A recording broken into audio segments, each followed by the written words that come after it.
Alright, welcome back to RPG Quest, and we are now starting a new game, which is the first game that we're playing in 1992 now. There was another game that had slated up for today, but after doing a little more research, apparently I had the date wrong by a year, so I got pushed back, and we're now going to be playing Dragon Warrior 3 instead.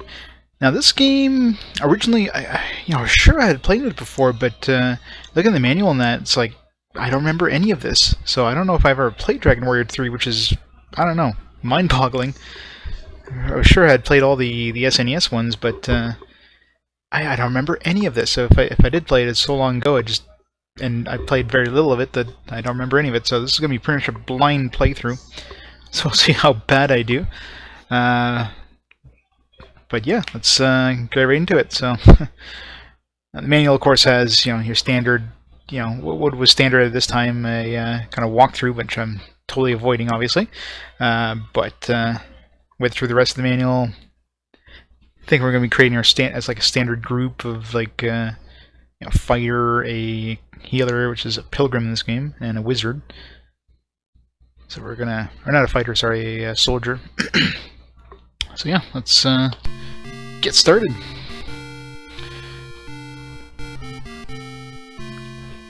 It's like I remember nothing of this game, so I don't know. If I ever played this, I played so little of it, I don't remember any of it, which is crazy.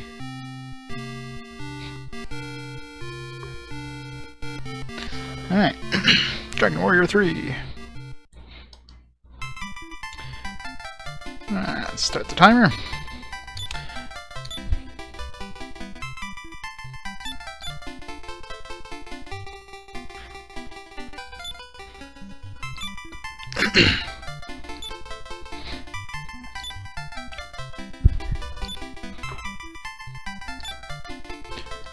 Okay, so we got our character, message feed. Let's go fast. We don't have to wait through like a million. It's Landale's 16th birthday. Wake up, dear! Wake up, Landale! Wake up, Landale! It's morning! Today is a very important day. It's the first time that you, Landale, should go to the castle. Thanks for the superpositioning there. I've raised you as a brave young lad for this very day. I don't want to go, Mom.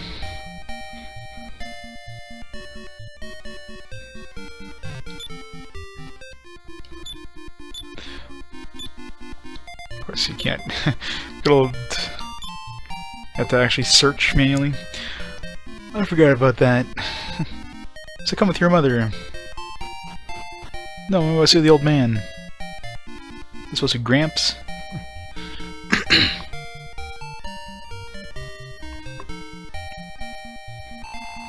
Go straight and you'll come to the castle. Remember your manners in front of the king, alright? Be on your way now.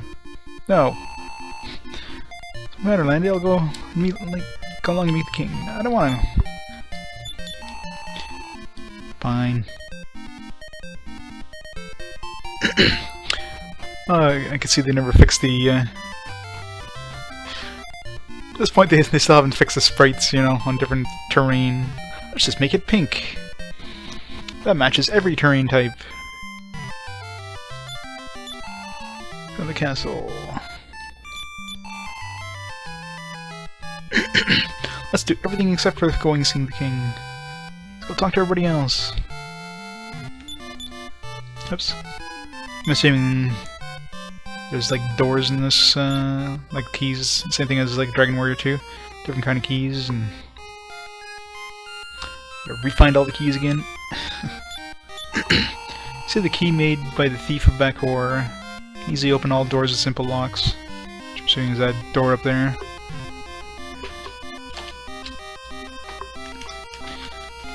Got my pad of paper there to start writing down some of this. Probably going to be important information. And where's my pen?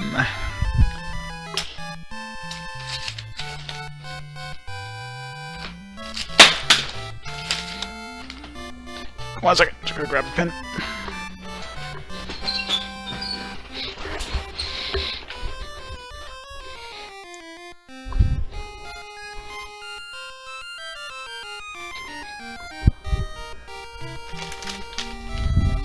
Here, a million pens right here.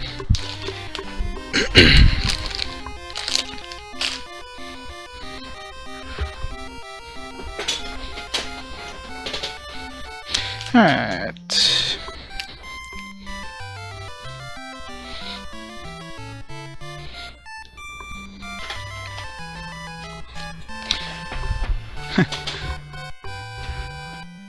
Quality game time, finally, right? Well, we had East recently, that's about the only other quality game. Now we're going to do a whole bunch of long games.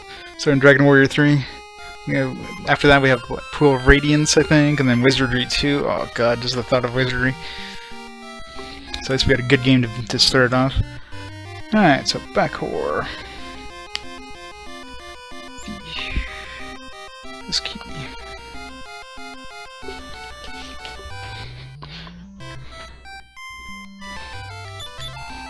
Thief Backcore once wreaked havoc in this town is now in jail.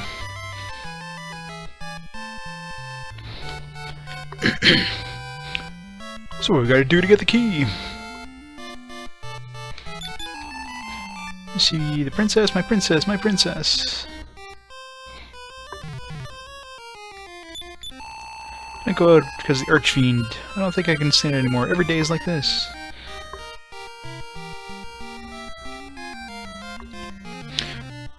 I'm never gonna go see the king. We're just gonna go wander around the castle because reasons. I want to talk to our prisoner. You have to do it through the iron bars. What? Let me in. You gotta wait for him to wander up to the iron bars. Blasted, the blasted old man in Tower Najima. Stole a key from me, Backcore. Well, thanks for letting me know you're Backcore. Old man in Najima.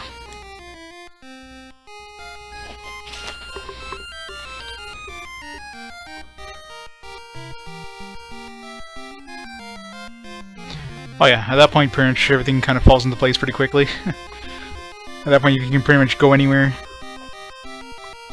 Just gotta like find all the clues at all the dungeons and go from there.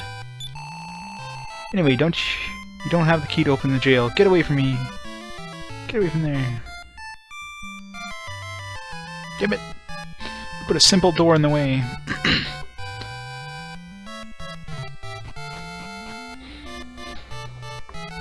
Oh yeah, after getting all the Jurors quests, Black Drill Found is pretty much a joke.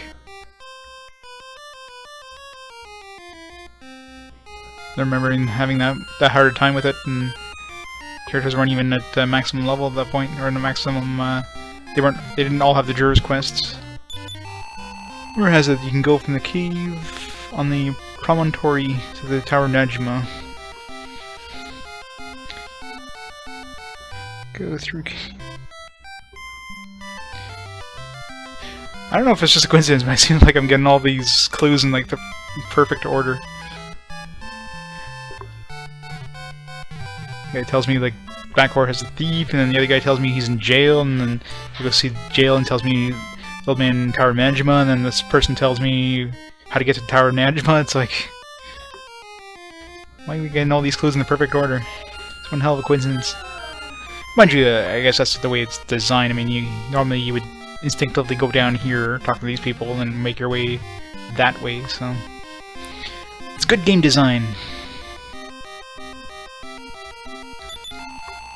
His Highness is anxiously awaiting you. Why would he be anxiously awaiting me? That's some no-name kid. Shouldn't be anxious at all. When you return from your travels, here are the results... or have the results of your labors recorded in the Imperial Scrolls of Honor. Even if you rest from your journeys for a while, it can restore your status. Is that how saving works? Thank you for letting me know. Brave hero, please bring peace to the world quickly. Jeez. Peace takes time, lady.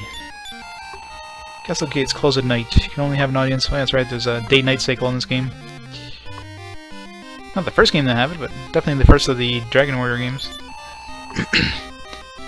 To fight, the farther back you stand, the less damage you incur. Pay attention to the formation, as usual. Equip yourself with weapons and armor, ready yourself. It's not enough that you have them.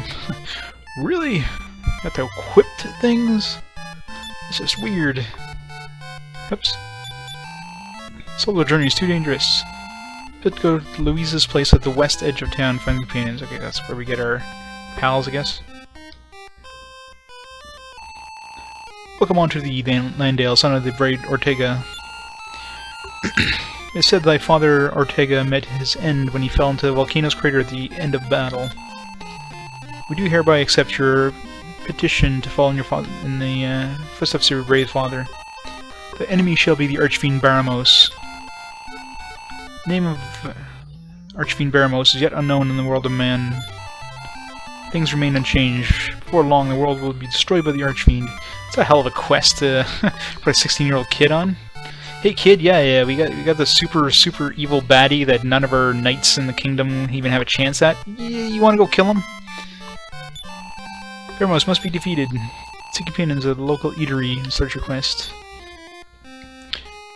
Receive money, yay! Farewell. Till we meet once more, Lando. So, random 16-year-old kid, and I'm going to go save the world. Like, it's a hell of a tall order for some kid to just hit manhood here.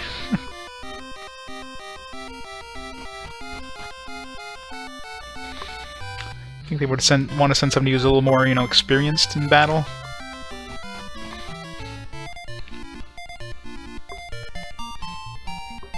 But isn't that always the way in these games, though? It's always like some random kid in a backwater village that saves the world. Castle town of Alihan. If you go north, you'll come to the village of Reeve.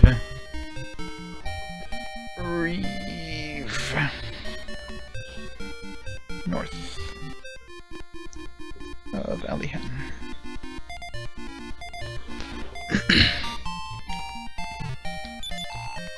This is the vault. Oh yeah. You actually drop money off, which I'm assuming is, if you die you don't lose the money in the vault, so...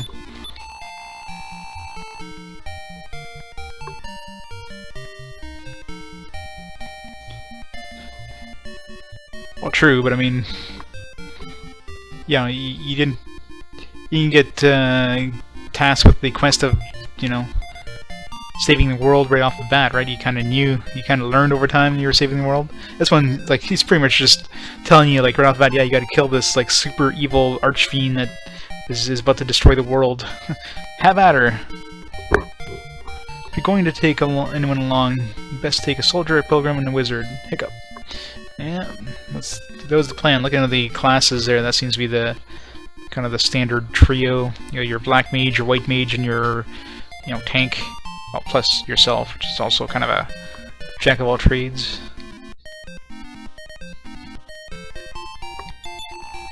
It's Louise's place, eatery where people gather, meet, or part with companions.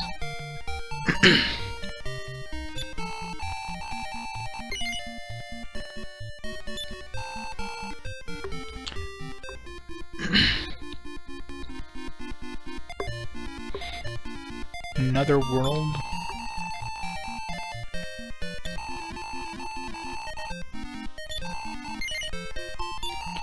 I can just take those guys, doesn't really matter.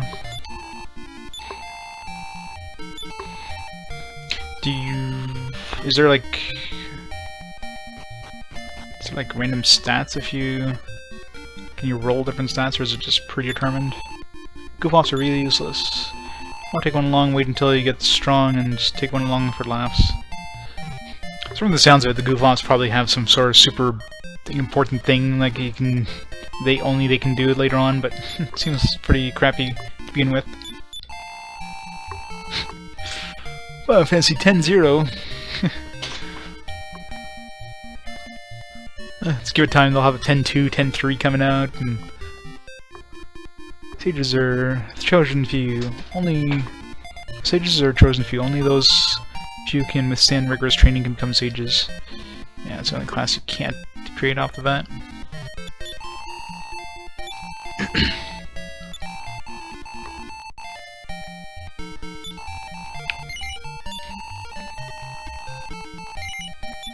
So, just want to see if creating new characters makes a difference in stats. So 7, 3, 7, 2, 3, 15.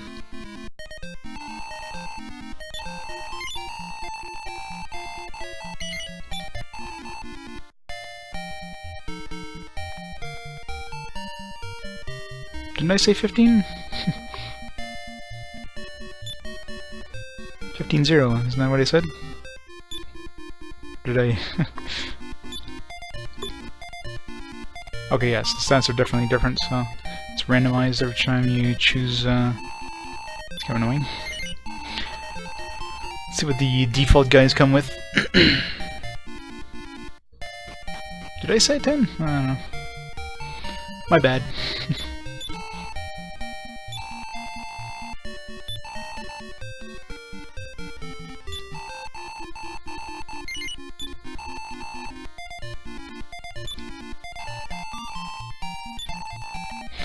Leonard. What a name.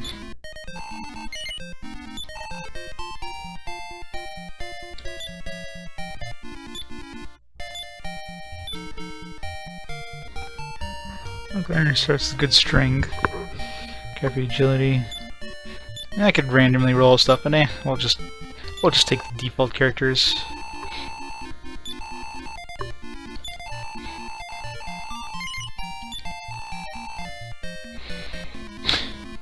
Good. That's really weird names. Elucidus and Sartris. Why is it all guys? Can't just have guys. Alright, screw this.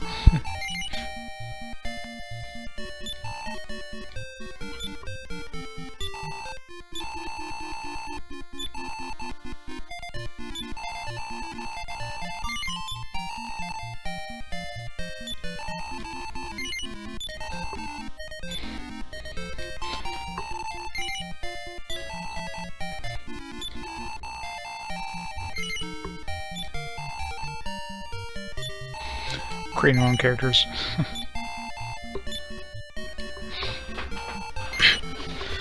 I thought this was a CRPG thing. Have to randomly roll characters until you get a good roll. Except this game doesn't make it easy to. Seems to be a pretty slow process. Go through like a million text boxes in order to create a character, and then go through a million more to create another one.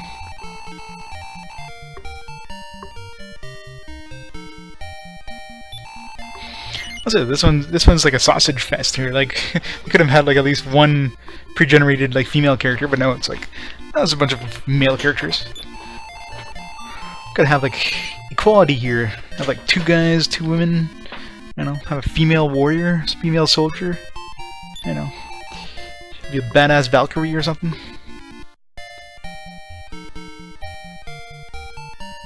Make her Val the Valkyrie.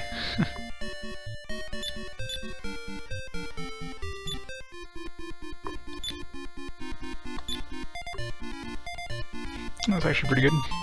10 strength, 9 vitality. She's dumb as bricks, but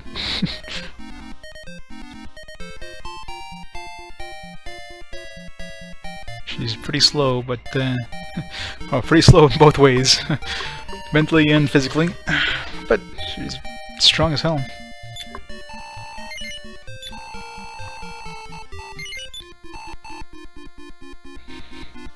Let's have standby. Should be the healer.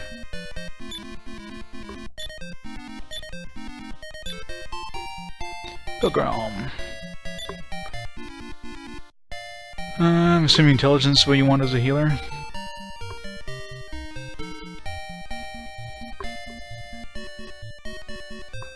So I don't know what kind of stats we can get here. Should see what the default one has, just to get an idea of, you know, what's the range and.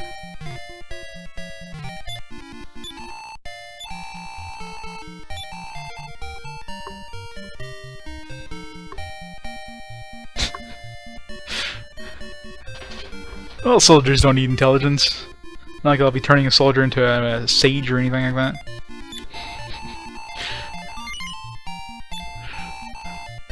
She just needs to stand there and take a beating, you know.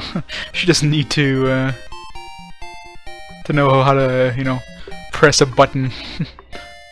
That's what I'm here for. That's right. Have her do all the talking.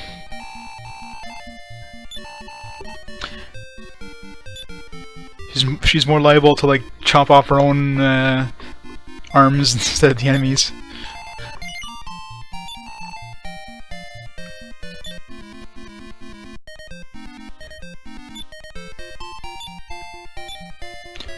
Alright, so yeah, it's basically like 8 intelligence is the default, is like the base one, so let's try and get something with like 10.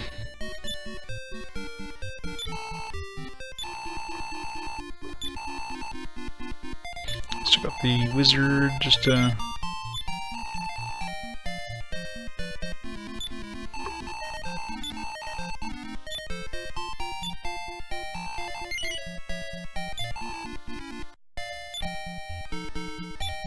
Wizard's probably gonna be similar stats. 9 intelligence, so higher agility. Obviously, the higher agility, the better, especially for like a healer, and especially the healer, anyways. Healer with high agility would be pretty good to have. That way, they can heal people before the enemy attacks. Pretty sure we gotta look at the soldier is gonna be attacking last.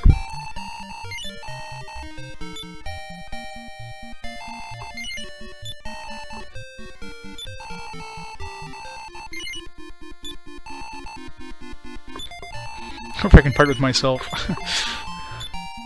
Split myself. Why is your character even an option in that? Can you create like a group with like everybody except your hero? That'd just be weird.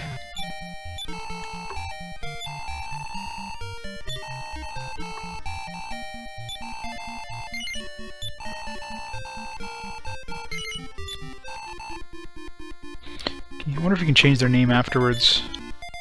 Probably not. Which kind of sucks that you have to name them before seeing their stats.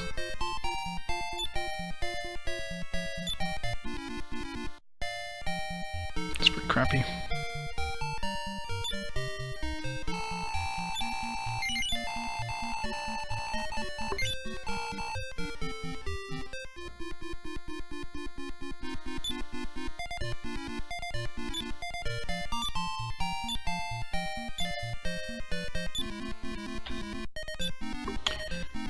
Nice agility. Intelligence kind of sucks.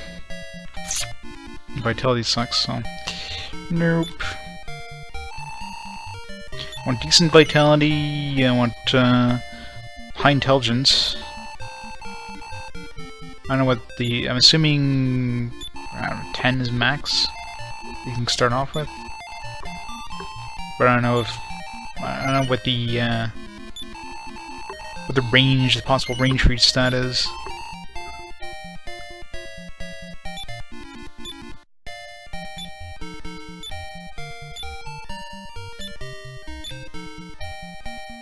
A little better intelligence. Strength. Agility kinda... I want agility of like 5 probably minimum. Let's try one more time.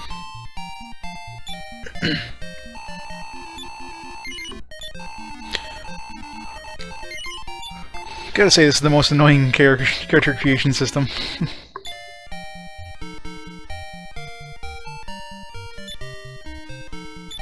Well, it's just character creation, so, I mean...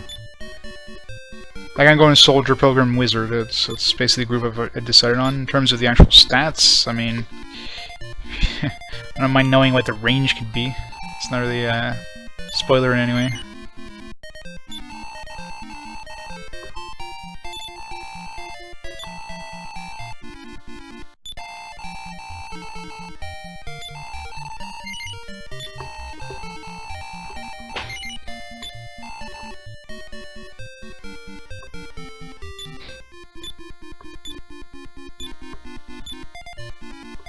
Come on, get some good stats. Ugh, intelligence. If it wasn't for the intelligence, that'd be decent. I don't know if the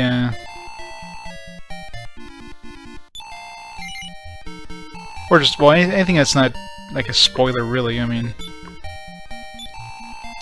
any sort of tips that's just like not spoiler, I'm fine with.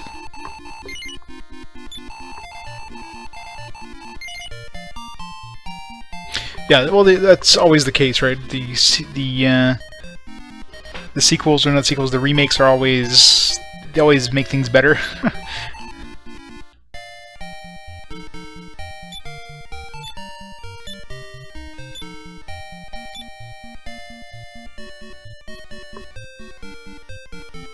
Gotcha.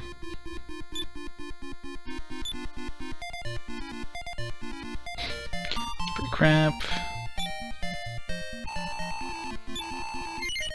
Come on, let's give me some good stats here.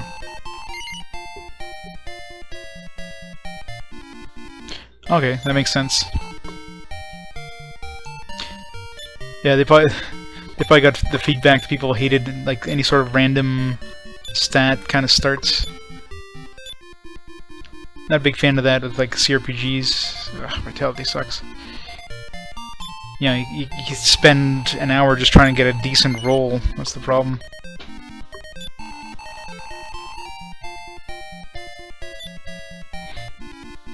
Yeah, that makes sense.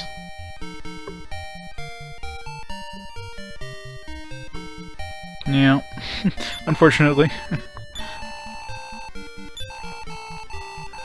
The NES version is a little more simplified, so it's like you just randomly choose a each stat probably has a random range.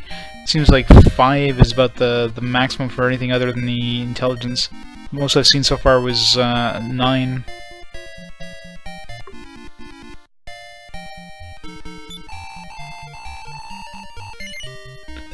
Oh, that's what I mean though, like in the remakes, they usually make it like a more streamlined process. But in these old games, yeah, you can spend a while trying to get the character you want. Just want something with like decent vitality. Yeah, so sometimes some of the stats are good and the rest are crap. I want to get at least 9 intelligence, maybe 5 vitality and 5 agility. I could care less about strength. But I don't know if it, like, I don't know if the stats have, like, maybe it's like a certain number of stats, or like a certain number, and then they just randomly apply it to different stats, or if it's just each stat is completely random. Oh yeah, I'm sure there is. But I don't want to use any sort of, like, you know, RNG manipulation techniques or anything like that. Like,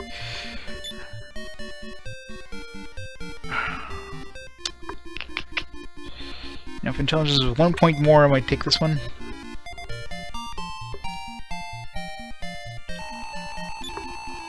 Like, I know in Dragon Warrior, with 1, it was determined by your character's name or something like that.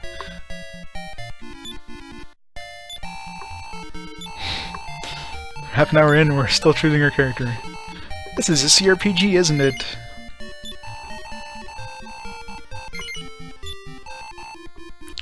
The really annoying part is you have to go through like 1,000 text boxes in order to try another roll. It should just be like, okay, here's the stats, do you want to re-roll? But no, it's just, here's your character, do you agree? No. Alright, start from scratch.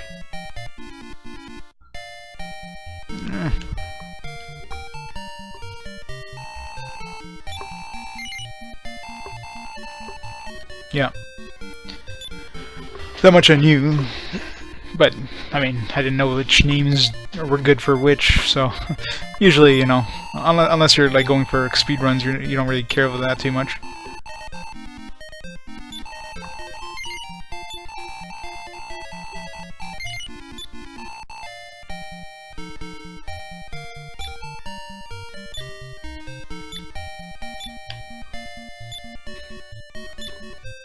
Come on, good stats, good stats.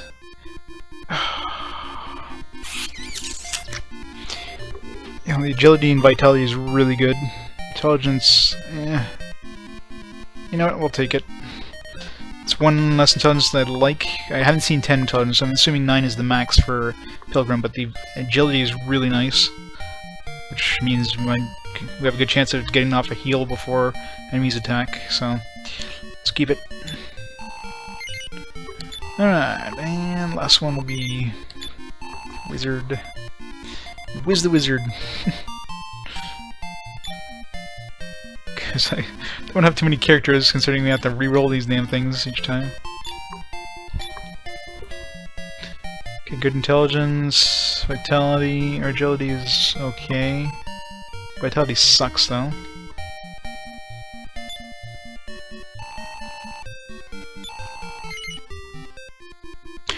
From what I've seen in the manual, like strength obviously is attack strength, agility is kind of your attack order. Vitality obviously is your health, and intelligence is your mana. From what I understand, anyways. I'm not sure if there's any other things they kind of combine to do, but pretty standard stats from what I understand. Is it any good?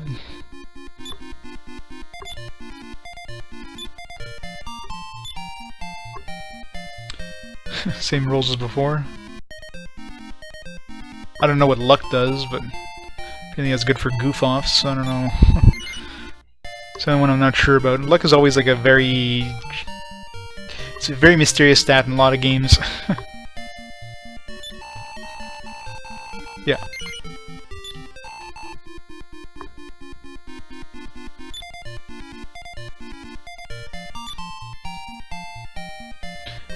Yep, just trying to create characters. Always the fun part, trying to get a character that's got decent stats. Ugh, intelligence sucks. Good agility, but...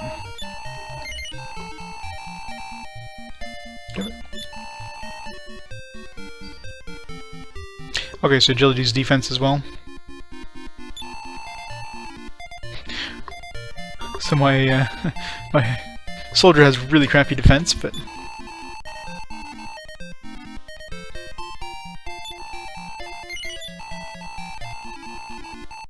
the soldier, of course, I mean, I'll get more defense from armor than from their actual agility, I imagine.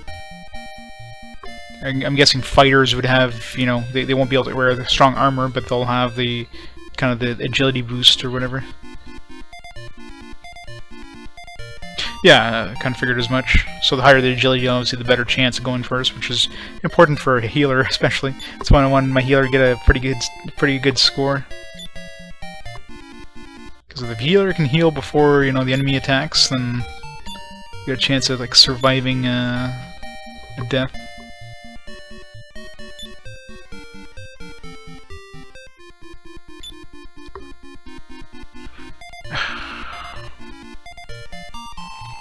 Definitely want 10 intelligence with this guy. Hell, I'll take 9 intelligence if he gets a really good,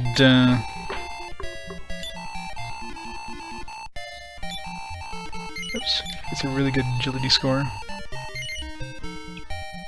So what did you go with instead of soldiers? The, fighters, or...?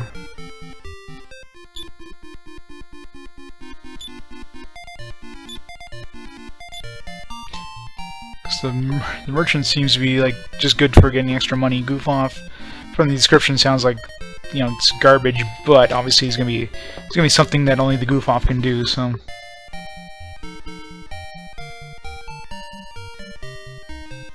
yeah, it was deciding between fighter and soldier. I mean, fighter seems to be like your black belt style, and this is your standard knight style.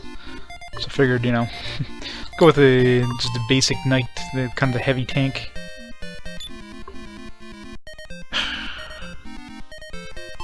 No 8 intelligence.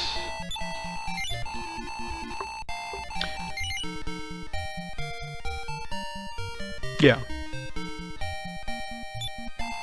Or the monk, sorry, yeah. Well, the black belt, I guess. Yeah. Black belt in Final Fantasy 1, which turns into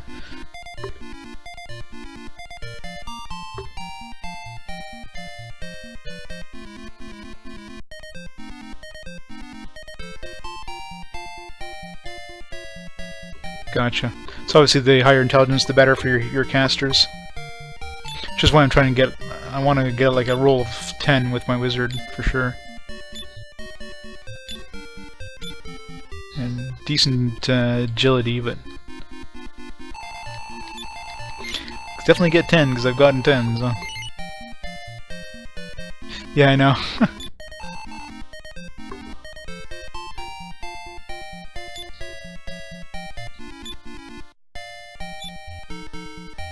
But he's a master!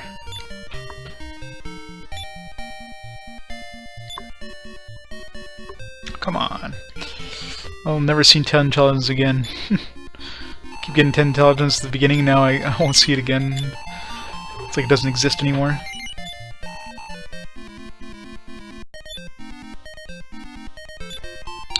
I want 10 intelligence and like... hell, even the starting ones I had there. 10 intelligence, 2 vitality, I'll take that, jeez. There we go. Okay, that's actually decent here. Let's take it. Done. Alright, we got our starter group.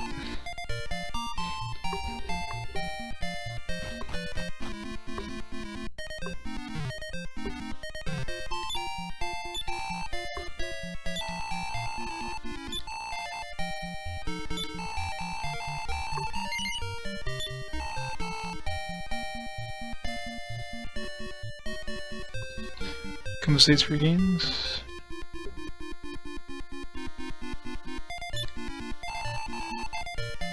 Then I'll like be boosted, or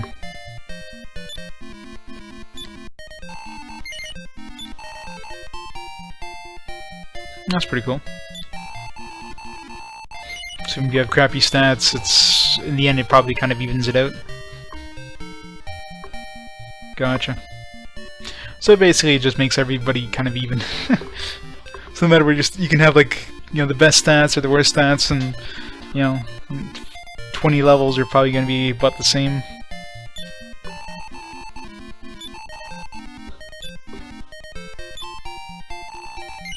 Just makes you feel better that you have like more stats at the beginning. Oops. It's really annoying how you have to save after every time you want to change. You want to add somebody. I gotta save first. No, don't do it.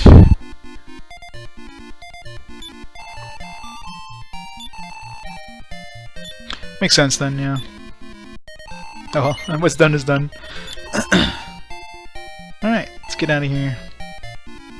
Run!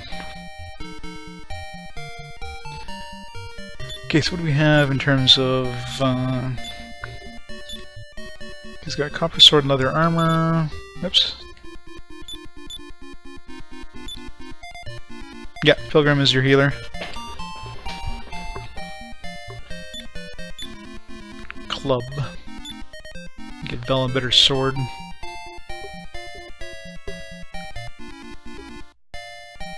Let's go home and see Grandpa.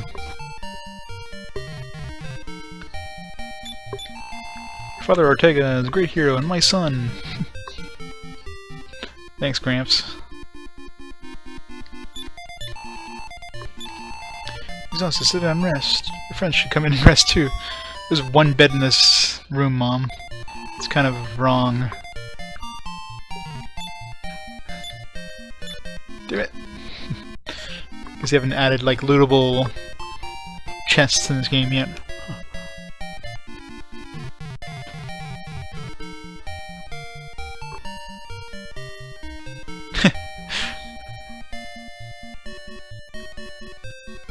Well, we can't have the game too easy after all. Yeah, merchant sounds kind of garbage. Like, oh, I get more gold. Woo. Goof offs. I don't know. It sounds like it's one of those classes that just absolutely useless, but you know, they probably somehow get like really good if you at a certain point if you do something. I'm just gonna beat it. I mean, 100%ing it would be tough unless you know what to look for.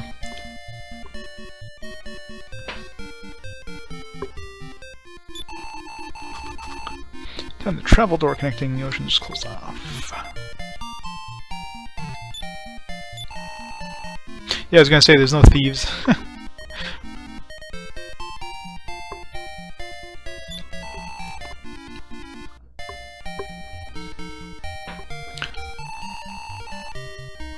king gave us 50 gold to save the world. What a cheap-ass king. Which is the inn cost. The inn costs 8 pieces of gold and I can go to my house for free. Rip off.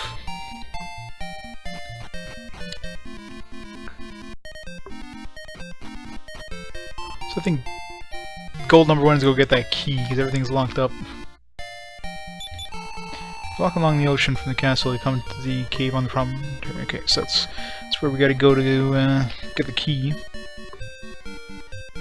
So, walk along the ocean. What direction?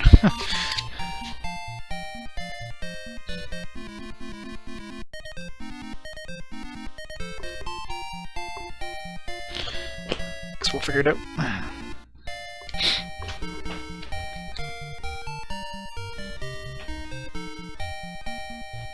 What are you guarding? If you go to town and walk for a long time, by and by you'll reach the edge of night.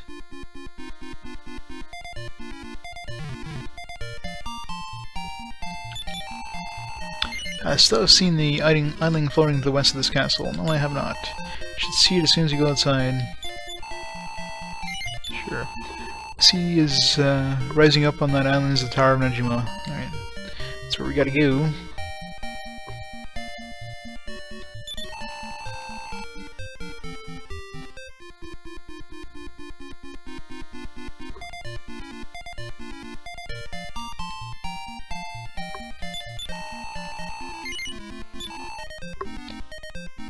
Can't afford another sword.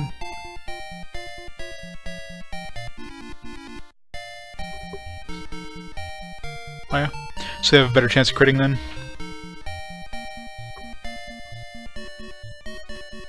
Oh, that's cool.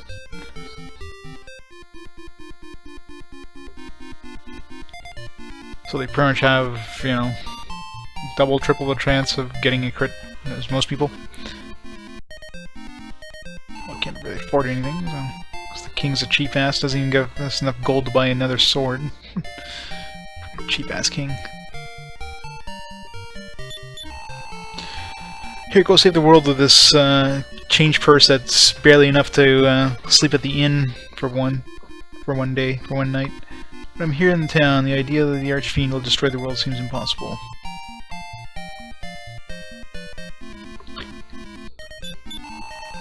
Alihan is a continent surrounded by the sea, but here there are bigger continents beyond the sea. Service. Okay, so standard, uncursed, intoxicate, and revive. How much reviving costs? I guess it won't tell us unless we die. Nice.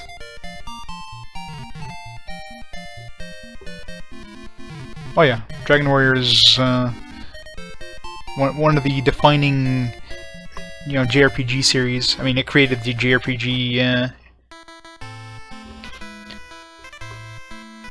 JRPGs would not exist if it wasn't for for Dragon Warrior. And of course, Final Fantasy came on afterwards and even like popularized it even more. So both Final Fantasy and Dragon Warrior kind of pushed it along in the beginning. Yeah, exactly. That's why we didn't see any releases for Dragon Warriors, like, you know, Final Fantasy, until obviously like remakes and re-releases. The only ones we missed in North America were well, 2, 3, which, because I don't know, I guess this is Final Fantasy 1 did, or I think they came out towards the end of the consoles era, and 5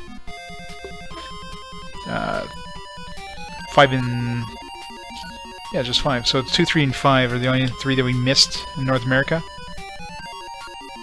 For Final Fantasy, for Dragon Warrior, we didn't see 5, 6... Actually, yeah, it's only 2. I don't know. Never mind, it's about the same. There's definitely a lot more Final Fantasies released than Dragon Warriors. Yeah, I was like thinking about it. It's like, yeah, that's right. You know, but then again, there's more Final Fantasies in general. I mean, up to the PS2 era, there was only 8 Dragon Warriors released versus Final Fantasies. At that point, if you count things like the just the main series, like not even counting the off series, you're looking up to like 12 Final Fantasy games, right? Up to the PS2 era, and that's not counting like 10-2 and things like that, and like Final Fantasy Chronicle or Crystal Chronicles, all that stuff. So generally, if you look at the number of games overall, like the average number of games, it's a hell of a lot more than Final Fantasy. Let's kill these guys. Heal the slimes. Spell, blaze.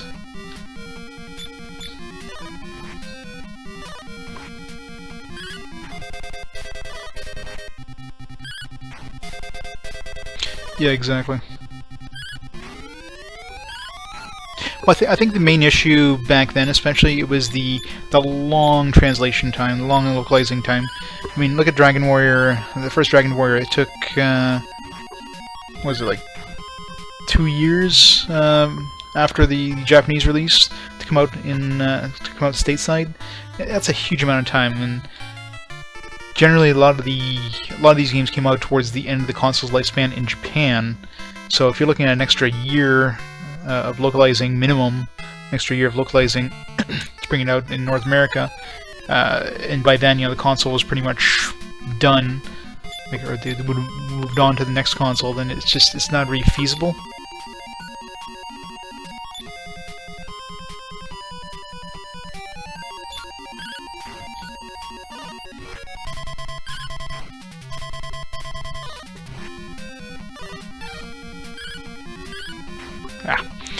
Of course, they have the standard, you know, if you attack a group of enemies that is already dead, you don't switch targets.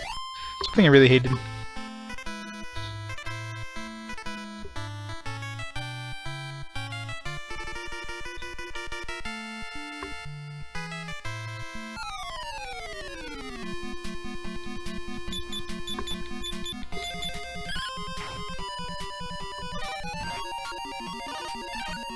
In terms of the time it took to localize, or?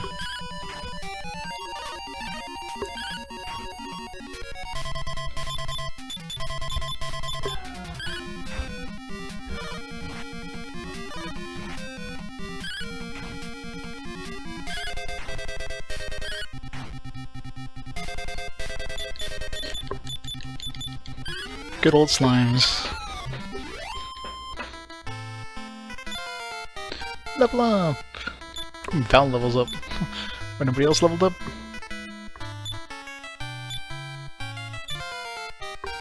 How come my main character didn't level up? That's weird.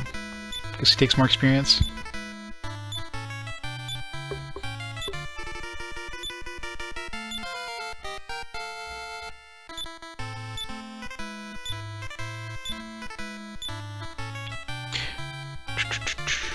Do they heal up completely when they level up?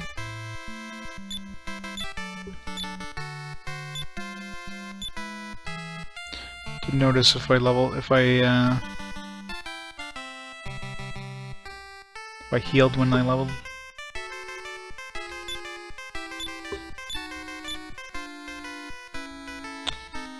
I'll find out with Lan when he levels up.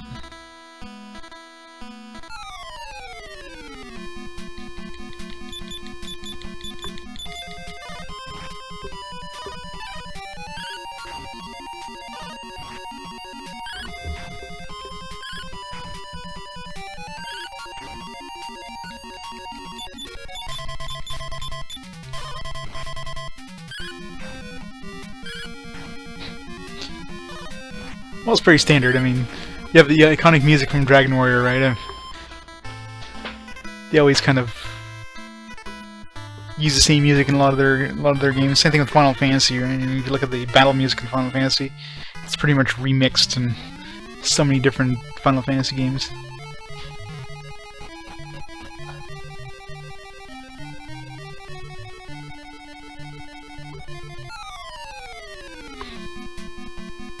Giant anteater suit. This could hurt. Ow.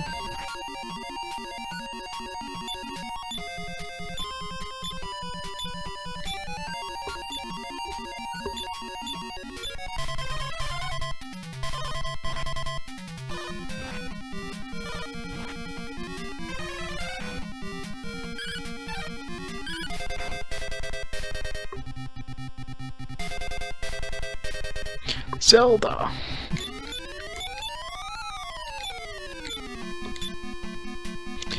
I think I need to grind a little bit more experience before I go into this area. Seems like these guys are tough. Oh, really? Damn it. Yeah, 2 years, I believe.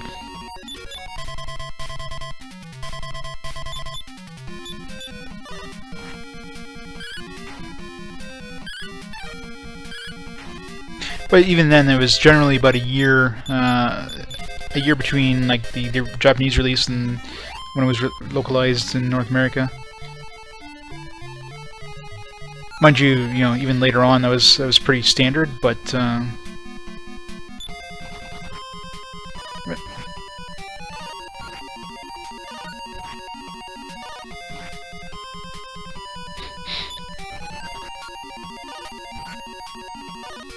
Wow. Party wipe.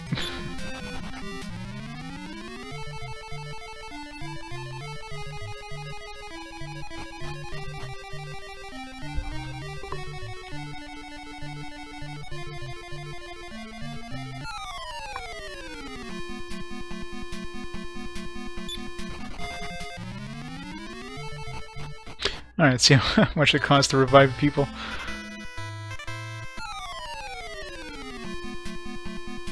Oh yeah, definitely, like, Dragon Warrior was huge in Japan. Absolutely humongous. Son of a bitch.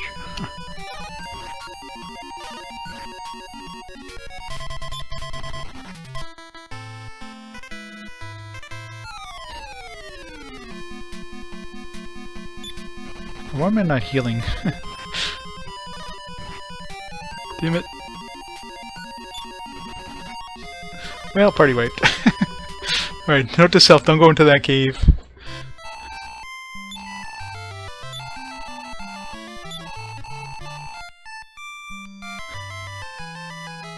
Yeah, I'm pretty sure, right?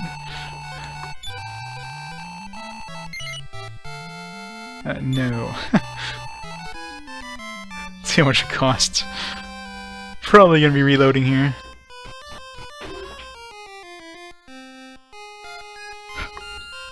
Well, I didn't know. I figured like, I'll give it a shot, and the first group's like destroying our group's like, oh, better get out of here. The next group just kills everybody off.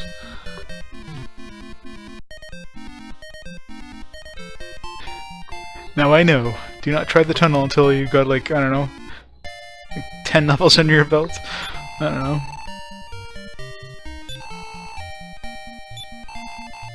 $10 gold pieces. Jeez. Well, that's one way to learn, though, right? Wait, did we get, like, no money from any of the monsters? Oh no, that's right, we lost half it because we, keep forgetting this is Dragon Warrior. You die, you lose half your gold, unless you drop it in the bank, I guess. Just happen to have exactly 100 gold. Well, that's the best way to learn in these games, you know. You learn the hard way. I'm some 16-year-old kid on his first adventure out of town. I don't know. I don't know anything.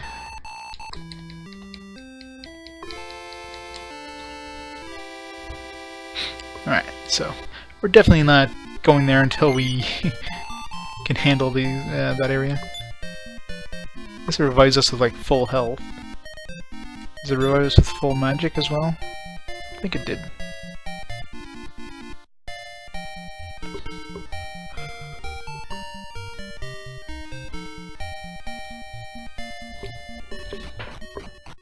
Grinding time!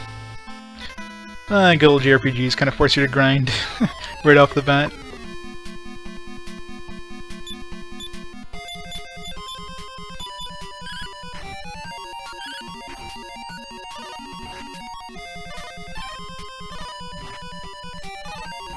Oh, Dragon Warrior... Well, you mean, in Japan? Yeah, that makes sense. Because I was going to say Dragon Warrior 3 came out after the SNES came out in North America, but...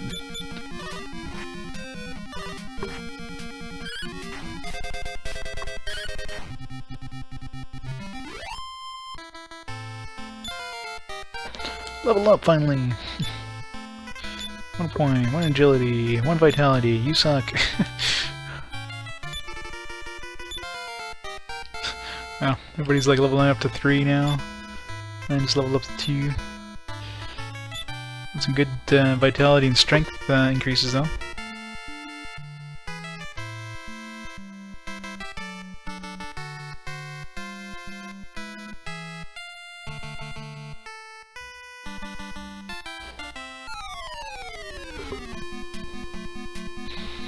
It's about 6 months away, give or take, yeah.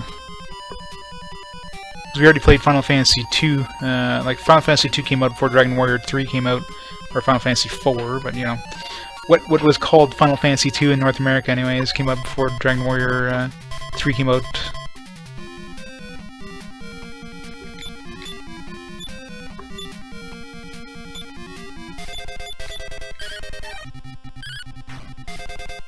Who knows who missed there?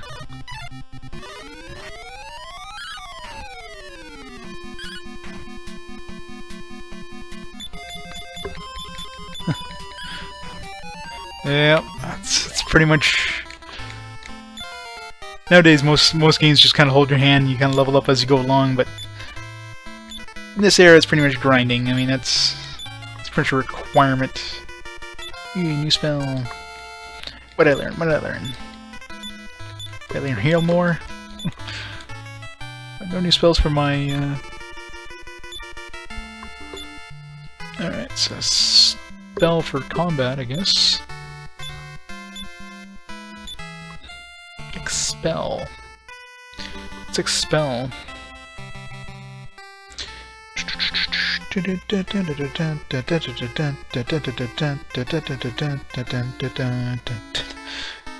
Pull up the manual on my phone here.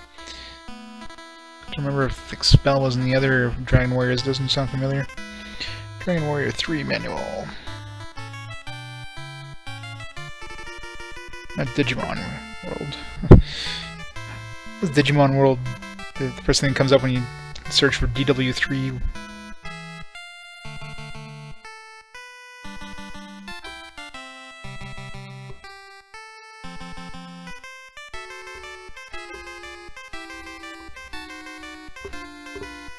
Yeah, exactly. 3 and 4 are actually released pretty close to one another, which is surprising. Yeah, no, they definitely were, because Dragon Warrior 4 is on our list for the games that we're playing in 1992, so it's not sure how far away it is compared to our current game, but it's definitely coming up.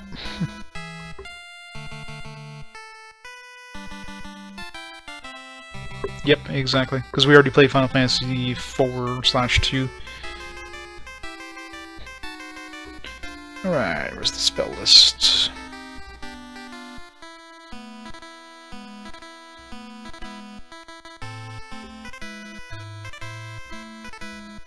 Is there a spell list, or does it go right into the damn...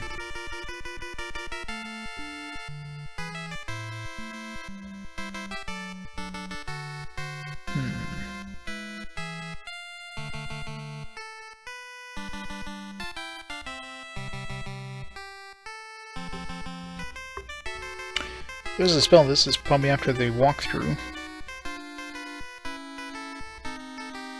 There's no spell list. What kind of crap is that? How do they not include the spell list in the manual unless it's in the walkthrough somewhere, but I don't want to go through the damn walkthrough. So trying to find a spell list.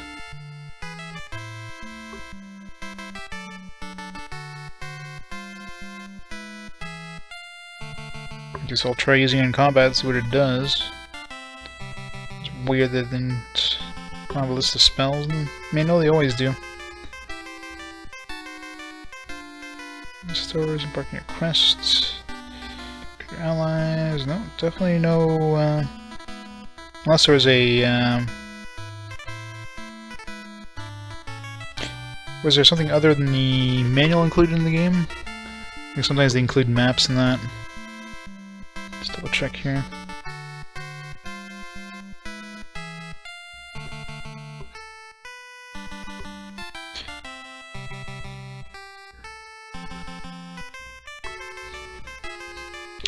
Yeah, just to throw everybody off, right? Final Fantasy 2 US is Final Fantasy 4, Final Fantasy 3 US is Final Fantasy 6.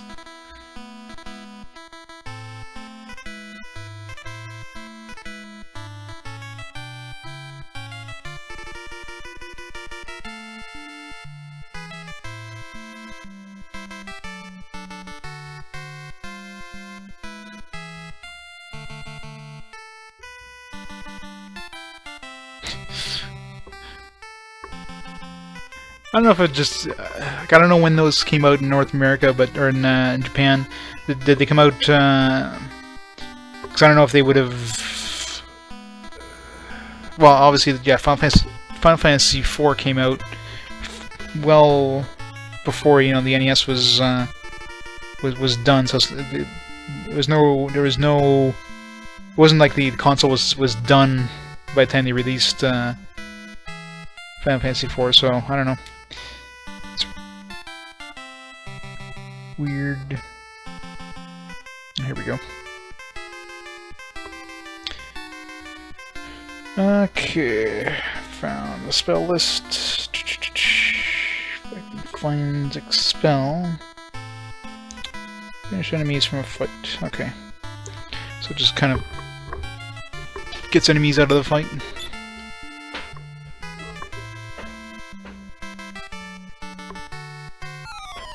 Yeah, Dragon Quest was kind of a mountain that was impossible to really fight against there. But surprised that they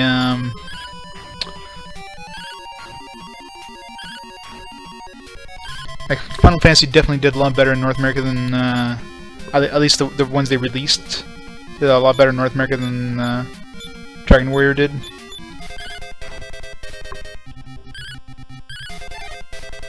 Like I know Final Fantasy 3 aka 6 is regarded as one of the kind of the best, if not one of the best, if not the best. It's here. Old school like RPGs, right?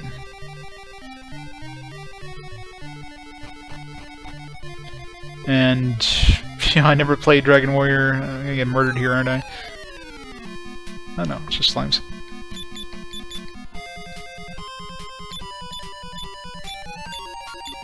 Like, I never played Dragon Warrior 3, apparently, which I'm surprised. I thought for sure I had played it, but I never played Dragon Warrior 3 or 4. I played all the Final Fantasies before this, so... Spirits Within, God. We'll never speak of the Spirits Within again. Totally forgot about that movie until you mentioned it. I don't remember anything about it. I remember seeing it in theaters too, because you know it's a Final Fantasy movie, right? You got to go see it in theaters. But I remember nothing about it. I remember it being like, "What the hell am I watching?" Of course, Advent Children kind of made up for that.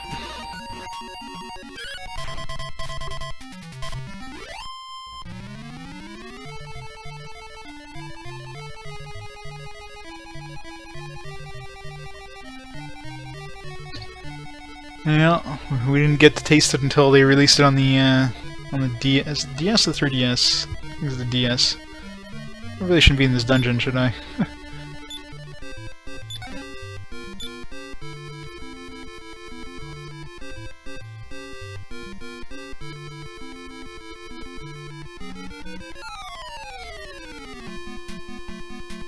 Yeah, I definitely shouldn't be in this dungeon.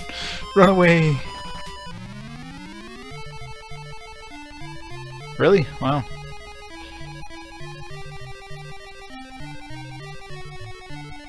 I thought Square was like the kind of the upper hand, hence you know Square Enix, not Enix Square. It wasn't terrible, but it wasn't Final Fantasy. You know what I mean? It was like Advent Children. I mean that was a Final Fantasy movie. You know, it's a movie you would expect to see. Spirits Within, I mean, the little bit of I remember about it was just it wasn't Final Fantasy. Not what I expected out of a Final Fantasy movie. Alright, let's not go into this dungeon. So, obviously there's gonna be something important there, because there's a random dungeon. Yeah, I tried playing mobile versions of these games, I just can't do it.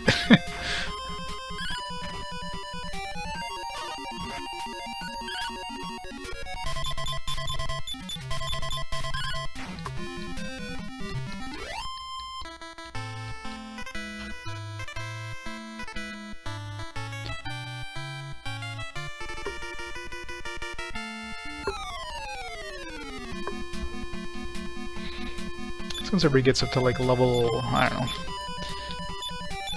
4, try that dungeon again. Once I get everybody like equipped with some good weapons and that.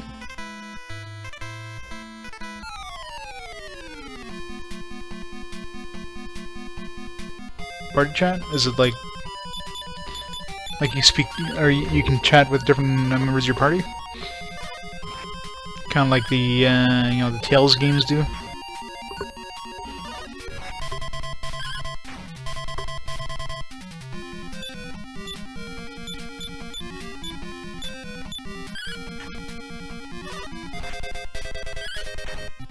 I don't know why I'm not using my Blaze spell. I mean, I can easily go back to town and heal up for free, so... I always hate using magic in these games, just in case I need it, in case it's a tough enemy all of a sudden. Even then, I probably won't even use magic because, like, I don't want to use magic. So bad for that.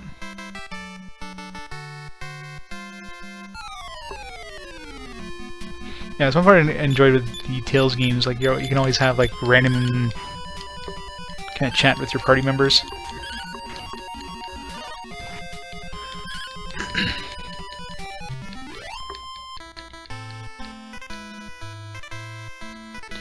Let's go to the desert.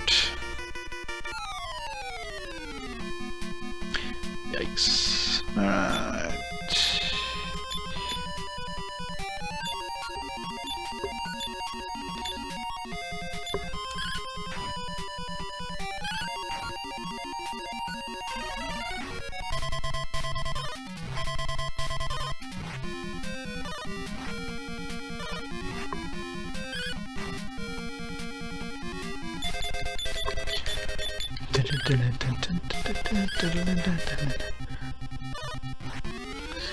Gotta love the Dragon Warrior music, though. That's... Dragon Warrior music is epic.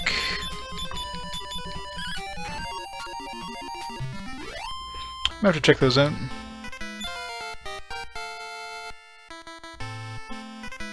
Very possible, yeah.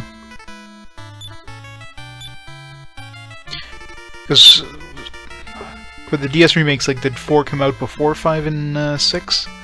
Or did they remake that one after?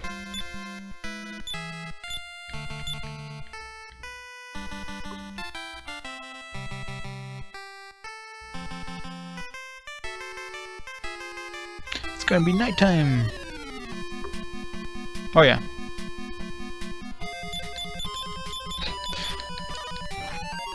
Oh, this thing, all the Dragon Warrior music in general is just amazing. Like, Dragon Warrior and Final Fantasy music is just so recognizable, so memorable, I guess. No, but I mean, like the remakes, the DS remakes. Like they released the Dragon Warrior 4 like remake before they released Dragon Warrior 5 and 6. Like, I'm not too familiar with the DS remakes of Dragon Warrior, so I don't know which ones came out first. Sometimes they do them like weird orders.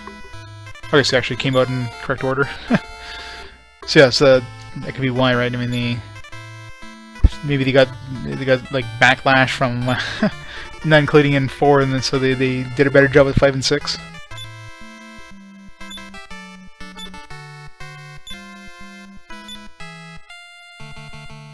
New spell, yay. Alright, so now...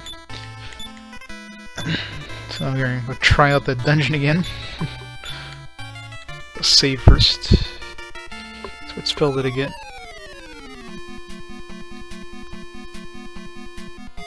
Damn it! They attack first. That's not fair. You get poisoned. Or just low on health.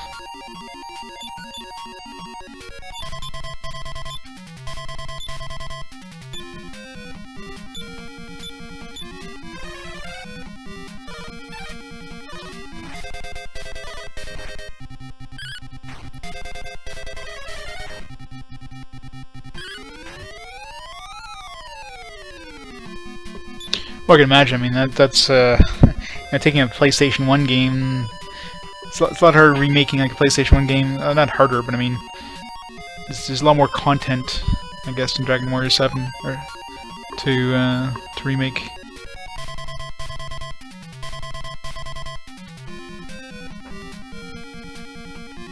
Yeah, exactly.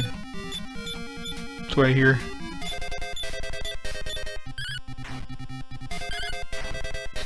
Which I am, but I try not to be for RPG quests just because it would take forever.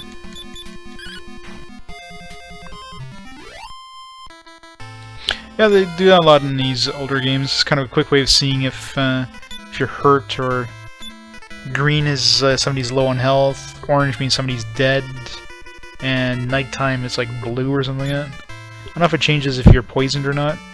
You just have to look for your stats. It probably does. It probably turns green, and then look at your whoever's poisoned.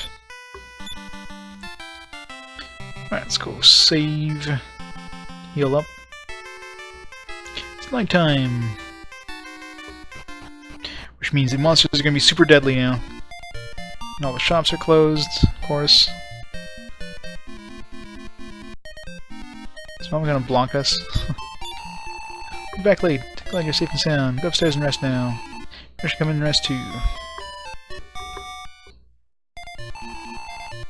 Okay, so you just have to realize that you're hurt.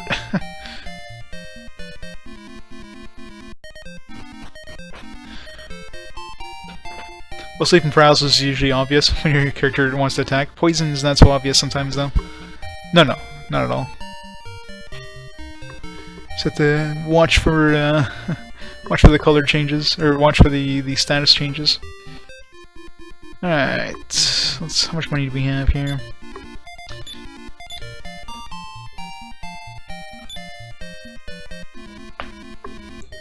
$159 gold.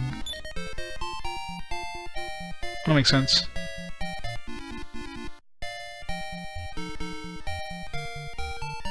Yep. Even when you're standing still, they're just really hyperactive.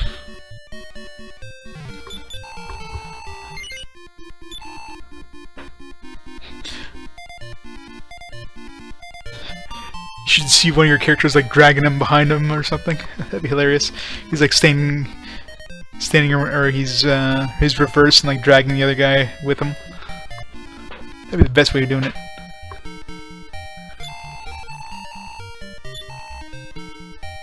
Got the bell. Can't afford much else.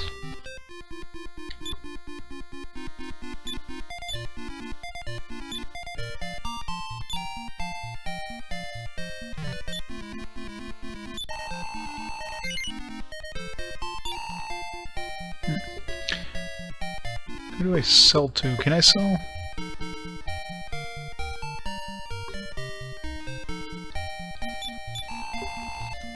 There you go. Sell the tool shop.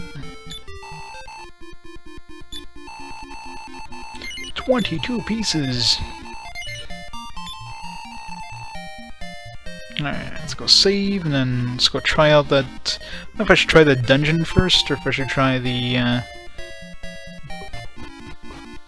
tower. I'm gonna try that dungeon I found, see if we can find some more goodies in there. Really? Wow. Don't most car alarms like stop after like a minute?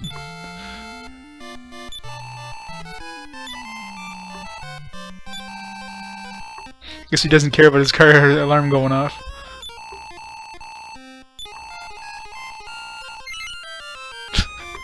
That's right.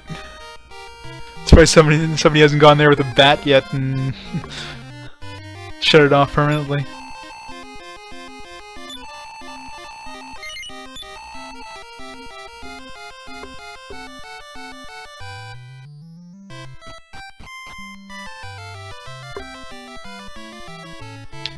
Like, how far from his car is he if he doesn't hear his damn alarm going off? Watch it be your car adversary. That'd be hilarious. It's like, damn it! It's right!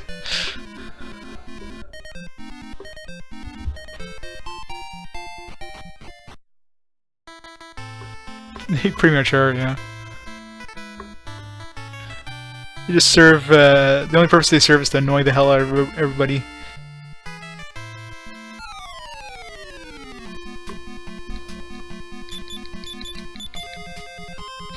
Or so you think. Dun dun dun.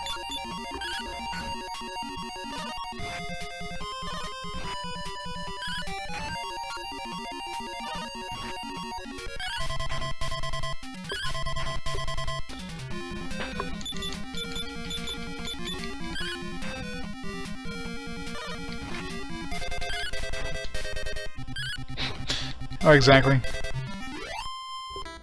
The remote starter, they sit on the remote starter, and of course they do. That's it. The whole point of a car alarm is just to try to scare whoever's trying to break into the car. That's it. You know, it draws a little bit of attention to the car, and you know, that's the thing they don't want is attention, right? So it's more just for scaring them off than it is to, like, I don't know, to safeguard your car in any way. I'm playing them in chronological order, so I'll probably end up playing the Game Boy Color version once I get to that point, because, you know, they changed enough of the content in it to play, like, you know, both the Dragon Warrior 1 and 2 again.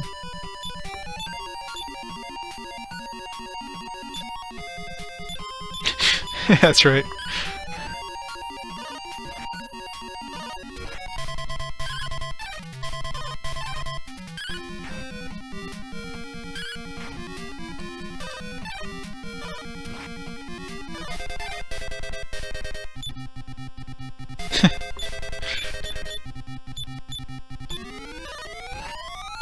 You gotta remember, it's not necessarily that, you know, it's about, like, people, let's say during the day anyways, because at night who's gonna care, but during the day, like, somebody's gonna see your face, right?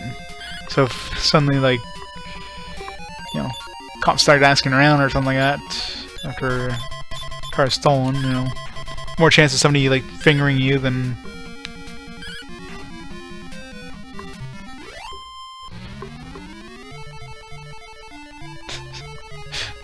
Well, it's pretty standard in Dragon Warrior games.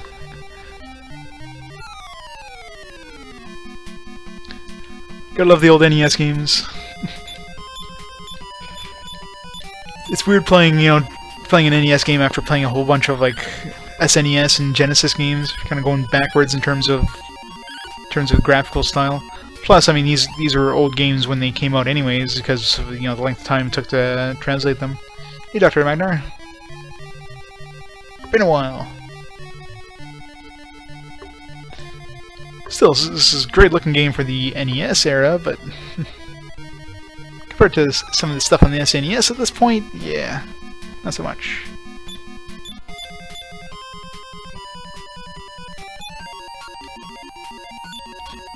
Expel.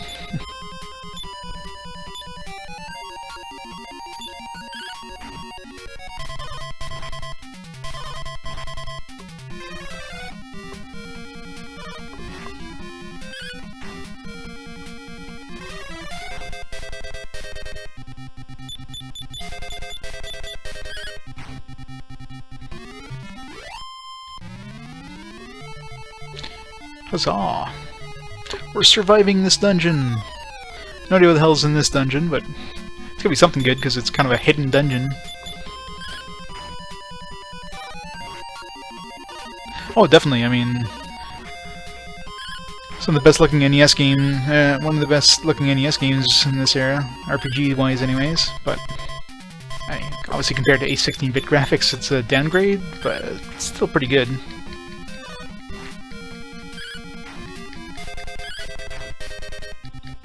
course, the combat is pretty basic in terms of looks. I mean, you just have the enemy sprites, no animations whatsoever. You just have, like, you know, really basic kind of menus, text menus. Outside of battle looks pretty decent, but there's definitely been better graphic-wise, like in terms of combat.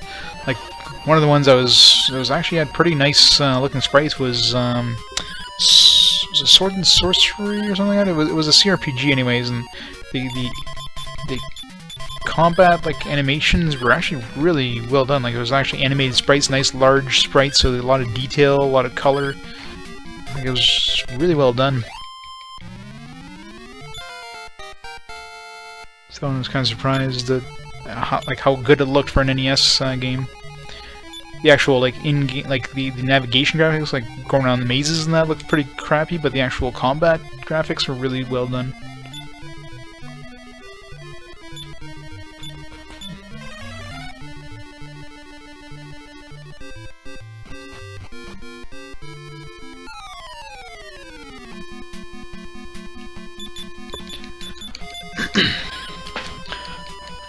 Myself lots and lots of XPs.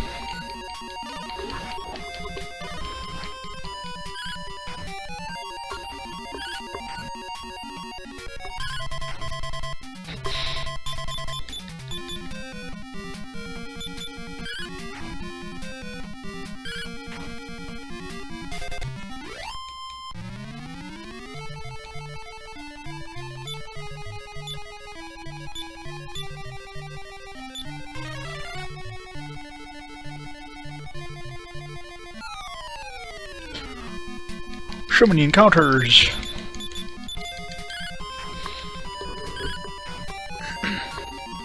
I need all the experience I can get, so tremendous hit. E for crits. They don't happen often, but they happen. Feels like a trap just in the middle of nowhere.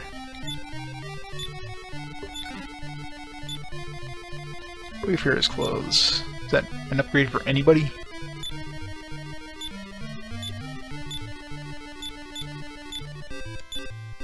Oops. Nope, stop talking.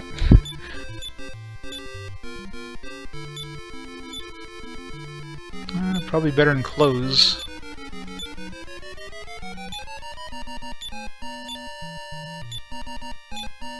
Assuming I can even wear it on my wizard.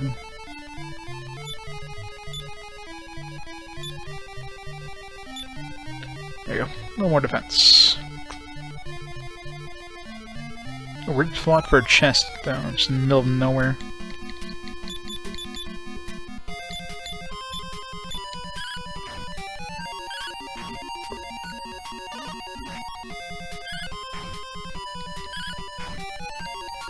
Damn land. Supposed to kill something. Just... damn it. So I don't know if this dungeon is even like a requirement for anything, or if it's just like an optional dungeon or not. Because nothing really led me to this dungeon in terms of conversations with characters. I just found it. So maybe it's just here for experience and for money, for gear. Spell. Yeah, I forgot to see what spell he had the first time.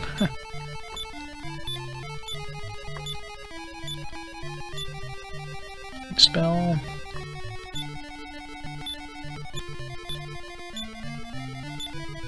Okay, so you can cast Blaze and heal. Oops. Speed up. Assuming that increases your speed, your agility during battle. Well, I didn't really give up. It's more like it's gotta find the time to go back and review a bunch of stuff. I just put up Bard's Tale recently there, and it's just finding the time. Especially with work and that. I'll slowly but surely go through them, but when we go through certain games like faster than you put up reviews, it's hard to catch up. We got a whole bunch of like long games, one after the other here, so that should give me some time to catch up with the reviews. Like after this, we got like a Dungeons and Dragons game. After that, we have like Wizardry. So 3 long games, one after the other.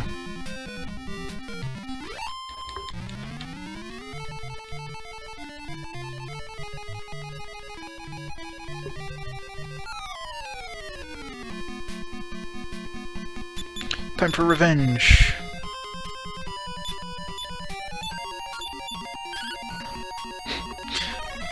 I know, right?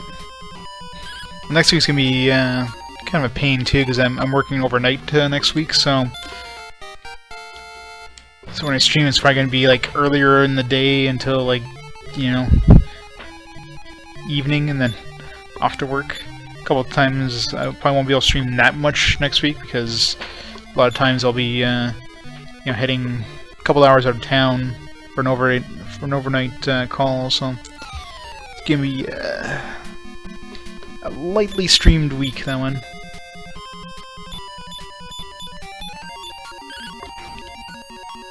Yeah, I finished all the Sega Master System games so far. All the Phantasy Star. There's about I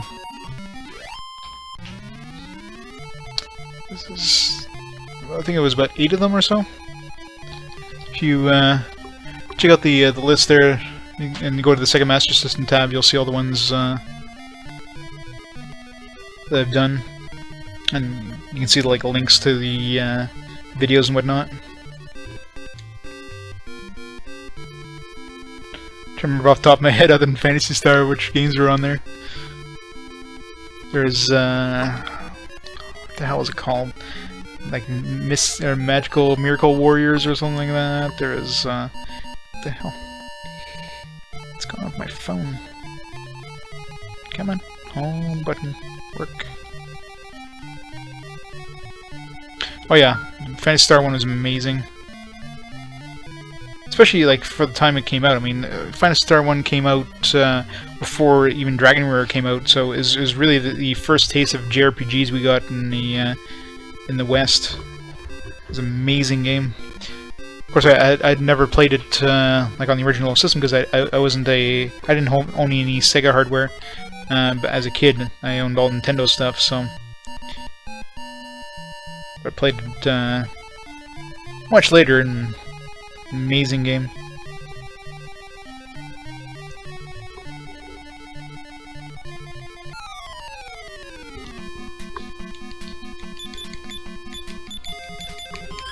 See, RPGs in general are just hard to run because of just the RNG factor. Unless you can manipulate the RNG, but then you have to do like certain step sequences and that, and trying to like when I watch people like do speedrunning of RPGs, it just boggles the mind of like how, like when you have to do like certain number of steps or something to make sure you get the least number of encounters. Like, how the hell would you be able to just to know the amount of steps you have to do like off the top of your head? And it's just like, it's just crazy. Like those guys are like superhuman to memorize this stuff. It's nuts. I finally filled up my damn games list on my phone. My phone was going really wonky today. Come on, load. Uh-oh.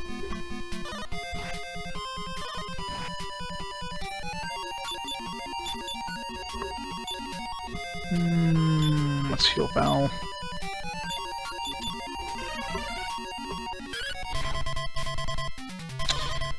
Alright, a couple of these I remember. Galvelius, that was a fun one. Barely an RPG, it's more like a Zelda game, but still fun. Lord of the Sword. I don't remember much. No, that one I ended up cutting, because it wasn't an RPG at all. Miracle Warriors, that was a decent one. Phantasy Star, of course, amazing. Spellcaster. I don't remember much about that one. So many of these I just... Yeah, Ys was fun. Brutally difficult though, but the original Ys anyways.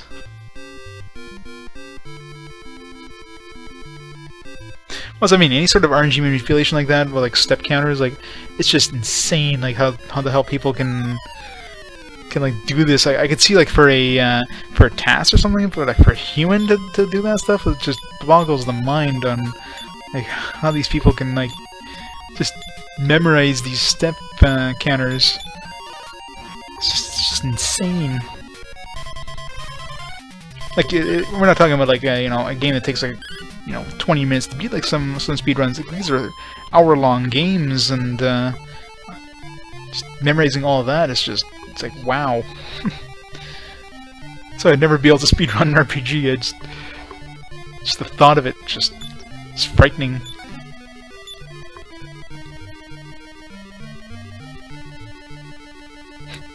We're all old here.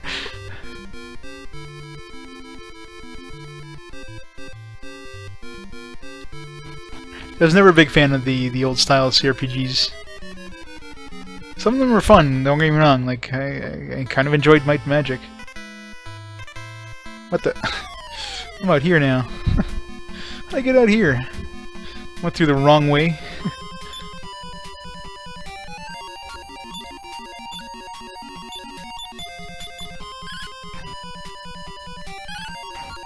Yeah, for me it was the absolute reverse. I didn't get to CRPGs until much later, and like most of the newer CRPGs, like Baldur's Gate, that kind of stuff, not the not kind of like the first-person stuff. And of course, consoles were my thing. So like after the SNES, that was pretty much my last console until the PS2. So after that, it was basically all PCs. Like for the newer Final Fantasies, like I played 7 and 8 on PC. Like I didn't own a PlayStation then. I still have the original like Final Fantasy 7 and 8 games and like in the boxes. Remember the old Final Fantasy 7 PC box was like a big trapezoid thing. Have it like downstairs. Probably worth more than the Final Fantasy 7 PS1 version, since it's a lot more uncommon.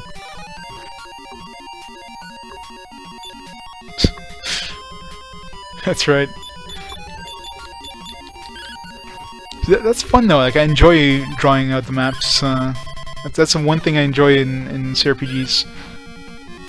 Just kind of making your own maps, and that way you can easily see where the secrets are and everything like that.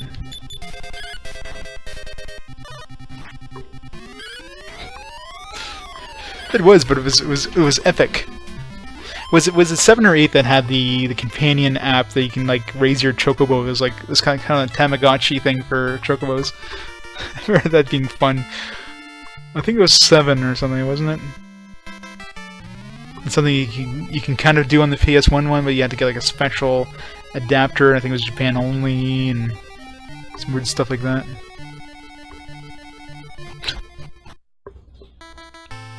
Was it 8? Okay. I remember that being kind of weirdly fun. The weird ass thing, but it was different.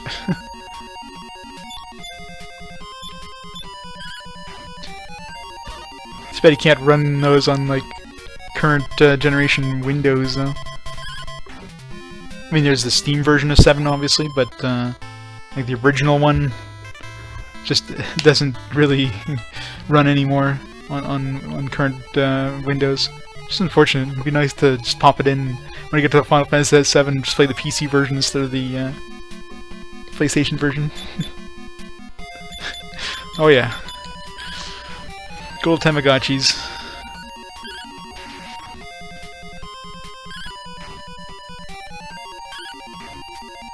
I was thinking a lot of the earlier JRPGs came with like the walkthroughs with the game, which is something that, you know, you would never have with like a CRPG.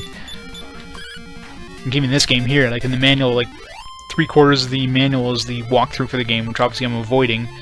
But, you know, Dragon Warrior 1, during Final Fantasy, I think even Dragon Warrior 2, Phantasy Star, they all came with like full walkthroughs with the actual game. Because, you know, the Western audience can't figure these things out themselves, so they'll have to help them out by giving them full walkthroughs.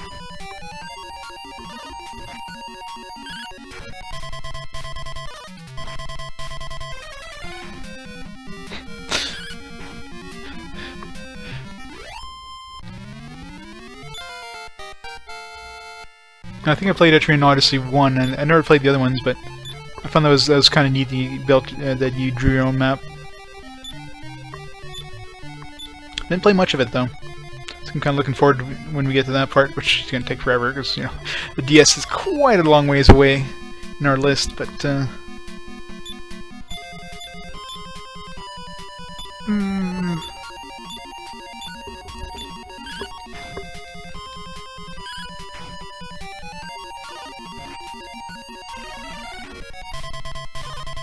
What?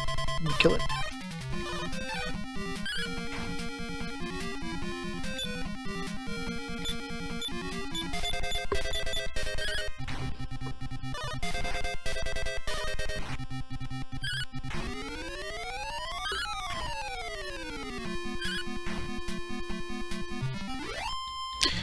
Alright, might as well go back down and heal my guys up since, you know, one-step encounters, how I missed the...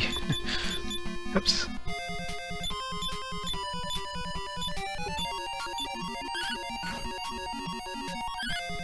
Oh, definitely were, yeah, but you gotta remember these were trying to appease to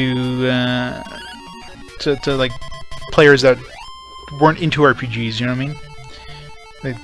They weren't aiming these games towards people who were into Western RPGs. That was a very niche market, so they're trying to create a new market. You can't do that with without just making it super easy for them.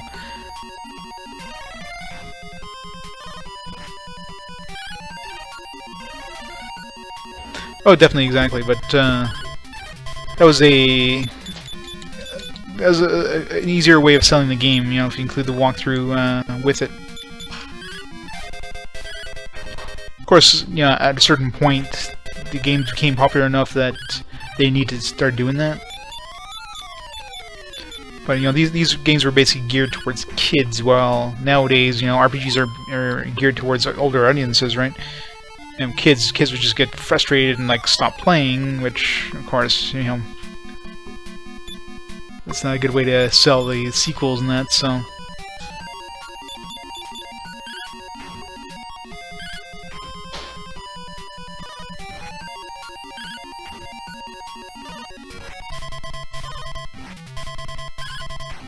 Well, Western RPGs in general just have a lot more brutal combat. Like,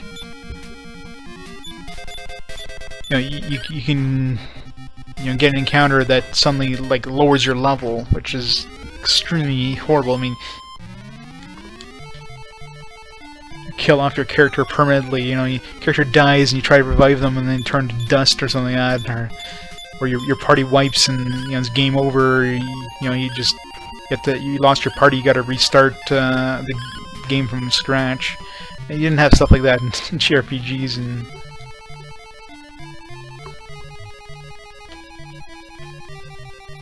Oh yeah, once the internet was a thing, then definitely didn't need anything like that.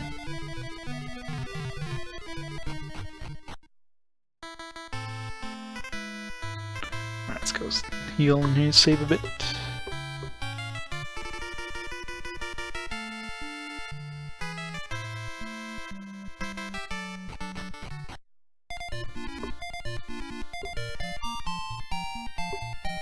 Almost went to the inn there for a second. It's like, why the hell would I go to the inn when I've got a free resting place right here?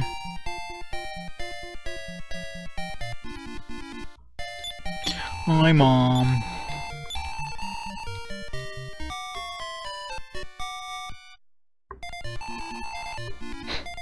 Yeah, I don't think I ever bought a strategy guide for an RPG, ever.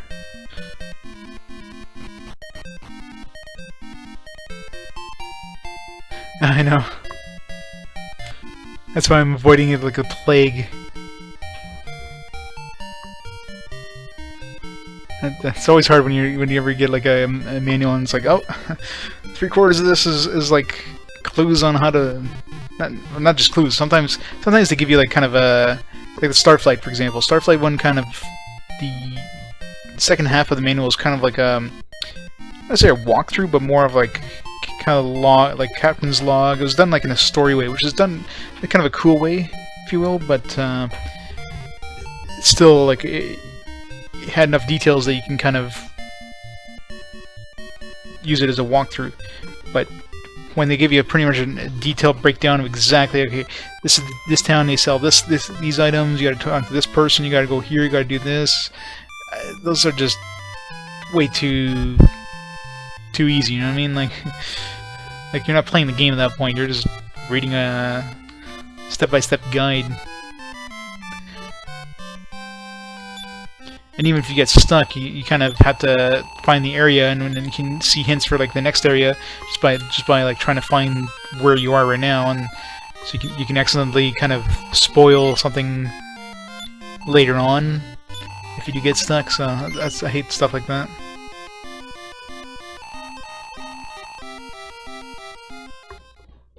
Oops. Didn't want to stop. Oh, reset. Oops. Hey, when I accidentally picked no for do you want to continue?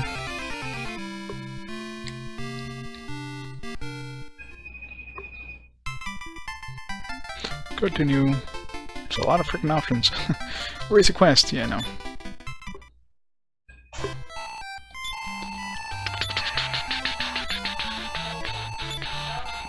Like 6 more for this hearing. Alright, let's go back to that dungeon. They still make guides? I'm really surprised there's still even a market for strategy guides.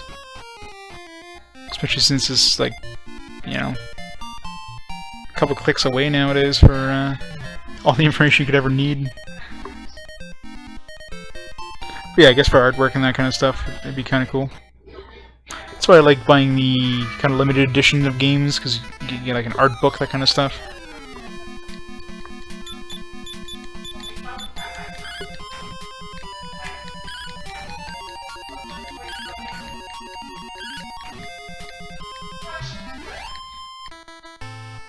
Yeah, that's not a surprise, I guess.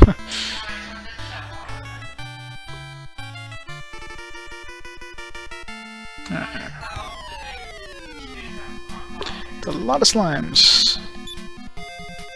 Probably not worth fighting. Well, I guess we're fighting them any way you look at it.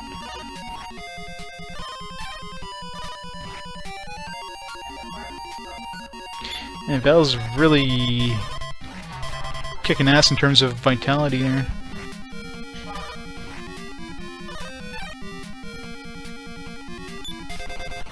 Run, please.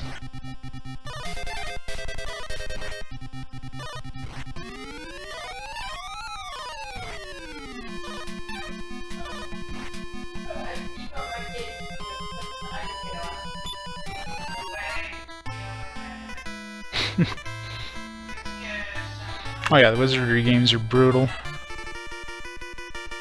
Didn't even notice there was a town there. Went to that little place and was like, ah, screw the town.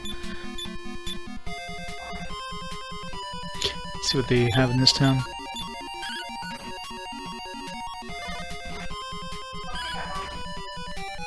Well, Dragon Quest says Dragon Warrior.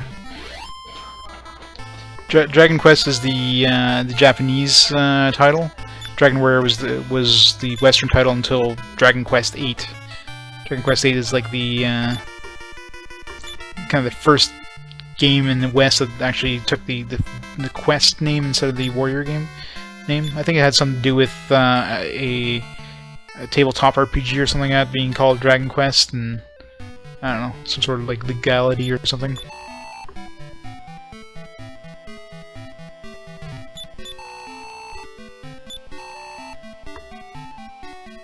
Turban. What does a turban do? Is that like an actual headpiece, or why am I looking at the manual? The manual is useless. Doesn't tell you anything unless it's in the walkthrough section, and I'm looking through there, so.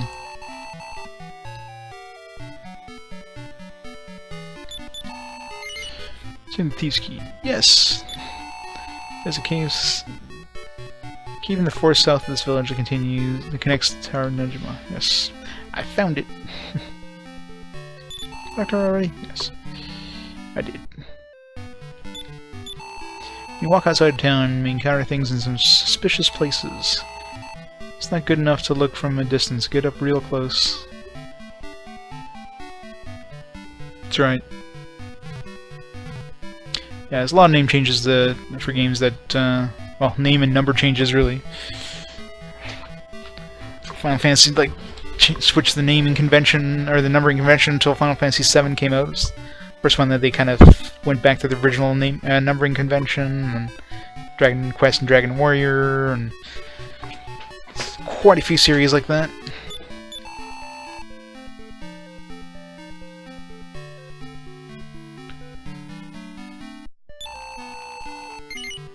No.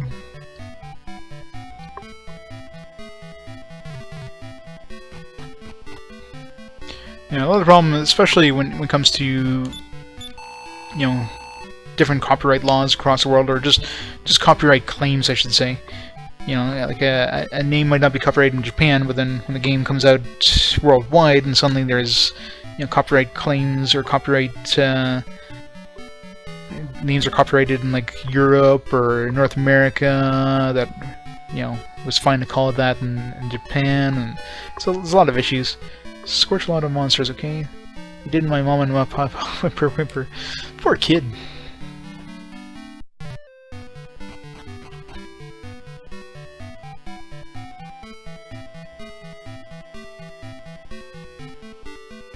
Well, so, some things were changed names because, you know, just the names are very esoteric. And it's, of course, obviously, like a lot of games, they had Japanese names. You're not going to be calling the Japanese name in North America. You got to kind of transliterate it, if you will.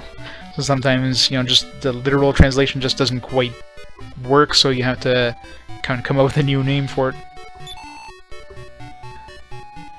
Thornwhip, Chainsickle. Yeah, I really wish. Is there? I gotta see if there's kind of a map that came with the game, because sometimes, like, most of the maps in this era came with like kind of a double-sided map that had description of like the stats of items on one side, and is there a way of seeing what came with Dragon? Just check at eBay, I guess. So whatever comes with the game, I'll use as a resource, but if it didn't come with the game, I'm not going to use it. eBay.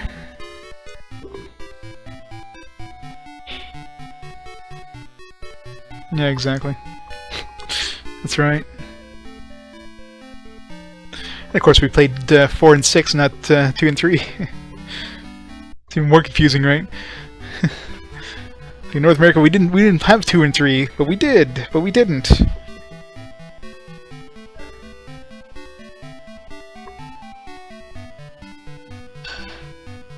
I guess it just came with a manual, it didn't come with like a map or anything. So I guess there's no description of what the hell these things are. More expensive the better, I guess, but... Thorn Whip, Magic Knife, Chainsickle... Yeah, skip for now.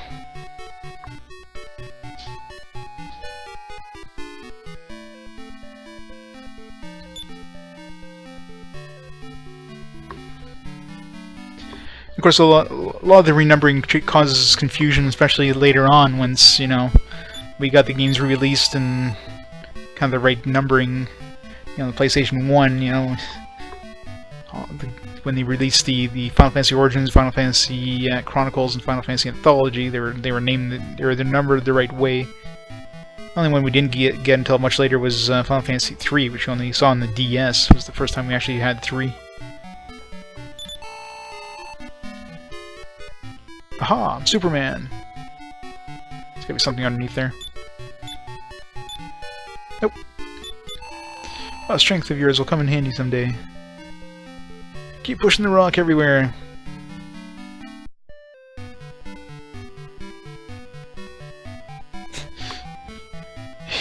Yeah, I still haven't even unwrapped the game box for Final Fantasy 15 yet. I can just imagine the size of that game, though. How many gigabytes does that use? Like 50? Nay. What a disagreeable horse. This looks suspicious. No. Alright.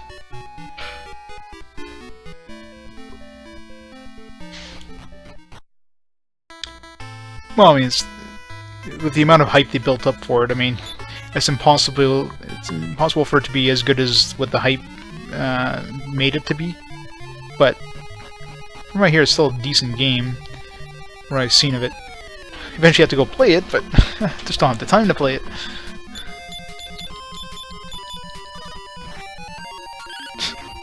Well, I got it on sale. Got it on during the our Boxing Week sales, which is, you know, Canadian kind of a Canadian version of the Black Friday sales that happens after Christmas. Got it for like $50 Canadian. It's pretty good.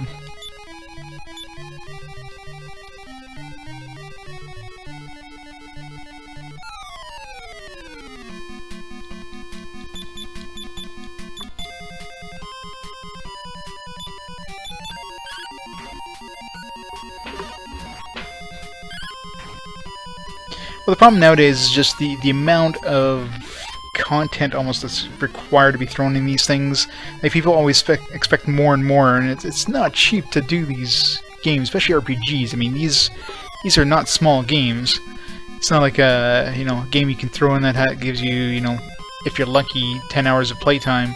These games have like hundreds and hundreds of hour playtime, and that takes a lot of time to make that. And people just expect more, which is kind of nuts when you think about it. But it's just, there's a lot of time. There's a lot of time and effort it takes into making these games.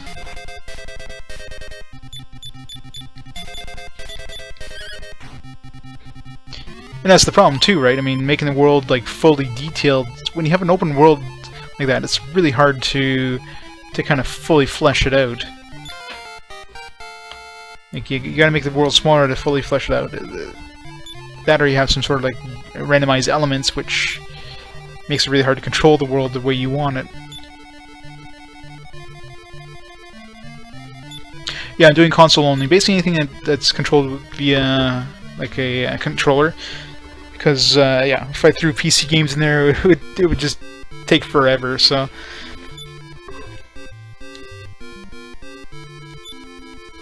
Yeah. You know, I played 13, I never finished it, but I don't think I even got to the point where it supposedly opens up. I think I got close there, and it's like, eh. Kind of like lost interest in it, and then never went to play it since. I always meant to go back and like keep playing and finish it, but never did.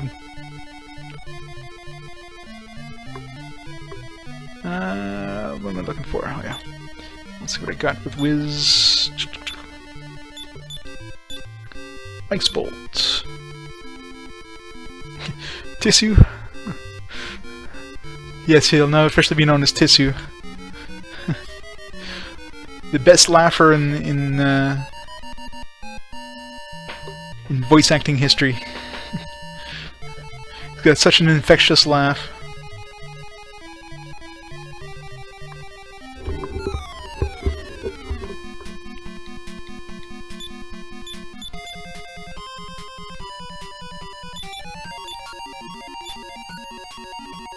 So much damage this does. Yeah, does more damage, that's all.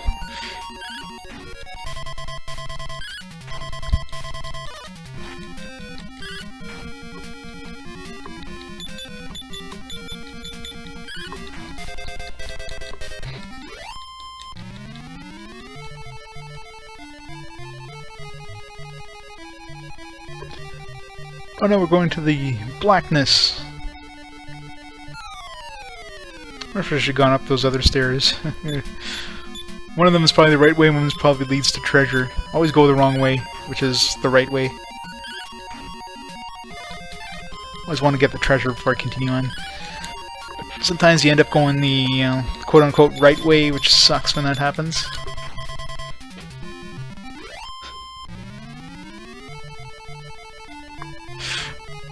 And well, to be fair, like I took a look at the Japanese. I guess I can't even go that way. Took a look at the Japanese dub of that, or dub. Well, I guess the original Japanese track of that, and it's worse. Like it's designed to be.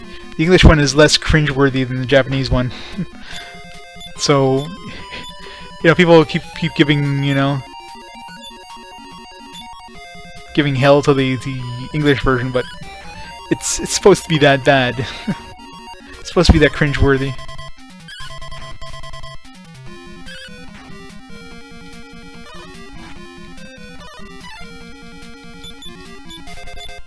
Oops.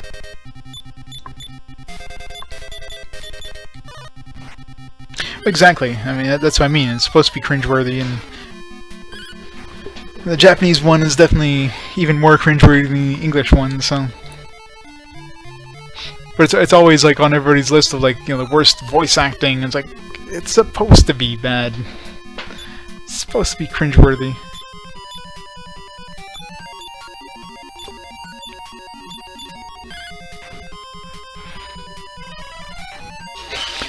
They do indeed.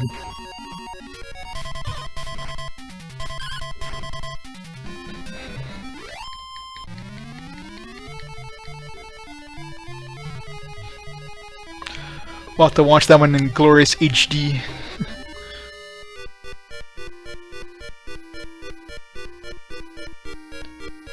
Alright, let's use a tent. Oh wait, wrong game.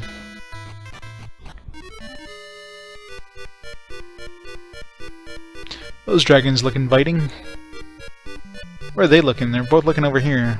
There's nothing here, you stupid dragons.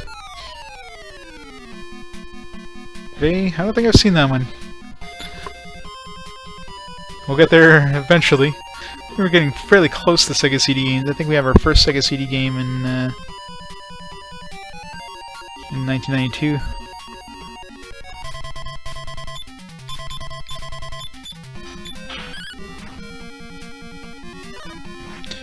Sega CD.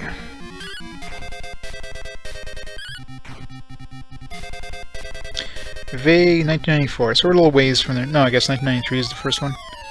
Yeah, Lunar the Silver Star. I wonder if, because Lunar, like, I have both Lunar 1 and 2 on the PS1. I just actually picked up both of them, like, the last couple days. When I get to those, I don't know if I should I play those, or, like, the Sega CD version, or if I should play the... Still deciding on that one. Because the PS1 versions are supposed to be better, and they're probably similar enough that it's not worth replaying them.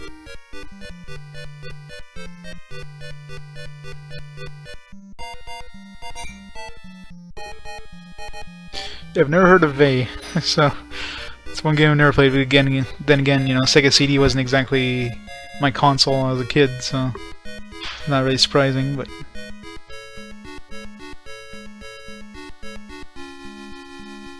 nothing.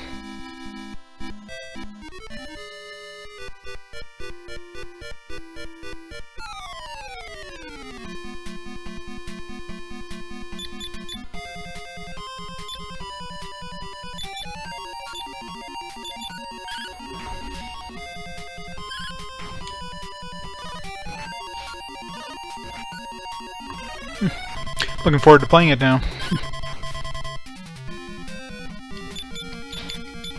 I don't know, it's hard to beat Ys.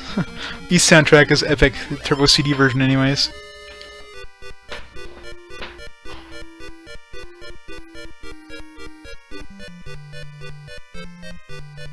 It's a random chair and table.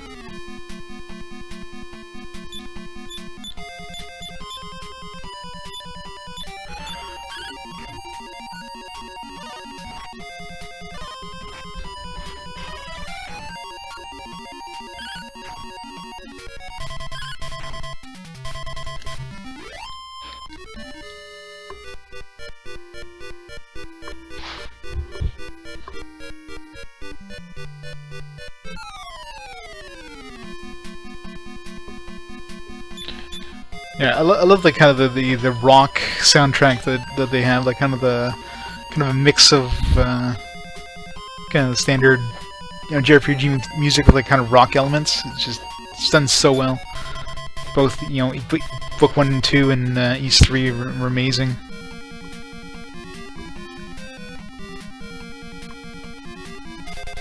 Well, definitely one of my favorite one of my favorite action RPG ones. Anyways, it's just too bad we won't see another one until PS2. I think is the next Ys game that we have on our list, which sucks.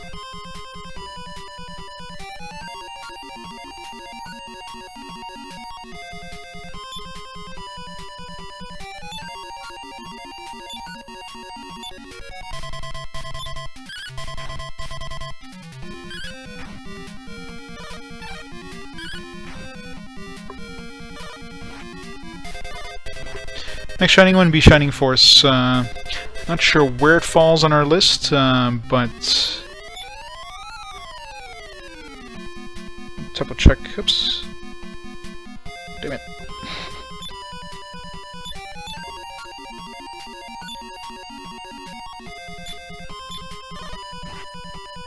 Stop it. What the hell?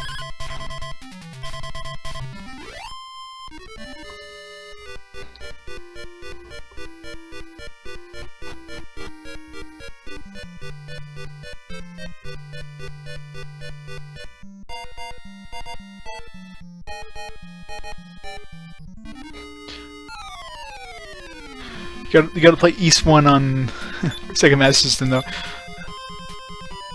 I was really surprised how easy it was on Turbo CD compared to the Sega Master System version. It was brutally hard, especially since they don't really point out the whole requirement, not requirement, but the need to kind of kill the final boss with like the silver items. They kind of they hint at it in the Sega Master System version, but they pretty much blatantly tell you in the Turbo CD version that this is what you need to do to defeat them. In general, the book 1 was like a joke in the first one compared to the second one. Oh, because you could over level. There's the level cap in 1 was final, while the level cap in book 1 and 2. I mean, you still had level 2 book 2 to finish, so the cap was higher in general.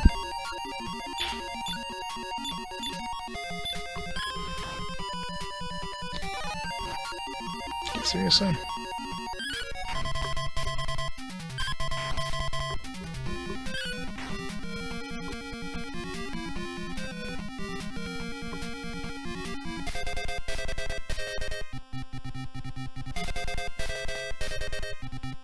Why did I create a random sheet here?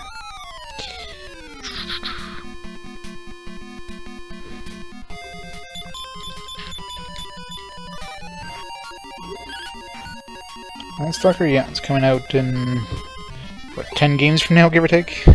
After Mystic Quest, God, it's gonna take us forever to just get through the next 3 games. I mean, this game, Pool of Radiance, Wizardry 2. We've got a couple quick ones. Arcana, I think, is a fairly quick one. Knight's Quest on Game Boy. Ultima on Game Boy, I don't know how tough that's going to be. Then Might and Magic 1. It's going to take forever. Then Dragon Warrior 4. There's going to be a lot of long ones coming up. Great. A bunch of Legends and Dragon games, one after the other near the end of the year. It's going to be a lot of long games.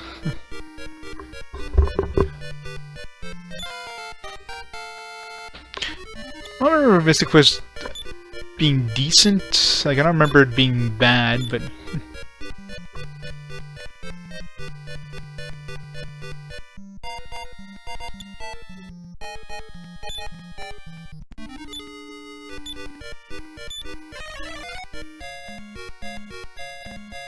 What was there again?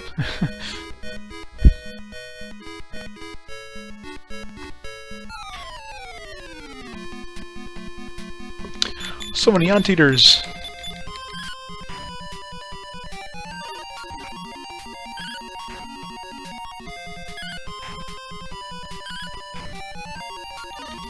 Wiz, you suck.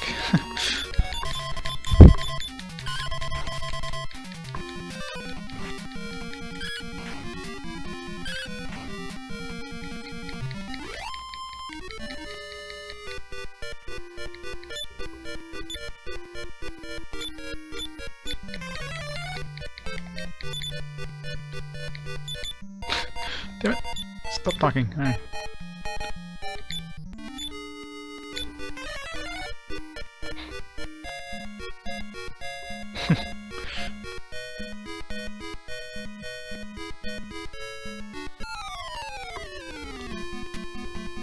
Oh, exactly.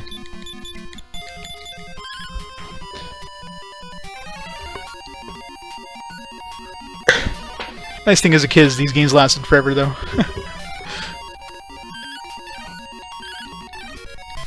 Like, these games that I'm, beating in like getting for the most part blind anyways in 30 hours were taking me like months as a kid to beat.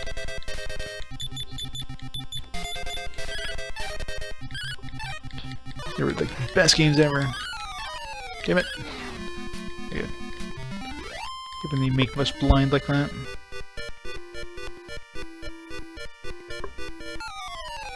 Somebody encounters. Just let us go up to the top of the stairs and pick up the key or whatever. There's probably a bunch of chests I missed in here too. To go back and pick everything up.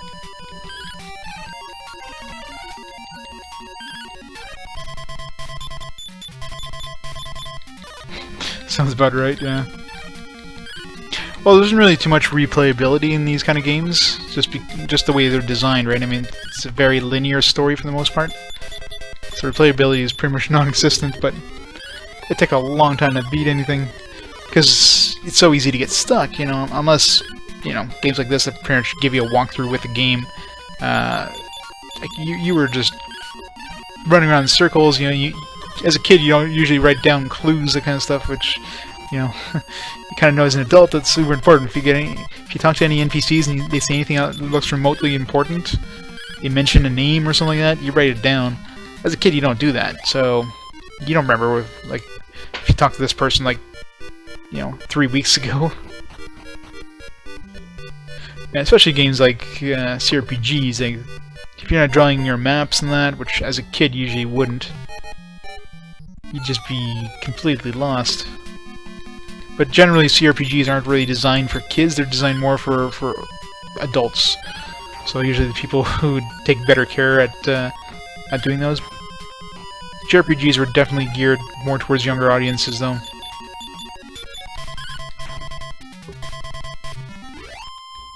Which is why I enjoyed them as a kid. That's probably why I hated like CRPGs as a kid, because they were complicated games, right? They were babbles. Too bad they're not metal.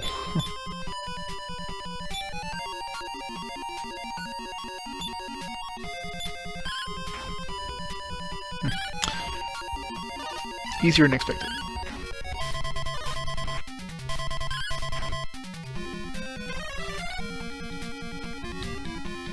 And now we can't hit anything.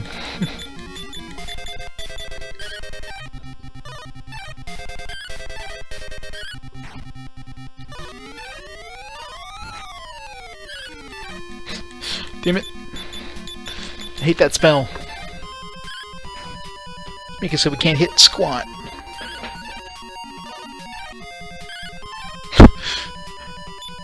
Everybody's missing, including the enemies. Damn it, Lan, why did you only have to hit for 9? These things have, what, 10 HP?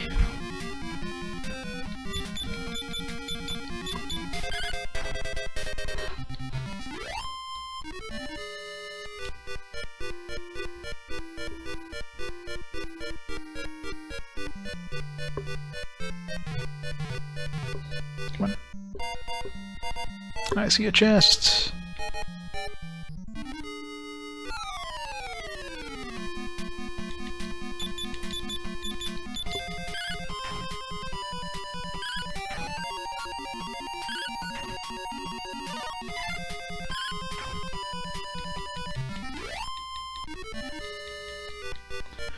We're getting close to level up on some of our guys.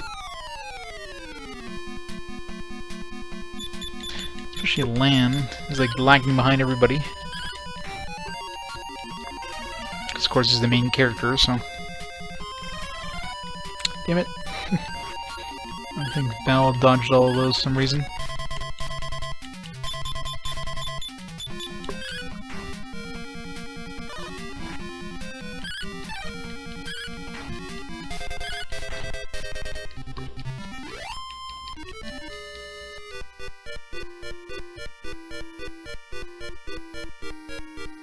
Guess we gotta go there from downstairs.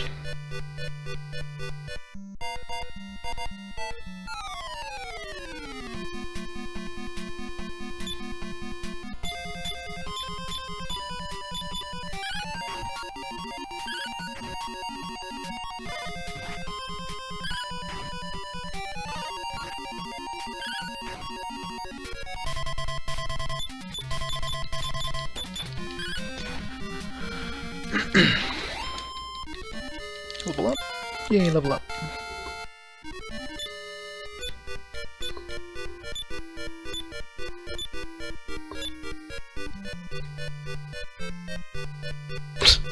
They're chibi. What was the art style back then?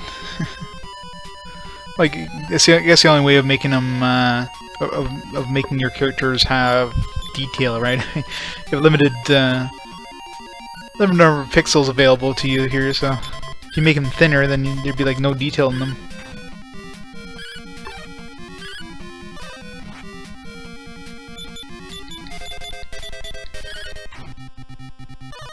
Disadvantage of NES games, I guess.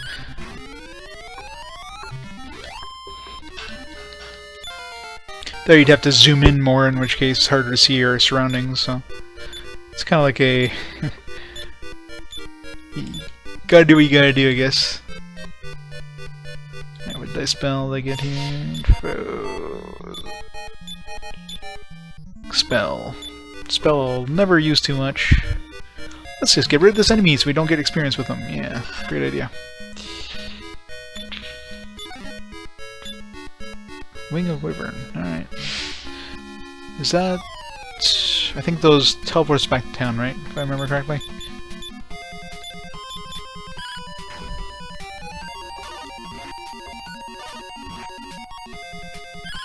Damn it. I don't have any antidotes, do I? How do I cure poison? I don't have an antidote spell. I'm not carrying any sort of antidote items. Poison is really bad, isn't it? I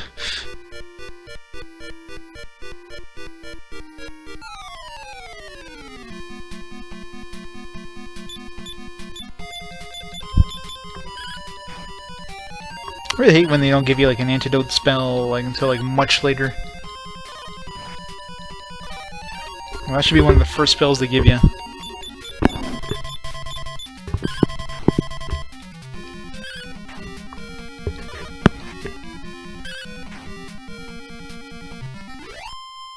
And make sure she doesn't have one. She might have gotten one, I just didn't realize it. New spell! Nope. Unless heal does both. It does not. Ah, that sucks.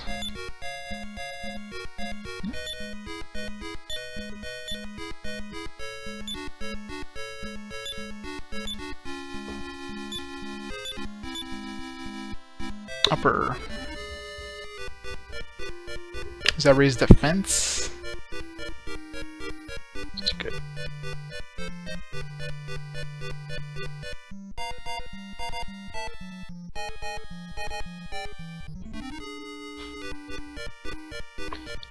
Where is it?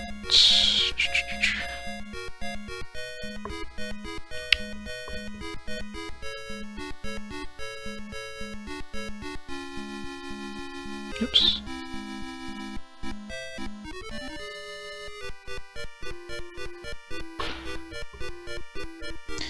Upper, where is it?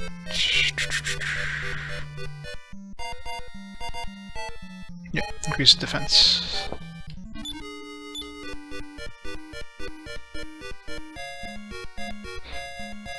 Rip Val. Val's gonna die. She's going down.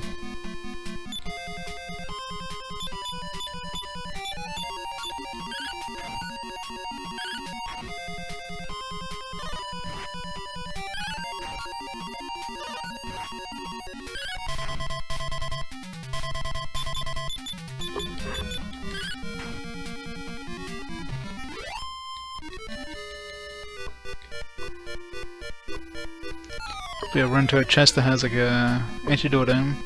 Scorpion wasp, yeah, those sound like they use poison. Of enemies that summon other enemies.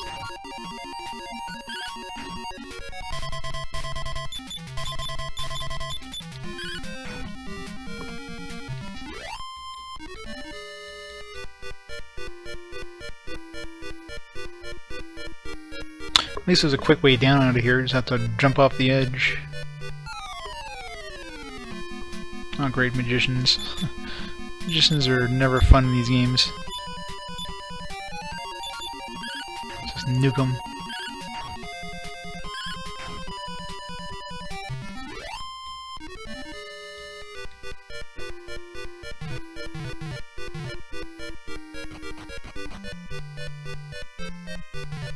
Wait.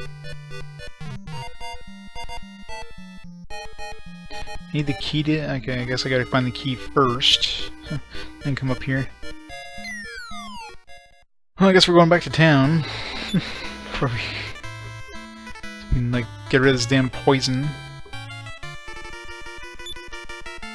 Bring another wing of wyvern with me. And some,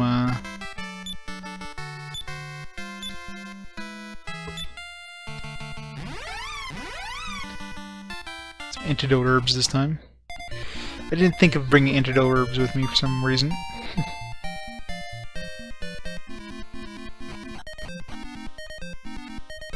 I can heal that by resting. Do I have to like, go see the priest?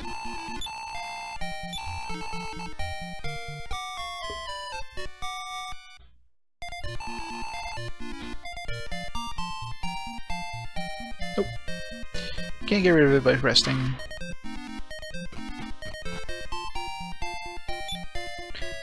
Luckily you don't take poison damage when you're in town.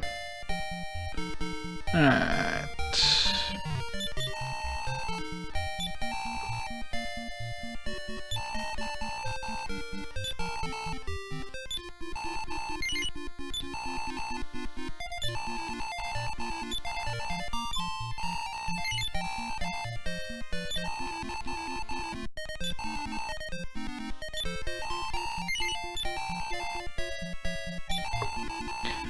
Hopefully 3 is enough. And go, whoops. Buy some like new items, new weapons and armor. Let's go to the other town for that though. For better stuff.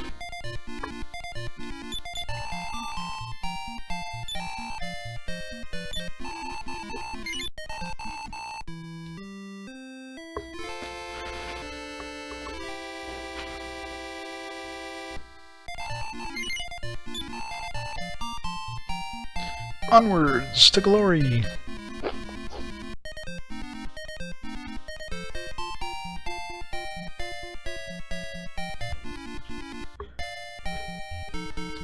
Damn it! 11 NPCs to block your way.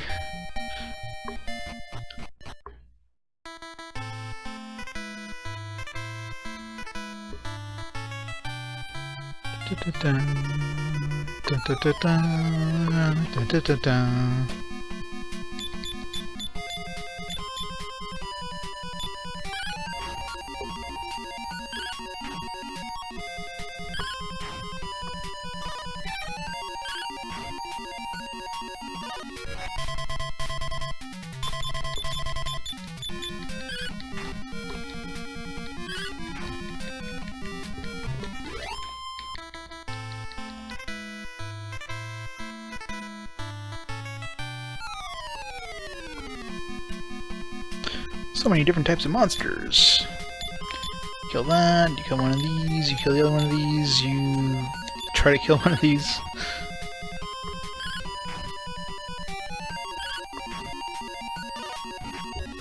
One day Wiz is gonna be able to one-shot something. Be at level 50 and maybe a slime, but one day.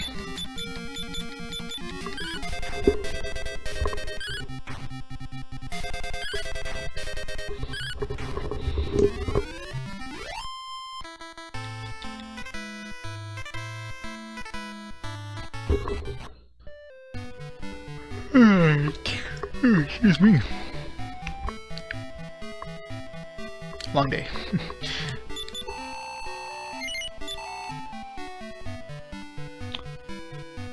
See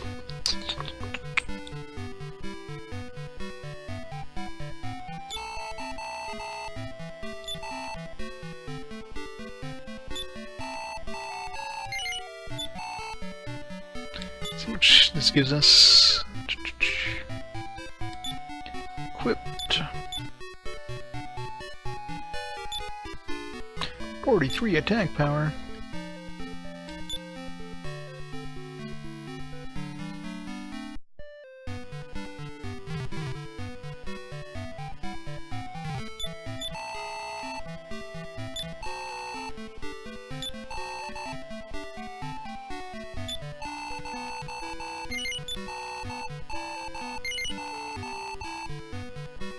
Yeah, I forgot that Dragon Warrior generally gives you more money than most games when you sell stuff. Like, they give you about 3/4 of the value instead of like half the value like most games.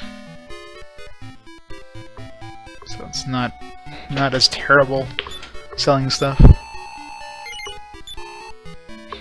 Alright, let's get some more protection for tanks here.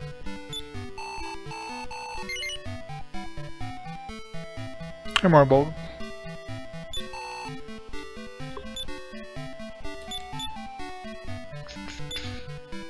Just make sure you can actually use this. Okay, good.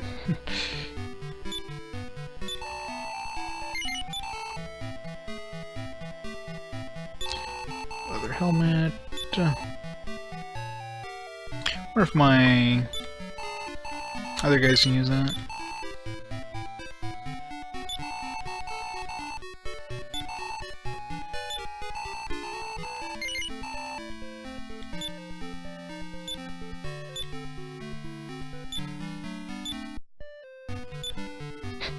Hold 2 defense power. Whatever. Every little bit helps for these guys.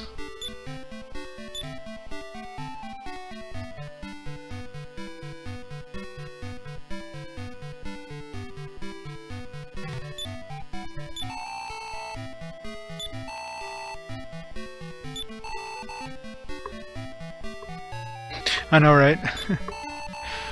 It's more of the same, pretty much. But you gotta remember, like, this game came out quite a while ago in Japan at this point, so it's pretty much just not a reskin, but like kind of a reuse of Dragon Warrior 2's engine and the new kind of a new style, I guess. Hey, Chris.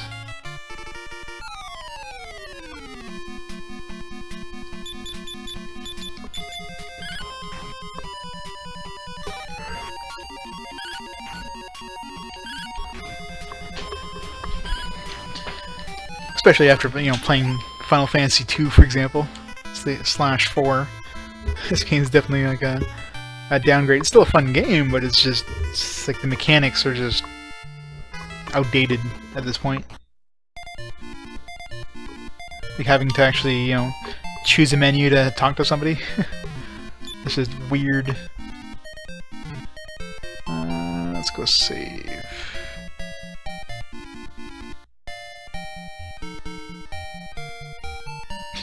I don't know the exact dates, but I know, like in terms of the releases in Japan, but between Dragon Warrior, like between 3 and 4 is actually very close together. Like Dragon Warrior 4 came out in the same year as Dragon Warrior 3 did.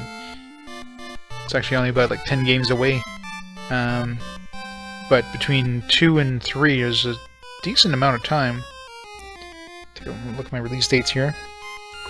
So in North America, Dragon Warrior 2 came out, if I can find it here, came out in 1990. So it came out September 1990. And Dragon Warrior 3 came out March 1992. So it's like a year and a half after 1 came out, or after 2 came out. Between Dragon Warrior 3 and 4, there's only 7 months. Pretty much, so it's a really quick, you know, it takes like a year and a half, and then you get 7 months later, you get another one after that. It's crazy.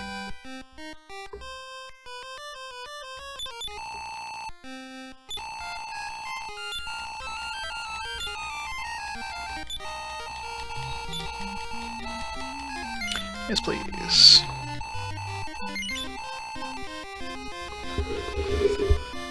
Alright. I can pull it up real quick. Won't take long.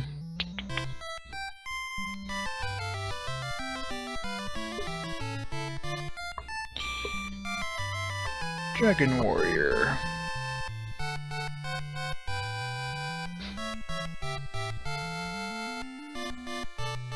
Wikipedia.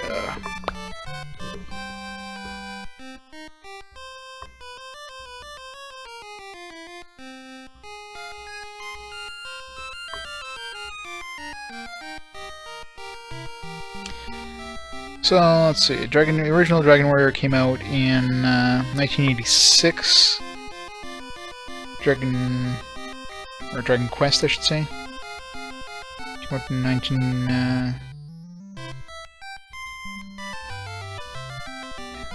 Oops.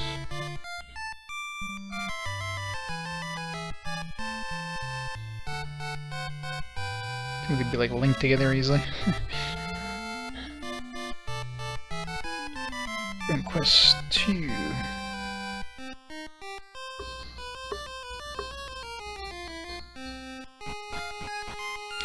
Dragon Quest 2 came out in 1987, so it only took a year for them to come out.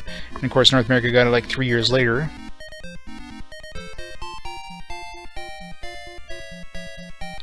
Dragon Quest 3.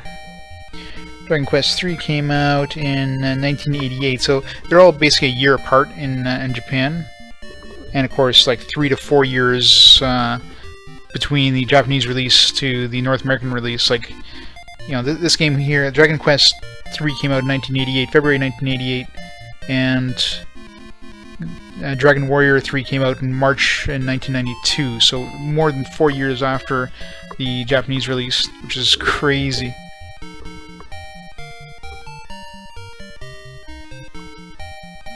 And obviously they were already working on the translation of Dragon Quest 4, because that came out very soon after. So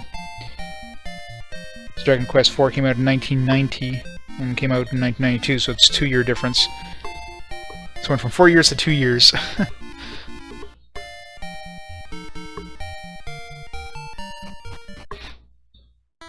So it seems like these three, anyways, were pretty much, they're all 1 year apart, so they use very similar engines. And 4, since even in Japan, it was basically like a 2-year gap between 3 and 4. They probably had like a lot more time to like revamp the engine. That's why the first 3 look very similar to each other.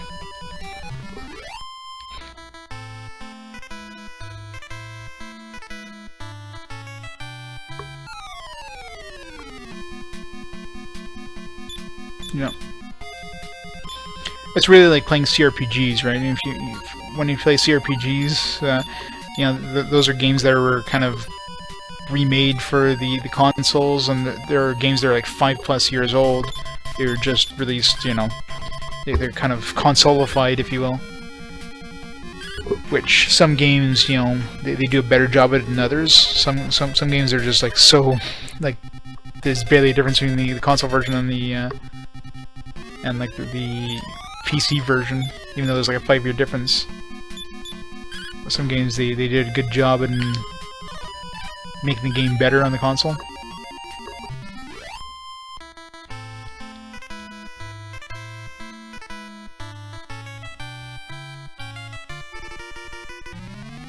Oops.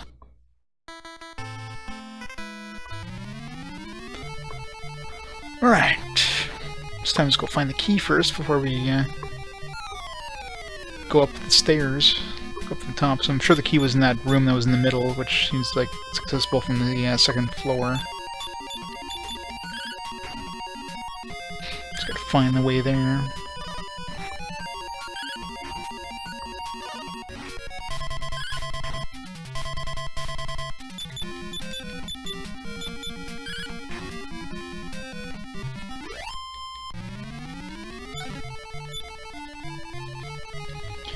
Medicinal herb. Yes, medicinal herb.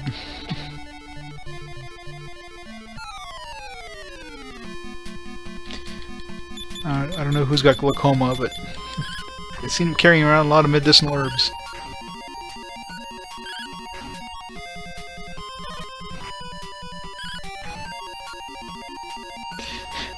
Yeah, the beginning of Exile was brutally difficult, but later on it became so much easier because magic was just OP in that game. So once you got to the point where you start getting magic, I mean the regeneration magic basically doubled your health bar because every time you got hit, took damage away from your magic bar instead of your health bar.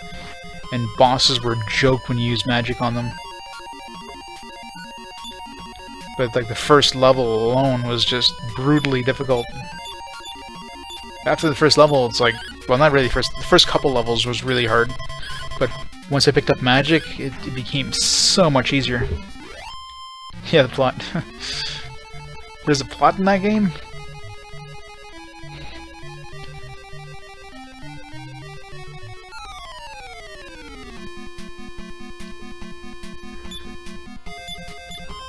No, it's definitely a weird game. It was enjoyable, like, towards the end. Like I said, once I got the magic, it became a lot more enjoyable. It wasn't like brutally nightmarish difficulty.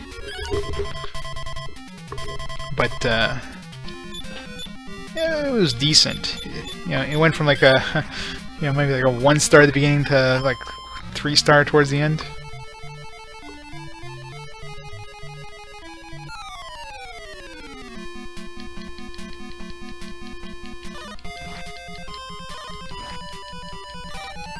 It's gonna be the last fast game we're gonna have for a while because got 3 long games in a row. This one, I don't mind this one being long because it's Dragon Warrior, right? I could play Dragon Warrior forever, not get bored of it. But then we have like Dungeons & Dragons Pool of Radiance. That's gonna be a long ass, annoying game. And then Wizardry 2. Just the thought of that game is gonna, it's giving me like ulcers. It's like Civ, yeah. That's what I mean. I don't mind playing this game for a long time because it's Dragon Warrior. I mean, who could say no to Dragon Warrior? But just the other upcoming games are just the thought of those.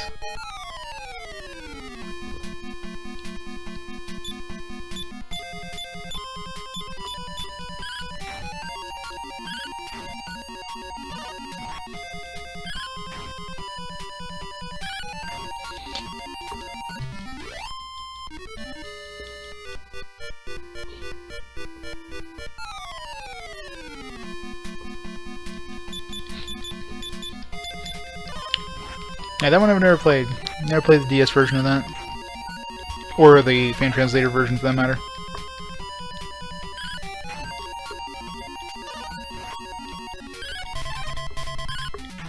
Hell, I never even played Dragon Warrior 7.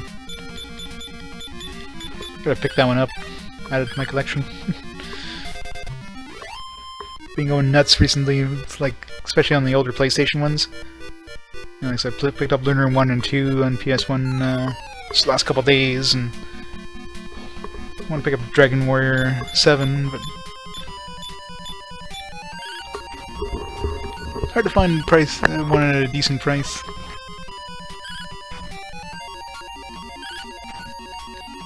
Oh yeah, Starflight was a fun game.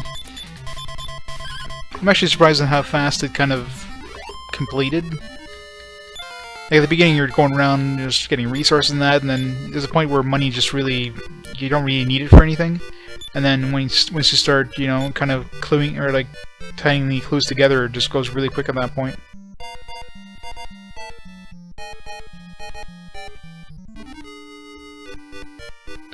I'm not sure. It's the main problem with the cam is just the environment I'm in. It's not very conducive for a camera. Like, it's not really like a good background to use, and just like I'm usually sitting in front of the TV playing the games, which makes the camera even more awkward.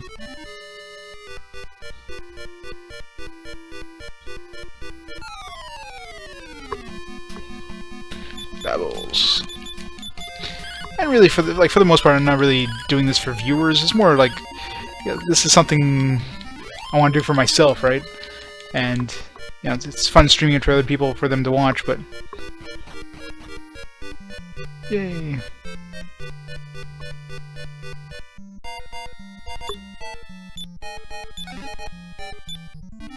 Another helmet. Oh, that's gonna be the key.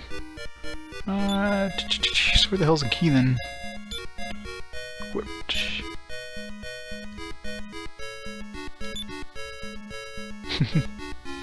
Thanks, Lightning Ziv.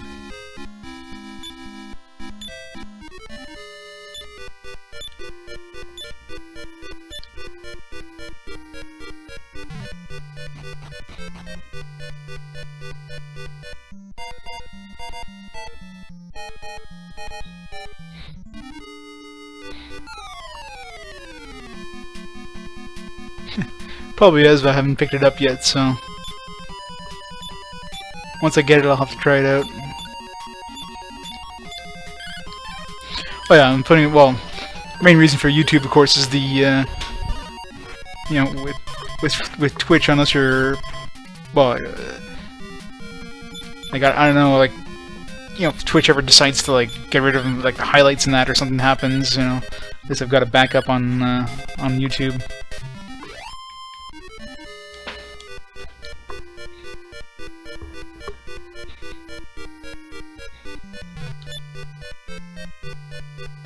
Search.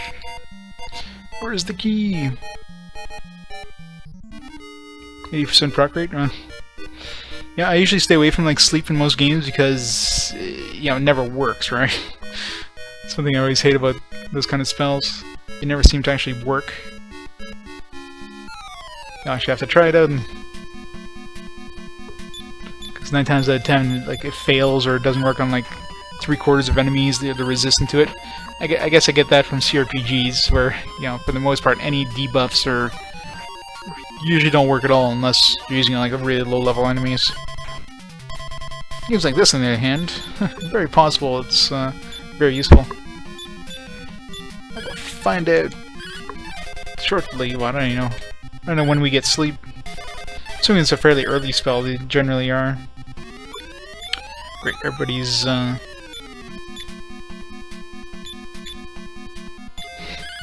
everybody's blind, nobody can hit anything.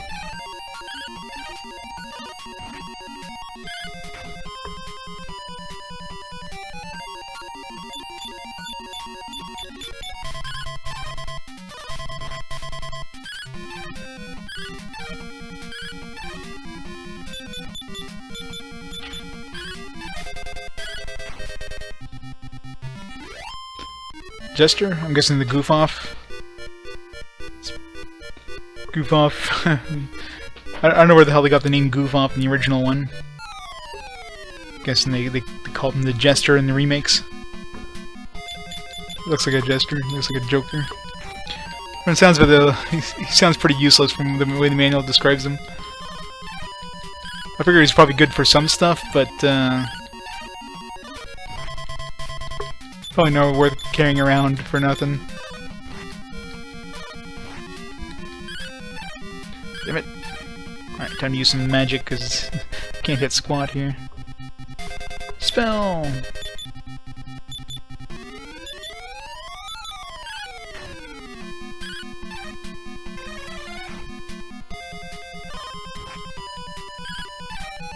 Damn it! Stop missing!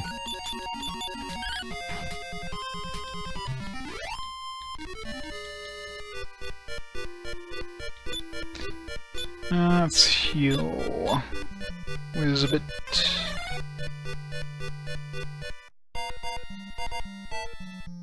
So I gotta find where the hell that key is.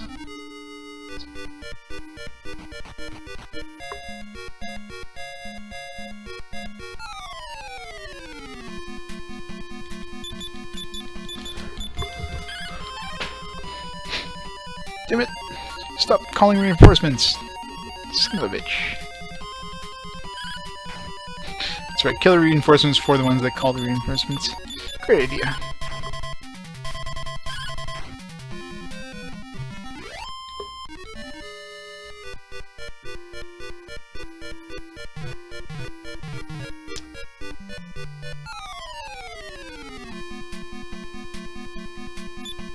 Anteaters and frog ore.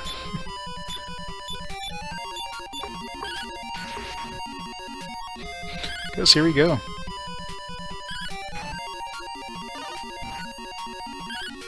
You're in Valley, you're so slow. Need to speed her up a bit, get some speed boots or something. Or whatever the hell this game's equivalent is.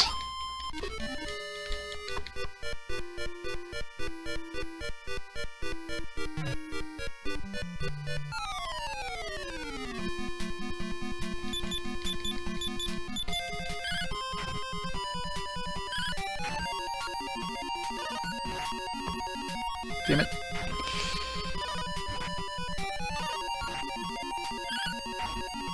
Good thing we've got a couple poison antidote herbs. Because we still can't cast any sort of poison protection here.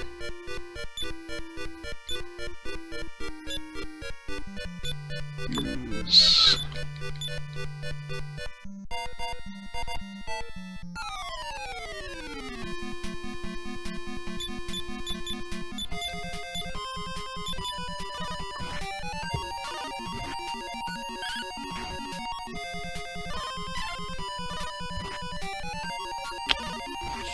Damn it.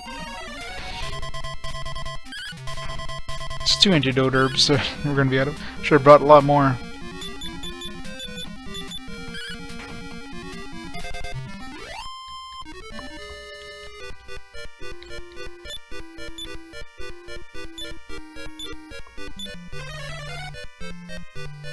I'll keep her poisoned for now. Sure, it's not gonna be the last babbles we run into. Ouch.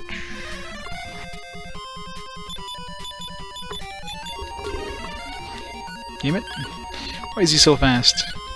He's cheating. He's using RNG manipulation.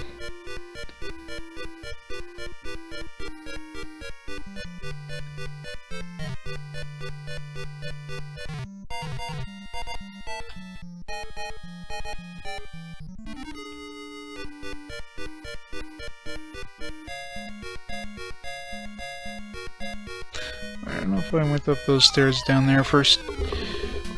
Oops. Belle's hurting again. I'm gonna have to heal her after this fight. Or, get rid of her poison, I should say.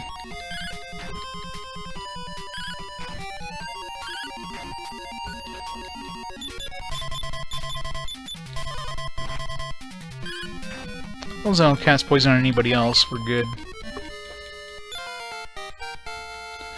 Maybe she'll finally have a cure spell. Poison cure. Hope so. Nope. Never lucky. Where did she get? Surround. I'll keep enemies from hitting us at least.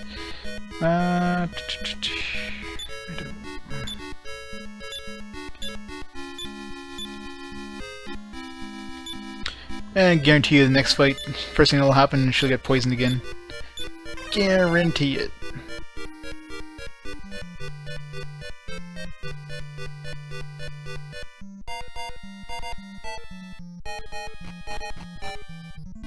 Oh.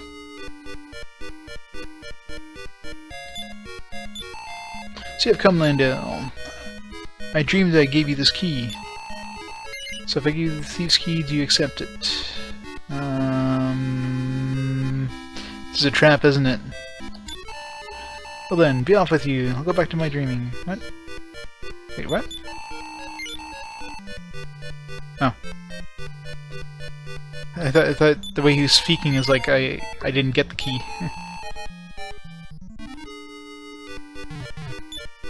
Now she gotta use it. Ugh.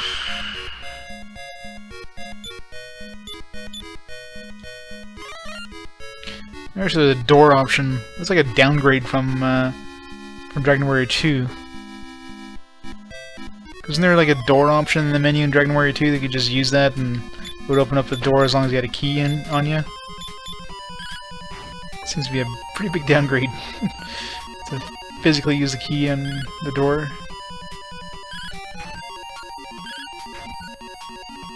Is there any other doors in this place that I need to use that on? I'm trying to remember.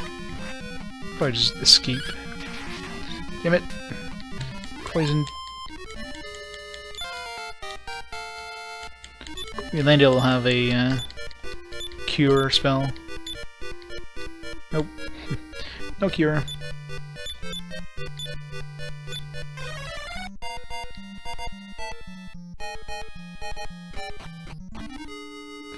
Geronimo!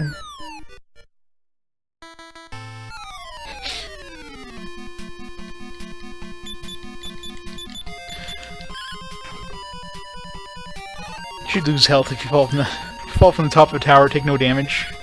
Totally realistic. Must have had some trees breaking our fall.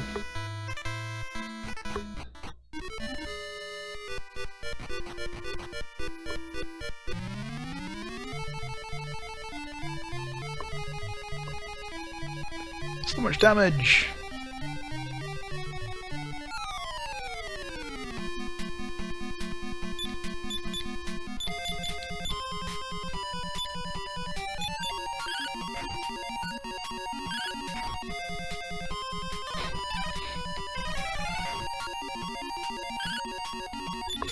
Different Valor, you're supposed to switch targets. So that's one thing I really don't like about the original, JRPGs, which this one still does. The fact that your character is told to attack an enemy that's already dead, or that dies before they actually attack. They don't hit anything. They'll switch targets.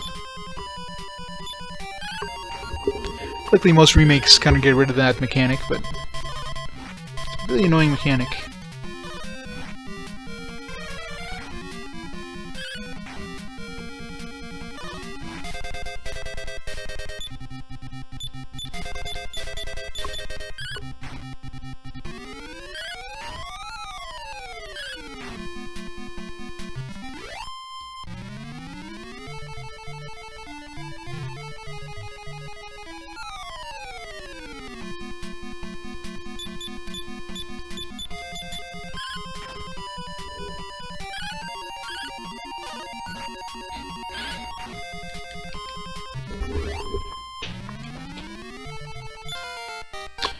Level up!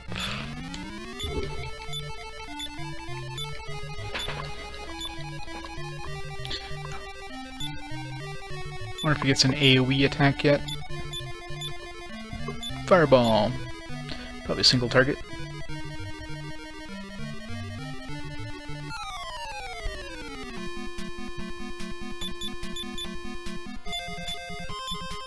Let's find out.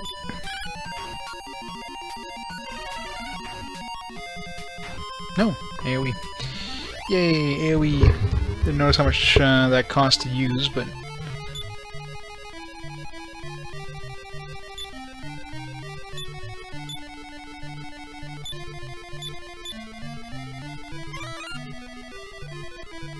Treasure!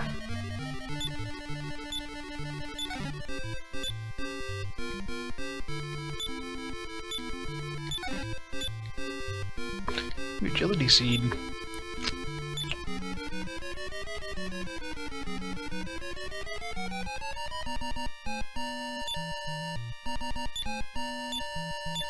Alright, use the agility the most here.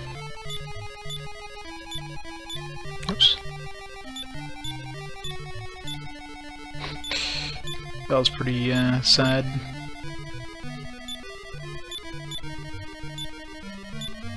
Kinda want to give it to my healer, just to make sure, if I need to heal, at least, Nope.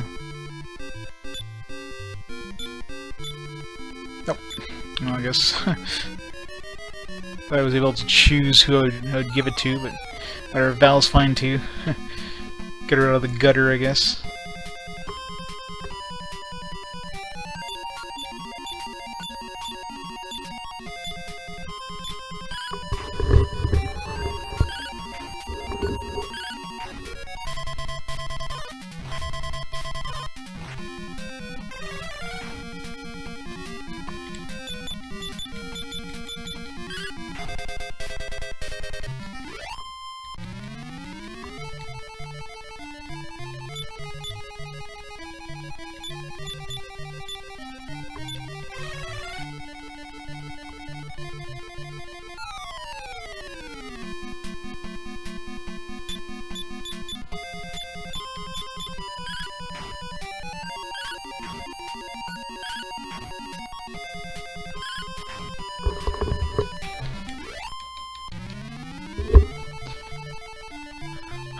let's go this way. Take the, if I can ever get there. Encounter rate sometimes in these games. It's like either get like no encounters. You always get encounters when you don't want them, and you're trying to grind experience or something. You never get encounters. So yeah, I'm grinding experience right now, game. You heard me right. I'm trying to get XP. Thanks for all this XP, game. Hope I get a lot of encounters so I can get more XP. See, it worked. It's easy to feel the game.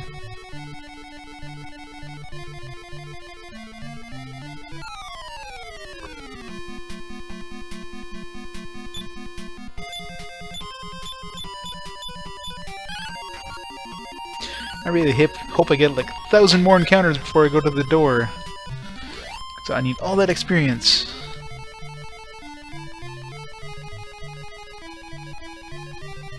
Damn it. Didn't work that time.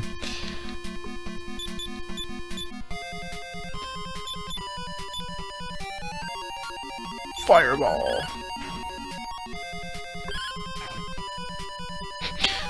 Fireball's gonna hit one thing. Huh?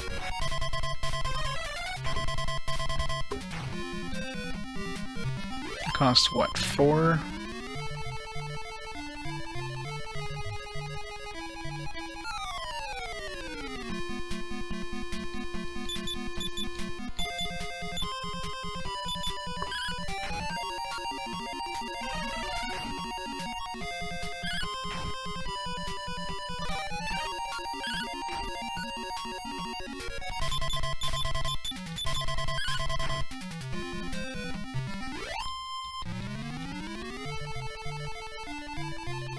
Almost out of here.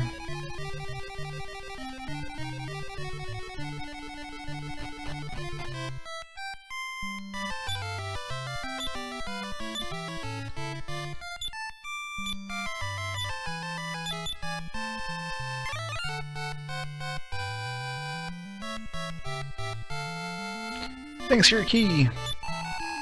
Blasted, that blasted old man Tower Najima. Still a key from me, Black Aura. Oh, I have your key now, haha!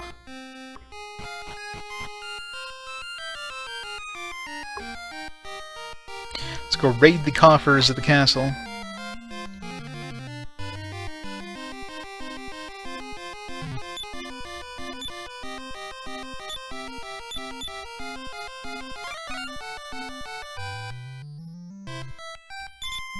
Oops. Break open the seal and the travel door using the magic ball I hear. Where's this magic ball?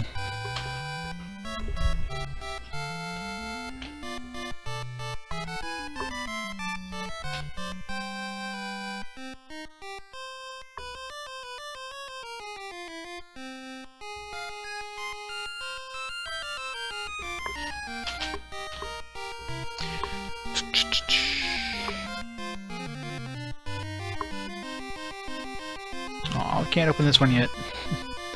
Not that, you know, this guard will protect the actual treasure, because his job is just to walk around randomly and not prevent you from doing anything.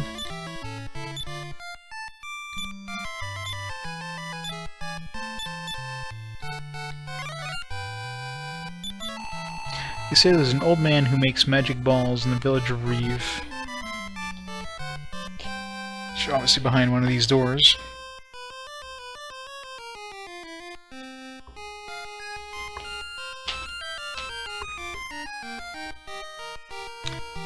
Any other doors in this place?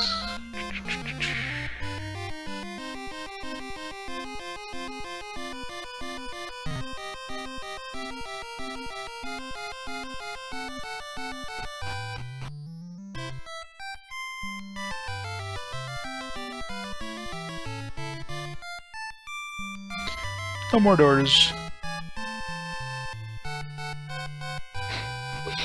Yep, that's right. You know, like some of the later games that, you know, if you push against an NPC, they get the hell out of the way. Some games like this, they just like stand there and stand there and stand there. Some areas are worse than others. These ones, at least, they're like the cities are wide open enough. You know, you have these entrances are actually like 2 squares big instead of 1, so if you have an NPC in front of it, you can easily just go to the other side. But sometimes, yeah, like let's say an NPC, I don't know if they can even run here. If there's like certain areas that they're not allowed walking into, but if an NPC went here, for example, I'd be screwed. If I wanted to go down here, I just wouldn't be able to get past them.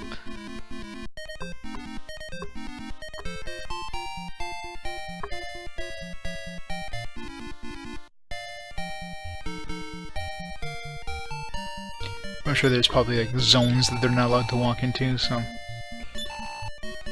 they're not completely random. Serious poison. 6? When did the price go up? It used to be 5. Did it go up because I leveled up, or?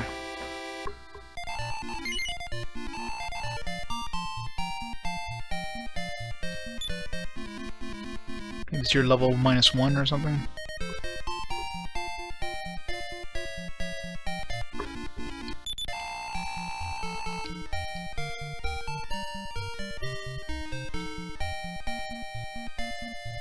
Let's go rest.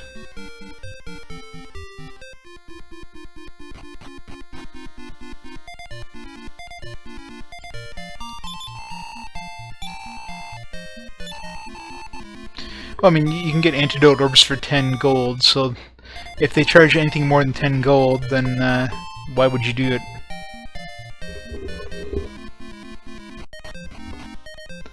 So 6 gold, I mean, if he creeps up to 10 gold, and at that point it's like, why am I seeing you, priest? Just go to the shop and buy some antidote. Yeah, want to Reeve. Let's go to Reeve. I wanted to save, that's what I was going to do. I didn't notice if there's, was there somewhere to save at the second town? Like 5 places to save in the first town. What are the guys that you can choose your characters at, and they'll force you to save every time you want to talk to them. Or a pain in the ass. The second town I didn't notice if anybody did.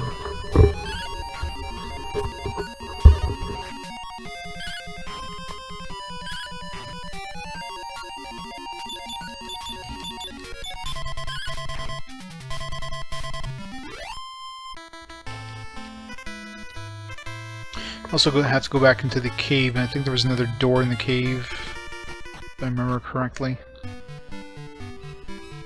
Vaguely remember.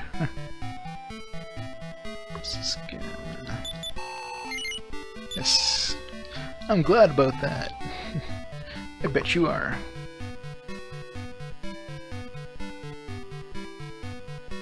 Oh yeah, and the inn in the first town had doors with people behind them. I'll have to go back there too.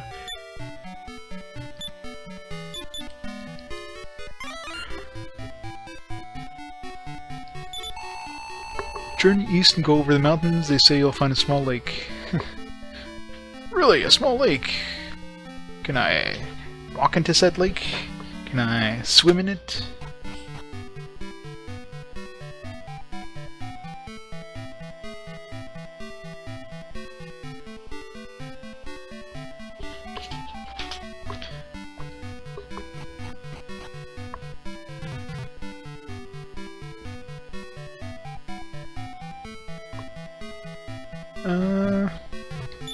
Anything else to buy? I can buy another chain sickle for... Do I want to buy another chain sickle?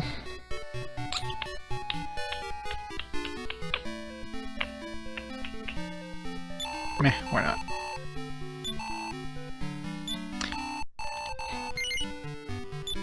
I mean, I get 3/4 of the value back when I sell it anyways, so it's not terrible. I don't waste that much money by buying something that I'm gonna downgrade later.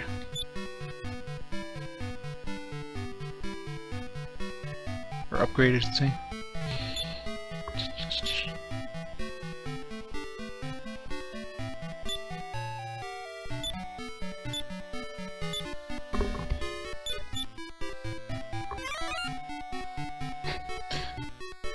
Well, I mean, it's opening up houses and that. People's houses. It's pretty much like lockpicks, really. I mean, rooms with treasure in them would have like a lot more complex locks than, you know, standard people's doors. Read the story already. Go ahead and break the seal with this magic ball. It's like there's no audio indication when you get an item. You don't get like a da da da da. You just have like a random conversation. If you read through the conversation fast, you don't realize he actually gave you an item.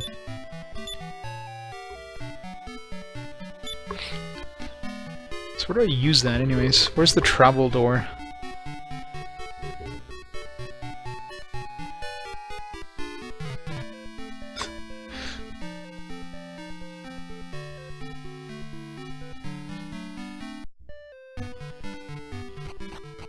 Of course it's creepy.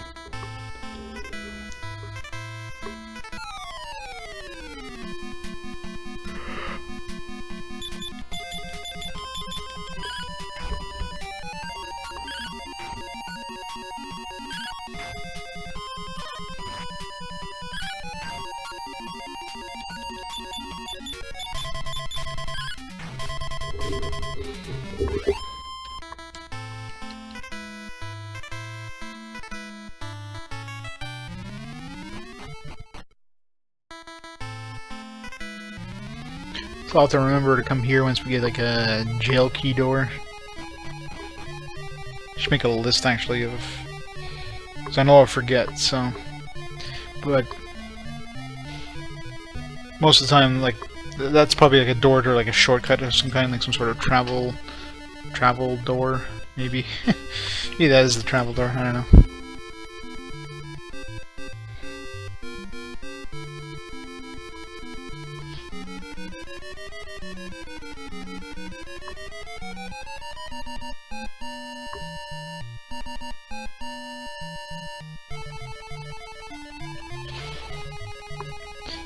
Make a list of where I find doors that aren't accessible yet. Once early on you can kind of remember, but as time goes on, the further I go, I'll be like, and I get a key, I'll be like, oh yeah, where's all these doors again? Probably. That's where we get the puff puff. What dragon warrior did that appear in, anyways? I know it was in, I know it was in 8. I remember it from 8.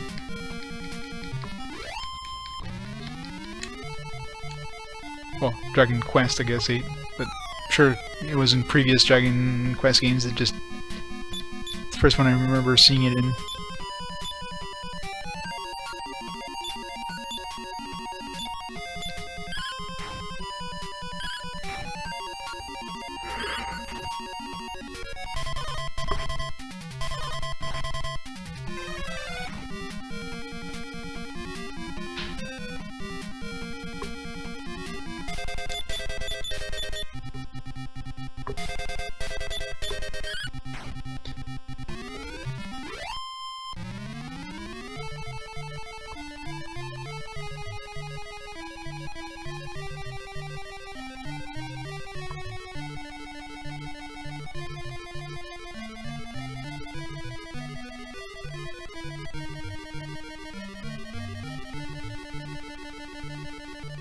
It actually appears in Dragon Quest 1.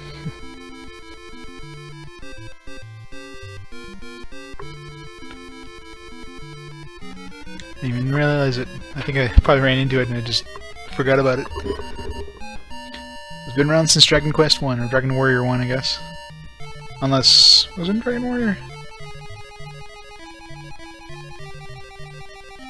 Maybe just in Japanese ones.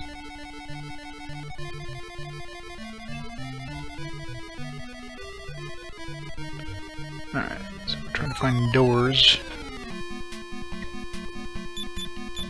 I don't remember if there was one in the dungeon over here. I'm trying to think of the areas I found big doors.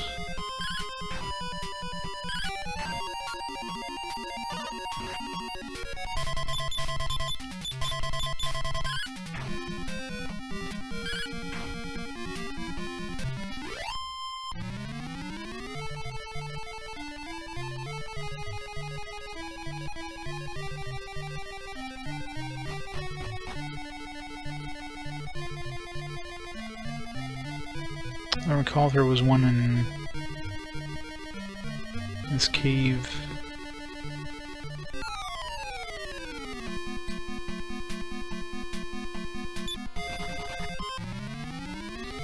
I wonder if I can successfully run easily now that we have a bunch of levels under our belt. So most of these aren't really worth that much experience, so... Of course not. Still fail like crazy.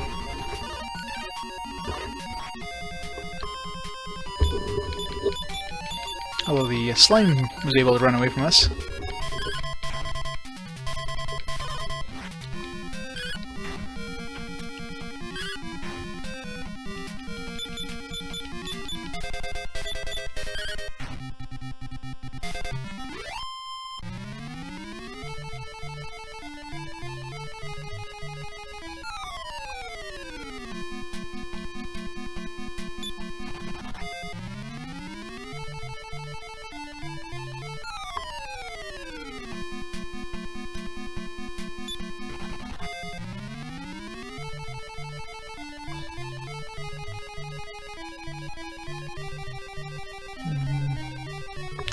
Maybe there isn't any more doors in here.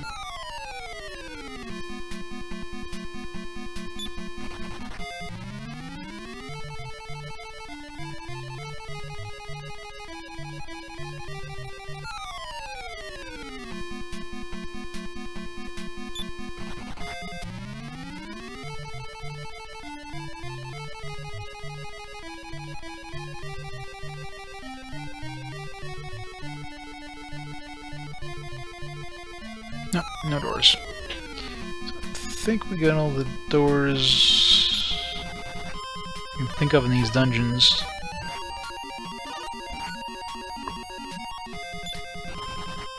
Damn it. You guys can't even hit me. Let me run. Stupid crows.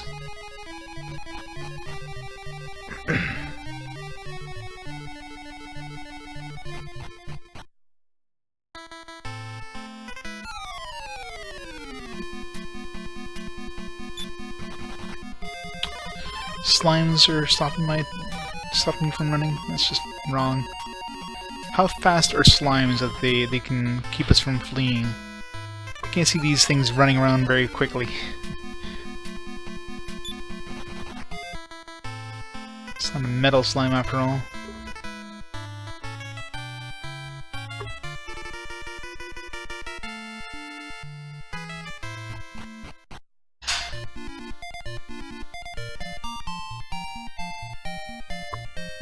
There's just two doors up here.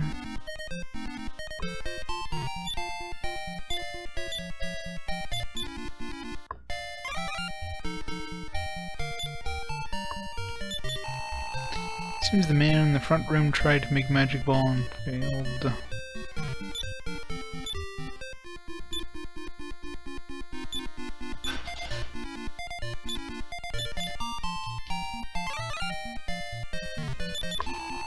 Or to sail the far seas. Well, that was useless. Alright. Any more doors? What's this guy blocking anyways? There's gotta be a way in here. Any secret way in here?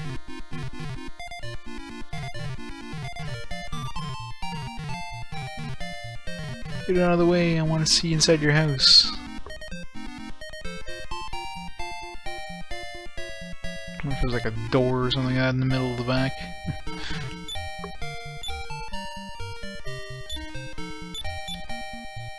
Nope. Wishful thinking. I'm always suspicious when somebody's blocking an entrance like that. It's like, it's probably blocking something important. There's gotta be a trick.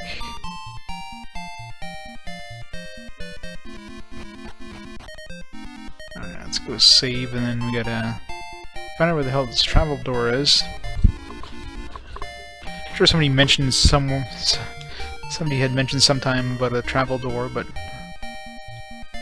maybe I have to go to that lake that's to the east of Reeve or something.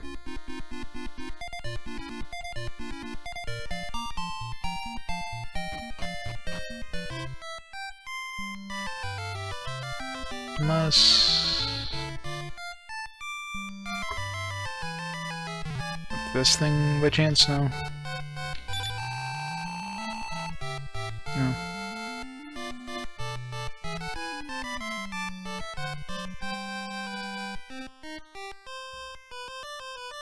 I remember if I went down here after I got the key. There's a door over there. Yeah, didn't go over there.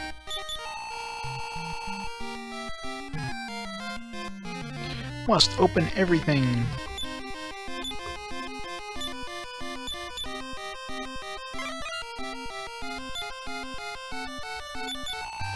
Magic ball can break down walls, they say. Now where is said wall, I wonder?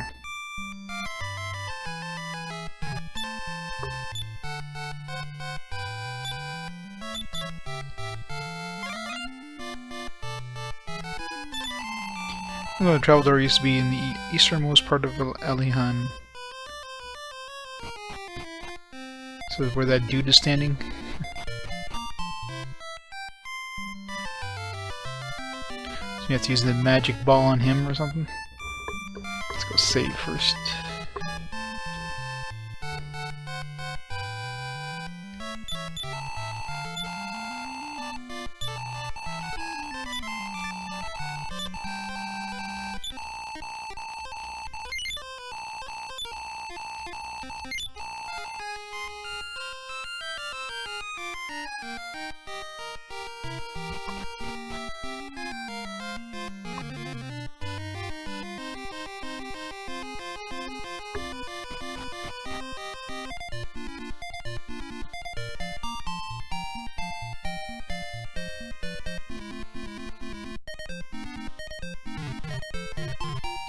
Maybe he's just using the magic ball here.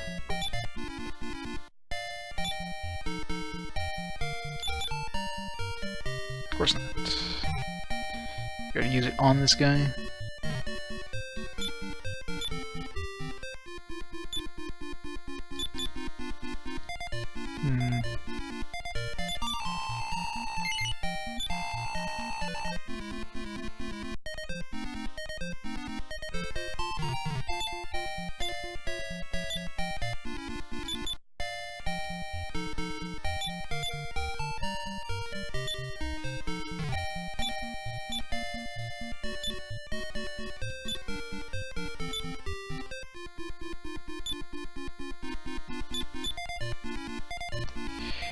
Eastern side of Alihan. I mean, is this and this?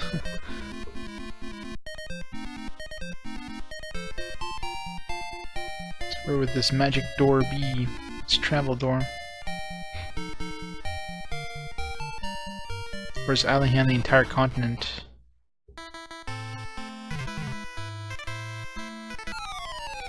You have to use the magic ball on the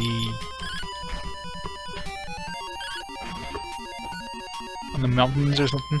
I don't know.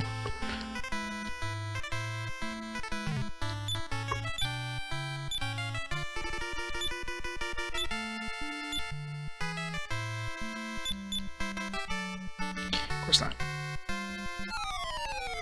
Alright, let's go check out that lake.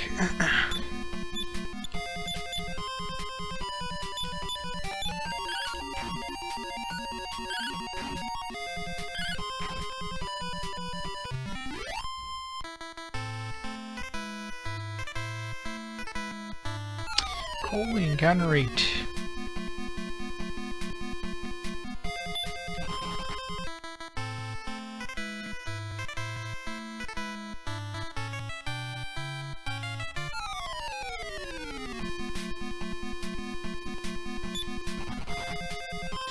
Of course. Look, what we try to run, we fail, and they just run away. They're so fearful of us. Why the hell aren't we able to run from... It just doesn't make sense.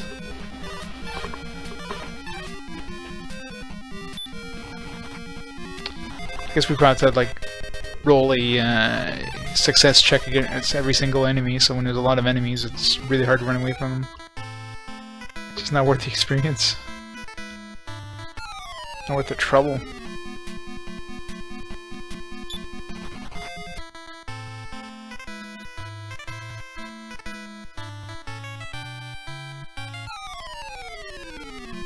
Of course, I am walking in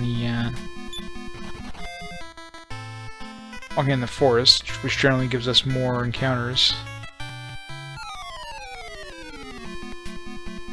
Spiked hairs, new enemies, which means they're gonna murder us all.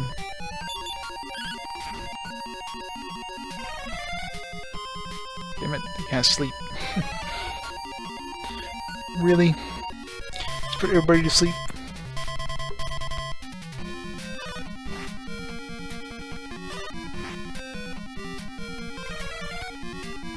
Seriously? Ah, crap. Well, that's, wait for an hour while this battle kind of, you know, ever goes through. Oh, and puts everybody to sleep again. Son of a bitch.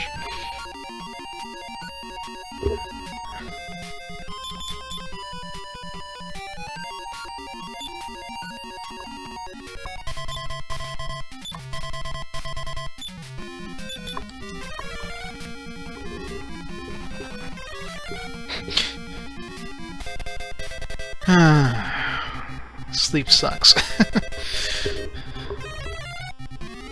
damn. Like, these guys don't really do much damage, but damn, that's sleep. What did I just do there? I went to block, didn't I?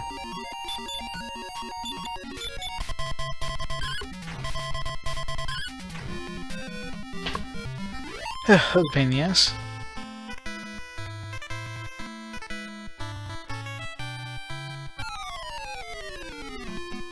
Healer. Kill it before it can heal himself. Damn it, he healed himself. It's game over now. When you have like an entire full group of those guys. That's probably the travel door there, maybe?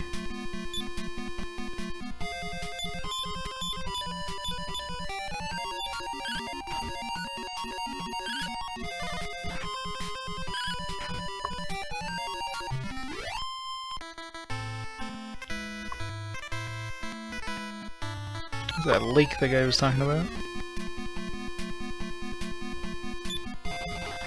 Damn it. And now we're gonna be put asleep forever. Or not.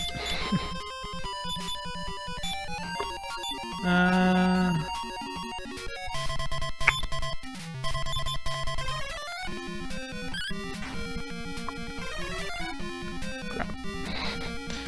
And of course, puts Val to sleep. Son of a bitch.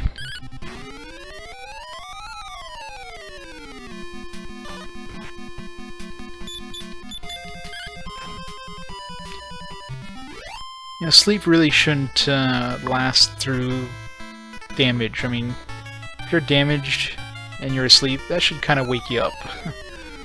It'd be really hard to sleep when you don't wake up when you get hit by like anything. You can see paralyzed, but sleep should definitely stop once you get hit.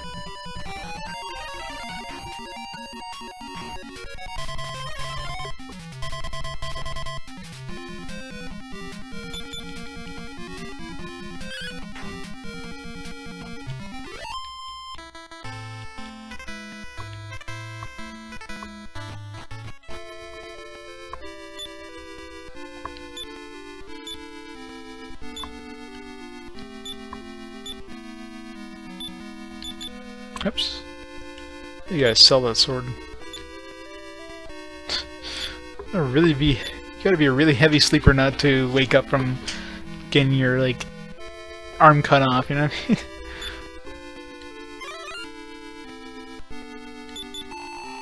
Oh, young man, you have the magic ball. Yes, I do. You must go to the Cave of Enticement. You'll find it near a spring.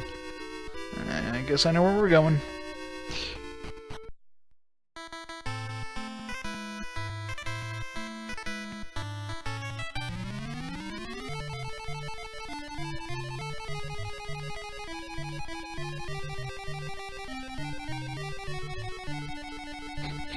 Gotta cave this damn hole in the ground.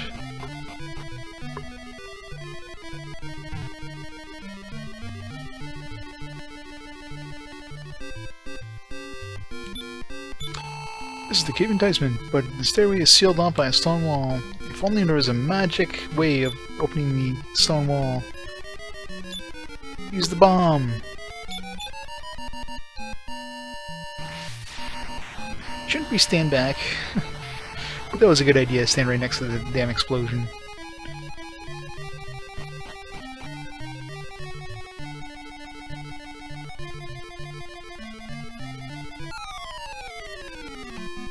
Oh, great.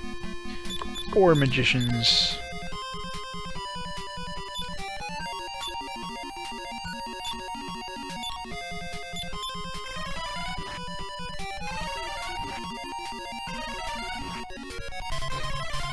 Damn.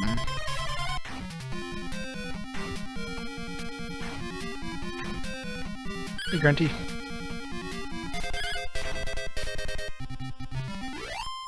Yep. Dragon Warrior 3.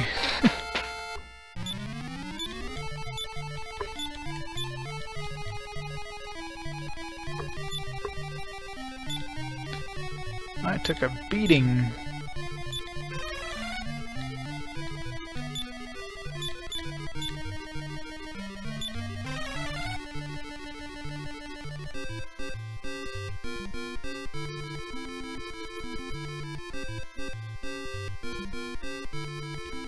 I wonder if you can fall down those pits. Like, do you fall down another floor? Or do you just take damage? So I have a feeling you fall down to another room or something.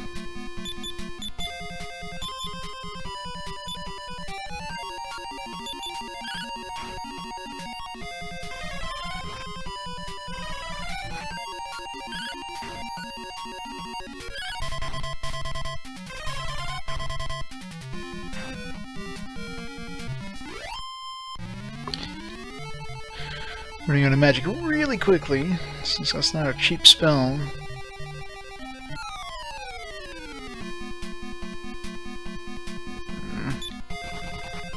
Yay. Don't get put to sleep forever. Alright, let's see what happens when we fall down here. That's what I thought. Fall down to the bottom floor. Which has... I'm not sure if those rocks are... Take damage from those? No.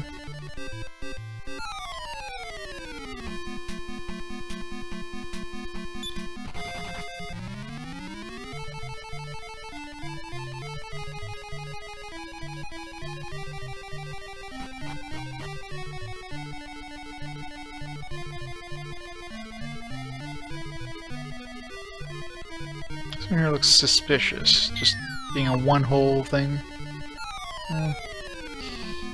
Maybe there would be a secret down here or something.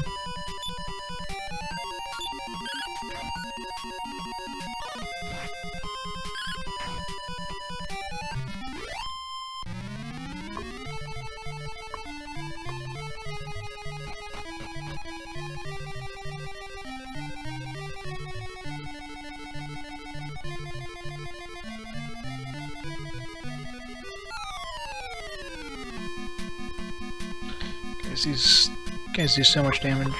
And of course I can't run. Of course I can't.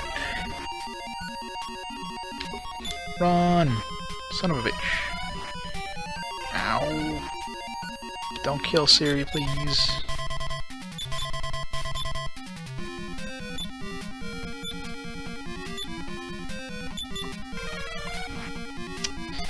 What did I tell you?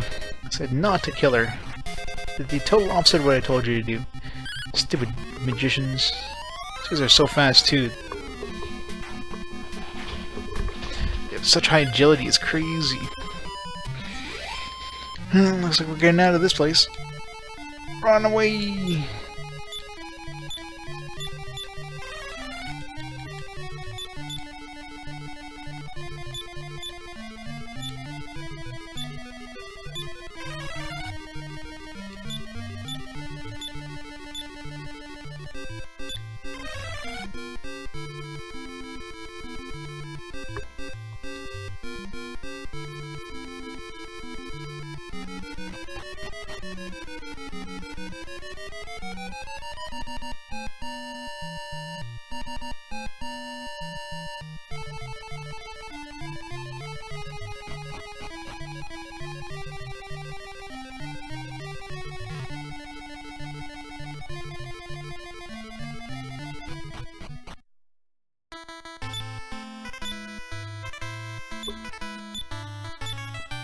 Alright, back to Reeve.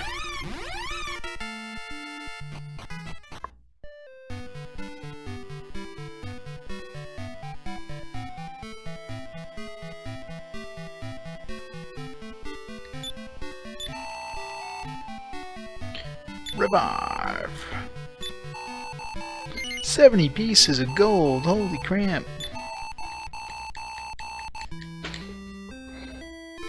This guy's ripping us off!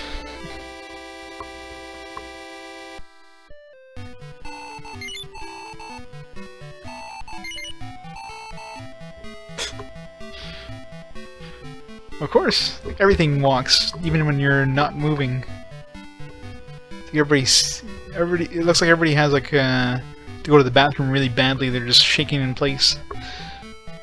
I guess their way of getting exercise, since most of them are just standing in place like for the entire game. Although there is a night cycle, so they do eventually go home to sleep. But no matter what you're doing, you're running in place. You gotta get that cardiovascular exercise in.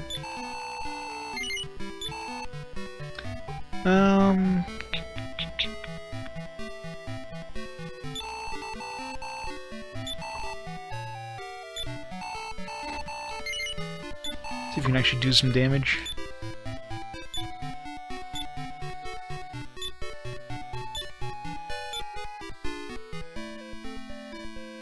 Sell some of this crap that we have.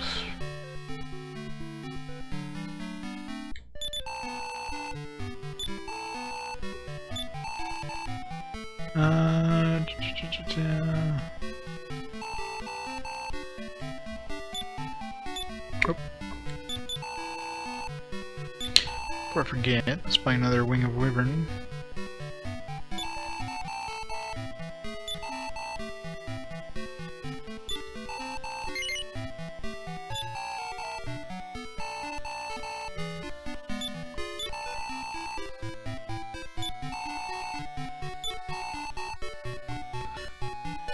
Copper sword.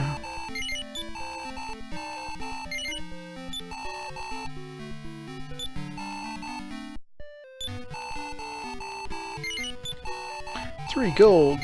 It's a deal.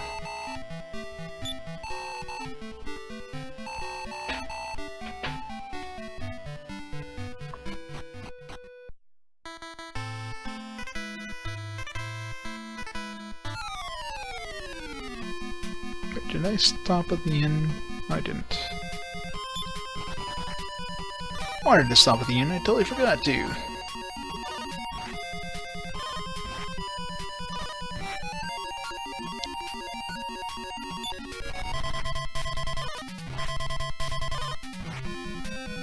We're gonna never escape from this damn battle.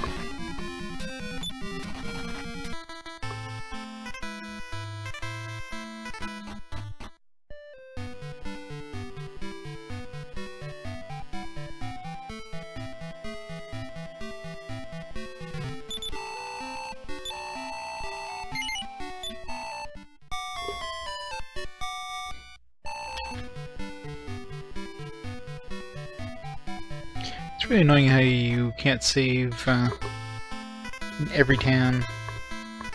Well, it's annoying that you have to go back to the damn castle to save, much less, you know, not being able to save in town. I'm sure, like, later on I'll be able to save in other castles, but it's a pretty big downgrade compared to games like, you know, Final Fantasy. You can save practically anywhere using... Well, you can save anywhere, period. I mean, save anywhere on the... I remember in Final Fantasy 1, did you have to use a tent to save, or were you able to save anywhere in the world? I forget if you had to use a tent. Either way, you could just use tents to save, so...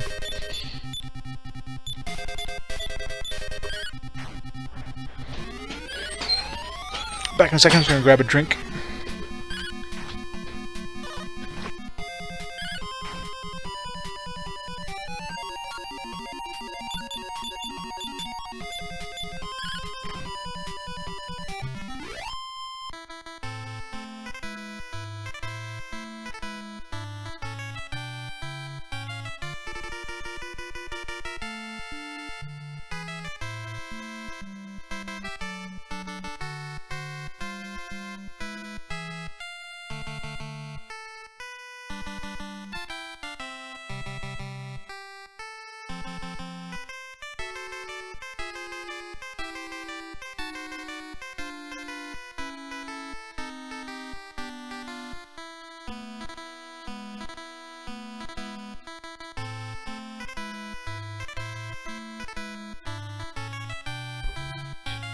Alright.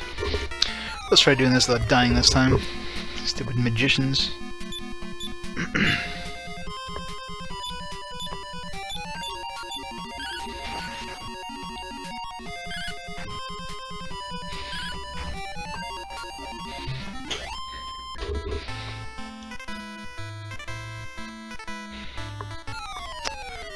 Oh, this encounter rate.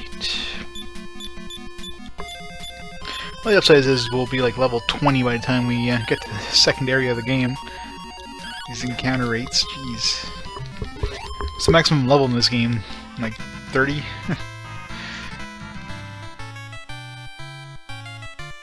Is the fall of Theovelum?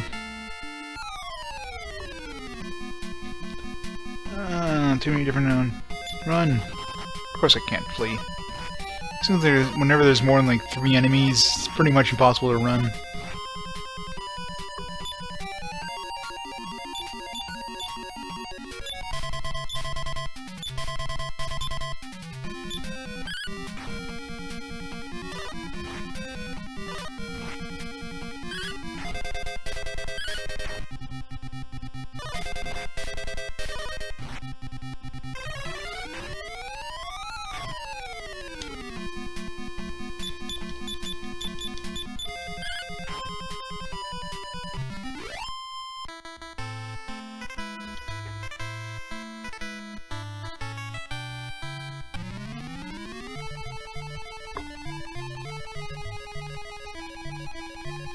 Alright, don't give us like 4 wizards that just nuke the hell out of us again, please. 2 wizards, fine. 4 wizards, that's just... it's harder than anything else we've encountered by far. Let's see if there's anything up here first. Some treasure or something.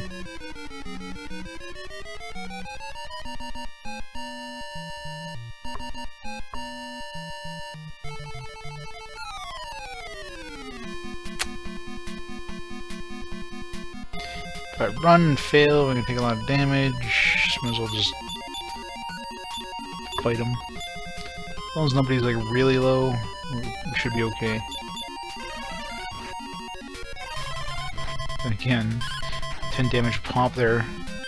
Just need to have like 4 of them attack the same person, and that person's pretty much dead.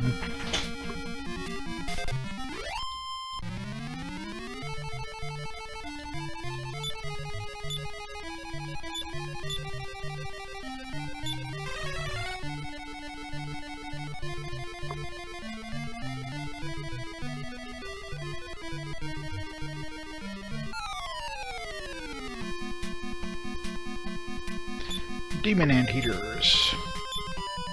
They're not your standard anteater. They worship the devil.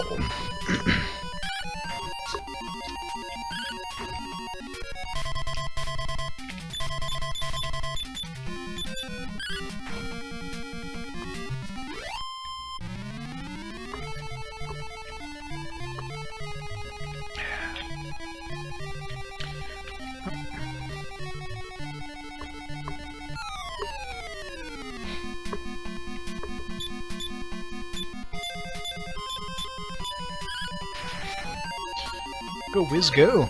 Actually, one-shot something for once.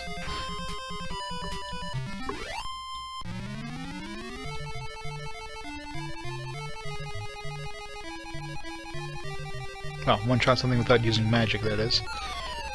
With magic, you can one-shot anything. Alright, so most dangerous is spiked hair. These ones are more of a pain than anything. They're not really dangerous. Spiked hair, on the other hand, puts us to sleep, we're screwed.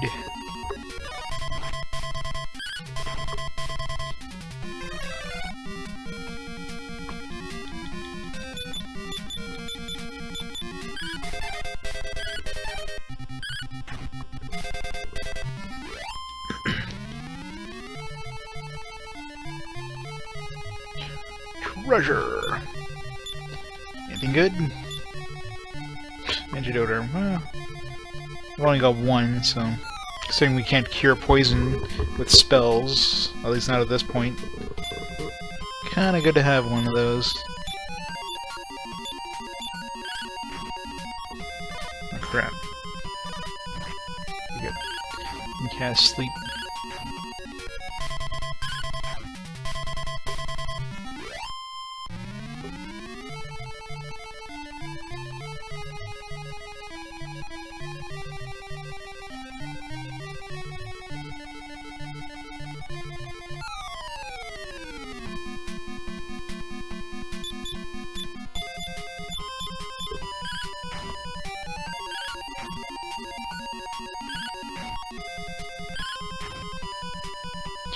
We killed them before they even attacked. Must have had a preemptive strike and I didn't notice.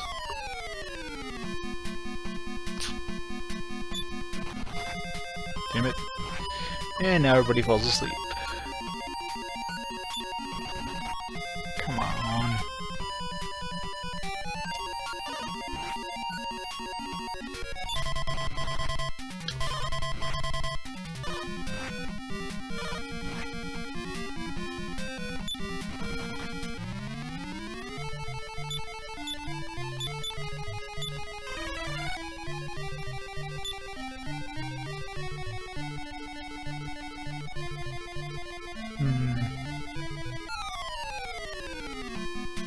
Hoping one of these would lead to treasure, but hopefully I'm not taking the wrong path to treasure. AKA the right path.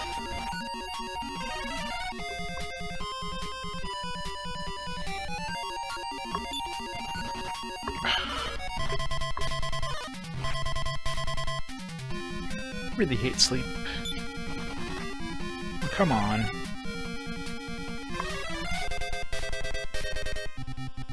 Run already.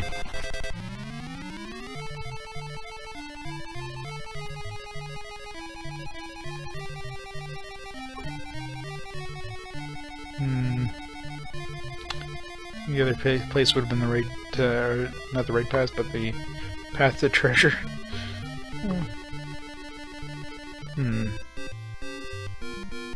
That's a suspicious hole. Oh, crap. Please run! Good. We're back at the entrance. Well, we are, but south side of the entrance.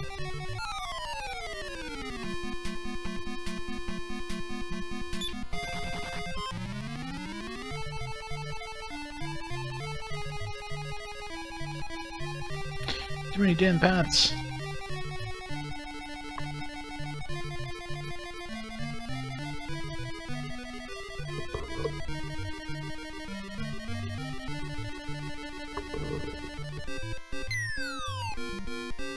Damn it. Something that'd be like a secret. Either way, I wanted to go to the other path, so it's a shortcut, sort of. It's a long shortcut.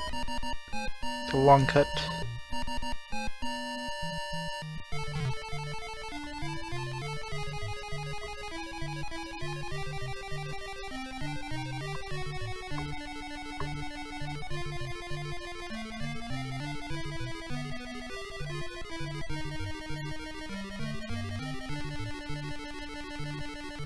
Ah, really? If I would have gone like 1 pixel more, I would have noticed that it was a dead end.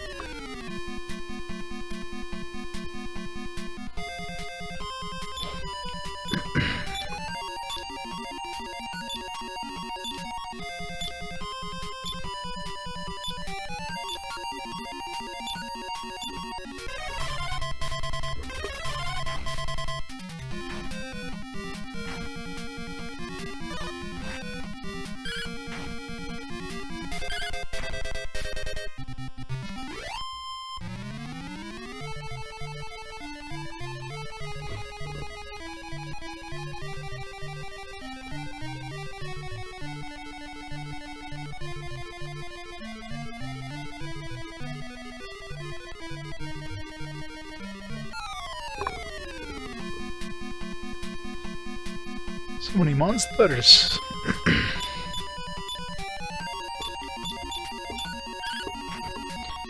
Gotta kill these. Good. As long as we can kill those before they can't sleep, we're good. Care less about the moths, they do like little to no damage. Just cast surround, which is a pain, but this surround, they still have a chance of attacking.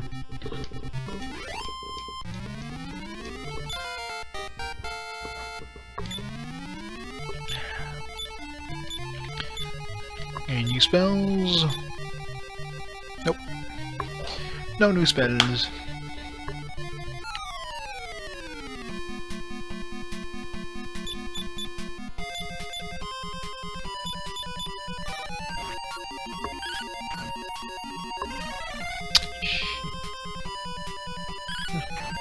Put to sleep the one person who already attacked. I'm fine with that.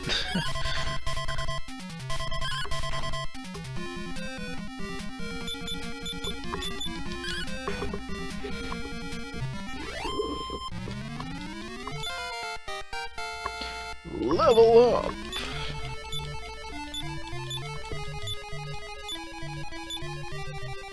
Ooh, new spell.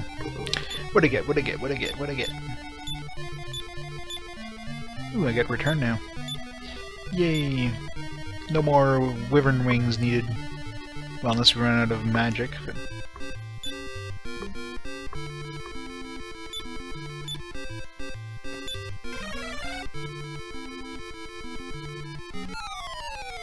one-step encounter, gotta love it.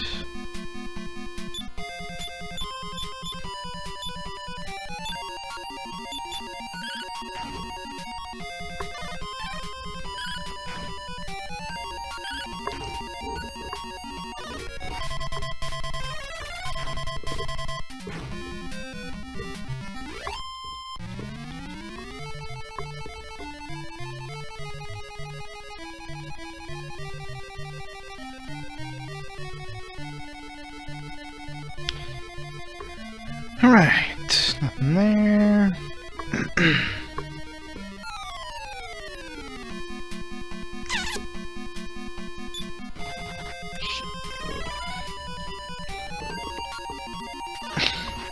Great, Siri's the only one alive. Never mind. Well, alive. Sleep, awake, whatever you want to call it. Might as well be alive. I hate sleep. When they chain cast sleep. Run! Son of a bitch.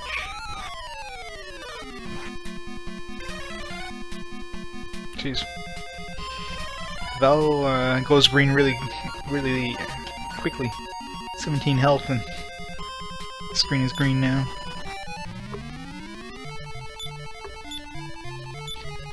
I guess Val has like so much hit points that she's considered low, and she's like higher health than most everybody else in the group. Got 4 of these guys. Let's try it. Just the thought of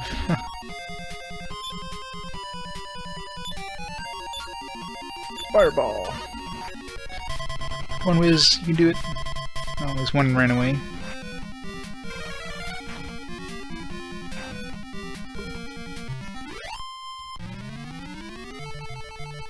Running really low on magic on Wiz treasure. Yeah, well, I think it's based on the agility of your. I'm not sure if it's like an average agility of your group versus the average agility of the monster, and obviously some RNG mixed in there. But yeah, running is not easy. Hey Theo. Hey Techno Gnome, how's it going? Magic knife. I wonder if that's an upgrade for Siri at all.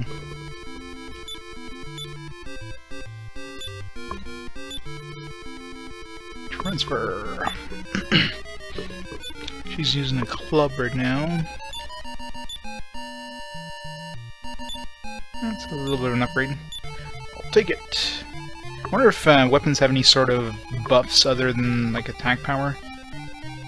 Like, can weapons give you any sort of like magic increase or anything like that? So I'd have to check before and after, I guess, because something called Magic Knife you would think would give you, I don't know, MP or some extra intelligence or something. Although probably not, because it's like a low-level item, but let's see here.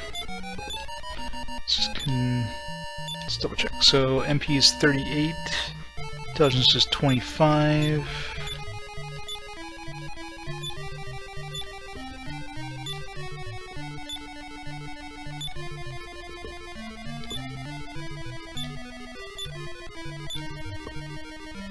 Same thing, so it's just called Magic Knife, just to confuse the hell out of you. It's a knife that magicians can use, therefore it's magic. Because magicians can't use normal knives. Oh man. Speaking of magicians, if I fail to run, I'm screwed. If they decide to just go nuts on one character, I'm screwed. Anyway, you're looking at it, I'm screwed.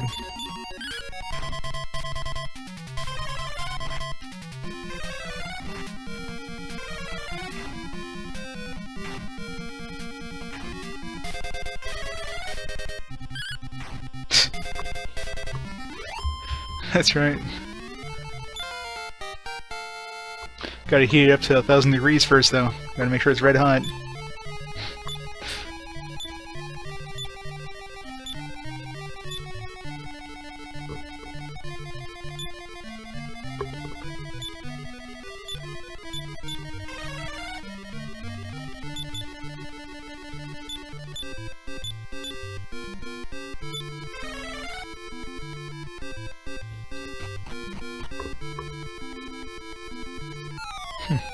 Pick a door, any door. Only one has the prize and everything else is death, probably. What the hell? What kind of weak-ass hit doesn't kill something in one shot?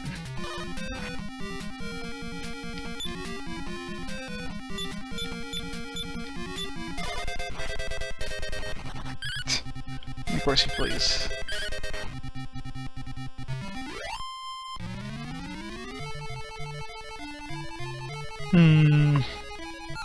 So, door number 1.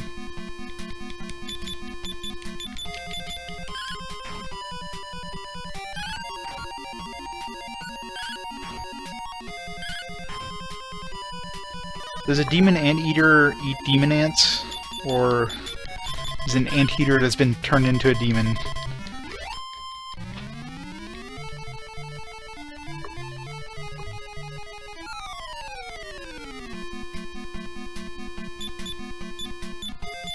We shall never know.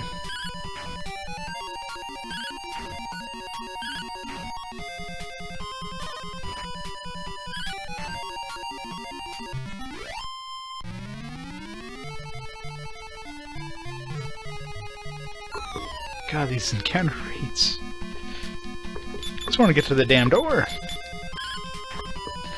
Figure I'll have another 4 encounters before I get to the door. Another 3 encounters just opening the door. Just navigating the menu and hit an encounter.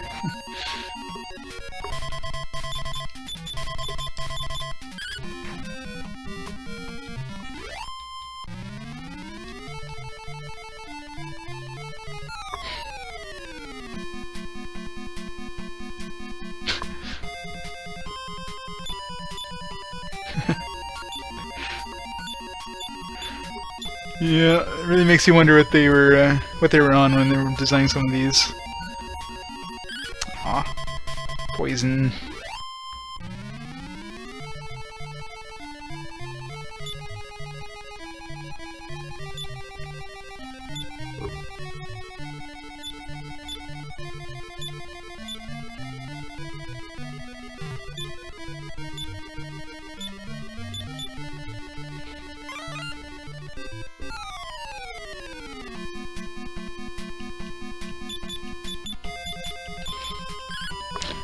Of course, for the colors, I mean, you can kind of chalk that up to the NES's limited palette, I guess. There's only so many colors you can use.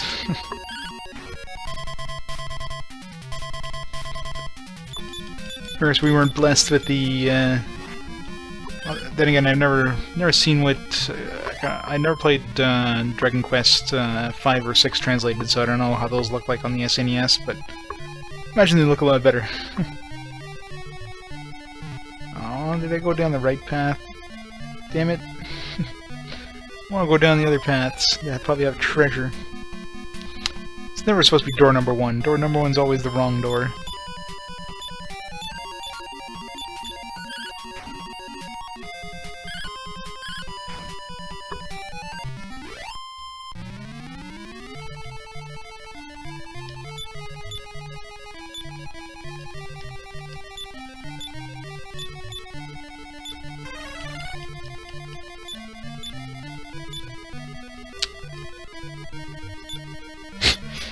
What? What's wrong with lime?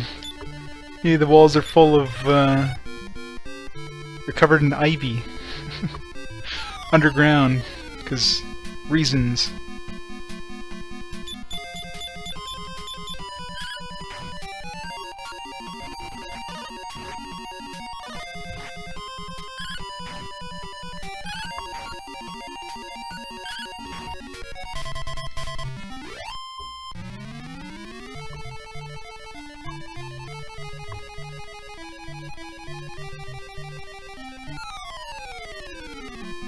Let's go for the last door and make our way back. Of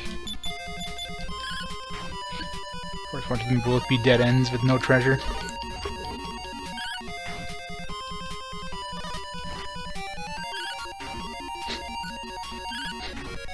It's a jackalope, isn't it?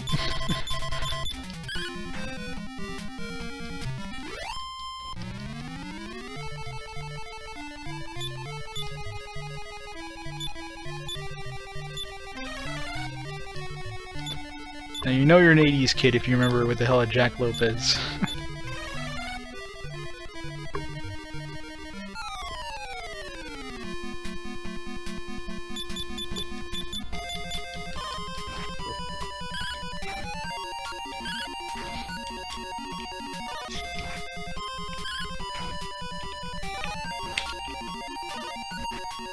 Ow.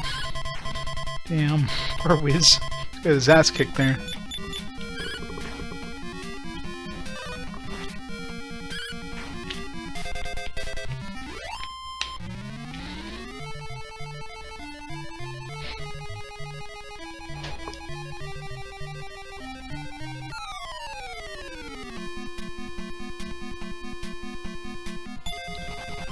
Run away!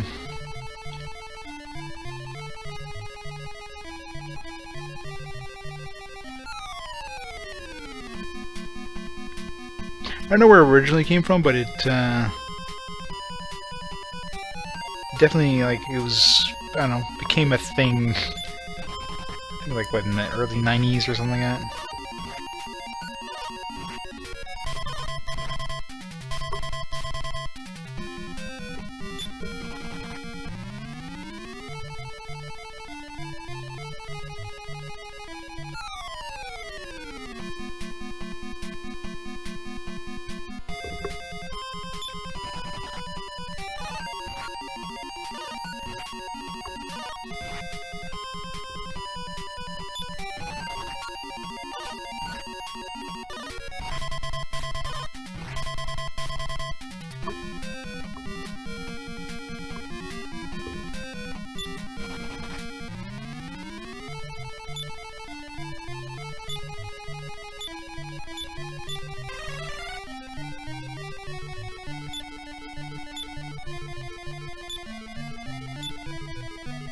Damn it.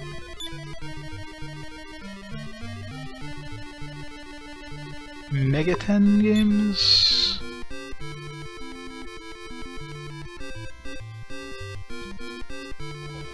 Is that like, is that the actual name is like Megaten something, or is there like different names for the actual games? That doesn't ring a bell. Was it like a game, were they released in English, or were they like Only like Japanese and fan translated or whatever.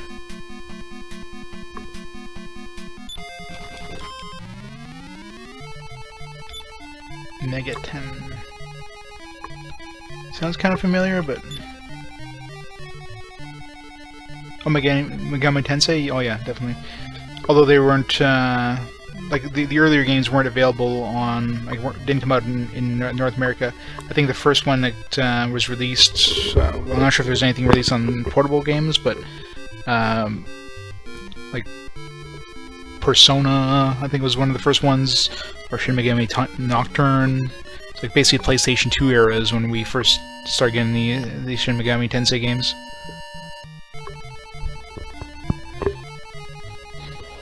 I own most of those, actually. So I think... Well, no, sorry, PS1 had some of the Persona games. So I think Persona might have been the first Shin Megami Tensei game. At least stateside, if I'm not mistaken. Double check. Pretty sure.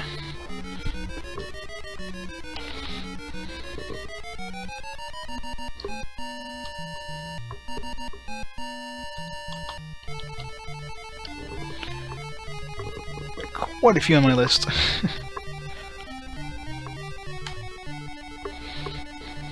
Yeah, and 9 more, yeah. We got a few of those games on our list.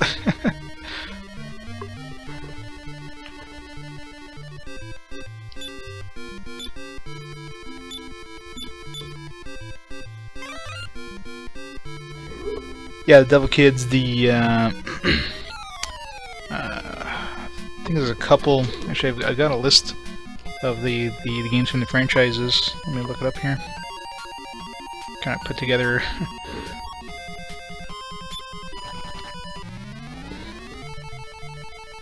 My phone's about to run out of power, actually. Just give me 1 second, I'm gonna go get my phone charger. I'll be back in a second.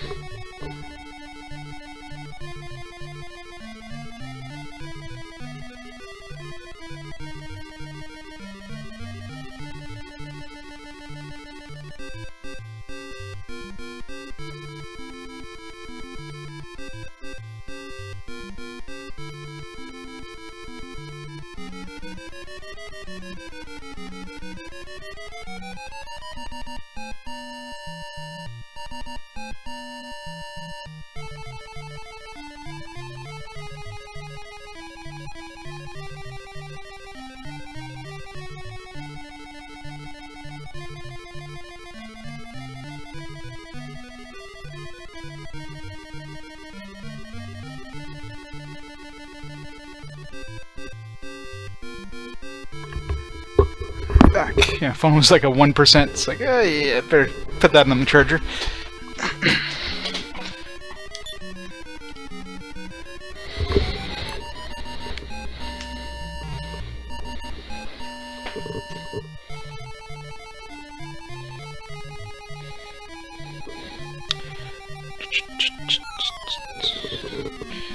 Franchises, series.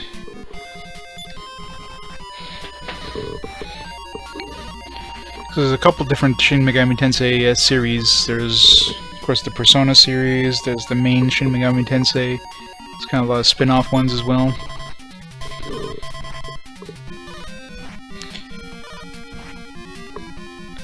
Like the Megami Tensei series is Revelations and Game Boy Color. Demi Kids.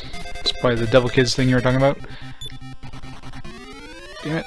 Well, Val's dead.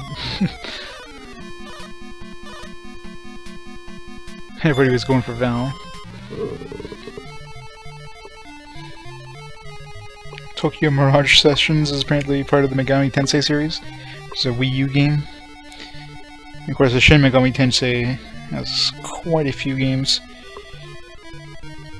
There's Nocturne, there's Digital Devil Saga. 1 and 2 is Devil Summoner. Strange Journey, Devil Summoner series. You've got the main like Shin Megami Tensei, so number 4 on the 3DS and that. And of course you have the Persona series. which starts on the late PS1. Persona 1 and 2, and then you have 3 and 4 on PS2, and then Persona 5, which are... Did that get released yet? I think that's just coming out, like, really shortly.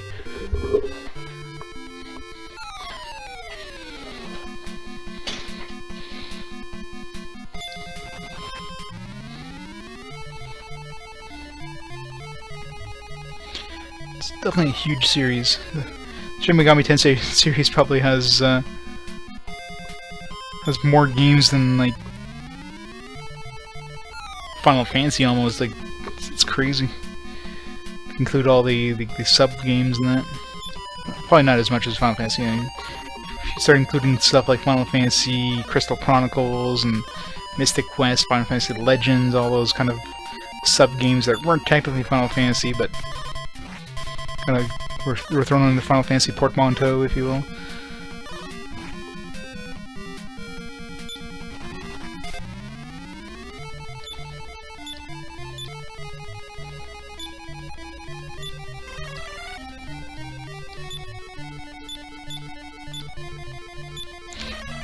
Get out of here.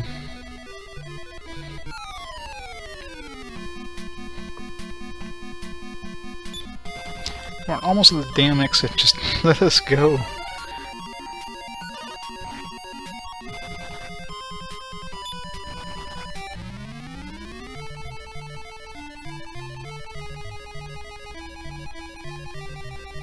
Wish there'd be like a boss guy here. The POCD? Yep. Good old classic.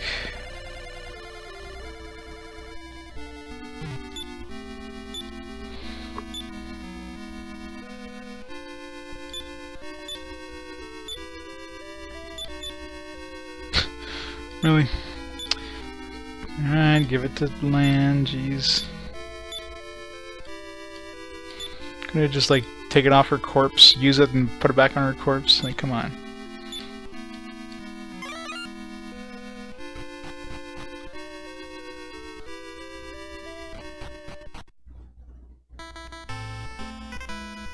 Is that the Tokyo Mirage sessions?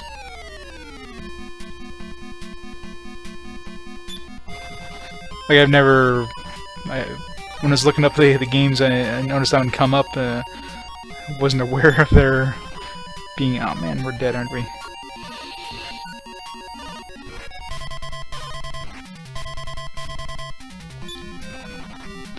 The Wii U is one of the few consoles I don't...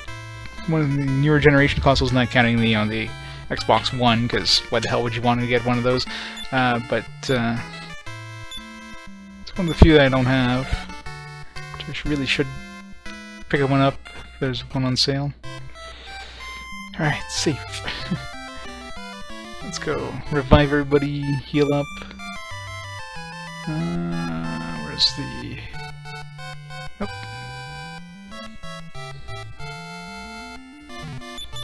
Gonna waste all our money. Oops. Should just be toxified. Yeah, I didn't realize it was like a crossover game though. I just noticed it was part of the Shin Megami like series, and I didn't look at all into it. But because I haven't started adding Wii U games to my list yet, started adding some of the easier systems like the PS4 and. There's probably some new ones that got added since I started putting them on my list. And actually, I think I put the Wii U in there. Yeah, I think Wii U and PS4 I put it on my list, although they're not officially on my list yet. I just started adding it to my main list. Xbox One, there's nothing. Nothing exclusive anyways. I haven't added any 3DS yet, because, you know, it's gonna be a huge list to add any 3DS games.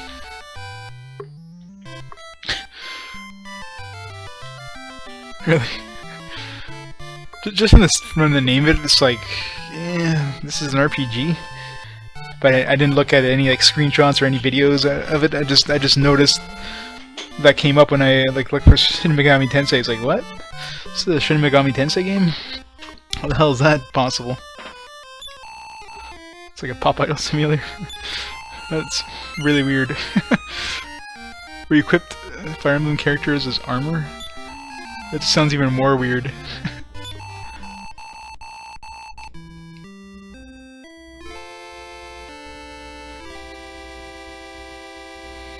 No, I'll have to look that up just to see how the hell that even... how that happens. Sounds definitely weird.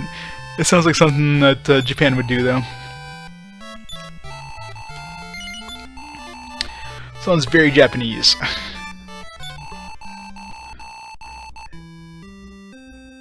Which, you know, you get that just from the name, right? Tokyo Mirage Sessions. The game basically screams Japan. Alright.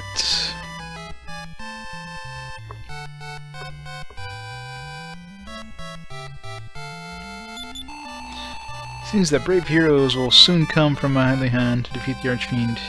Well, when you see them, let me know. I wanna have a little talk with them. Welcome to the castle of Romilly. Romilly.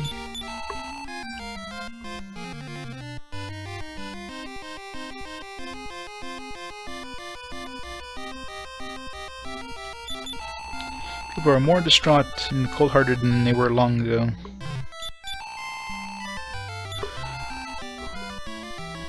Iron Apron. I'm assuming these are like armor of some kind. Hard to tell. Because of course manual doesn't have any information about any of these. No fairy water keeps you from getting counters. What is the full moon herb again? Is that for restoring magic? Is he? Oh yeah, it is poison. Didn't realize he got poisoned too. I detoxified the other my healer, but didn't realize he was poisoned. Thanks for that.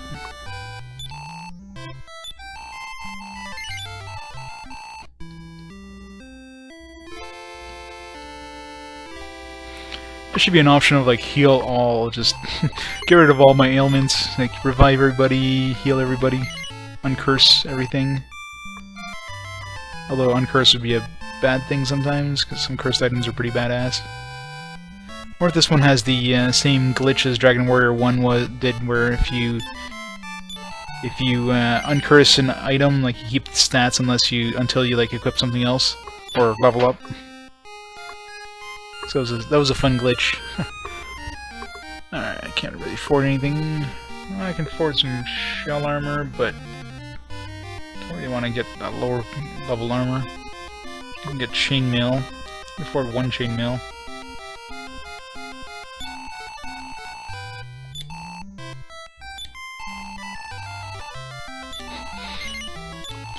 Fine, give it to Val.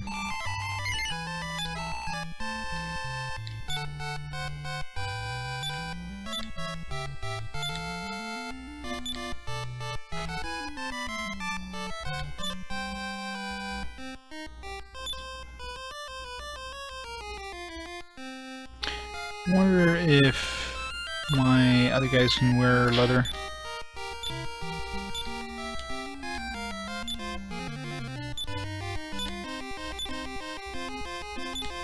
They can.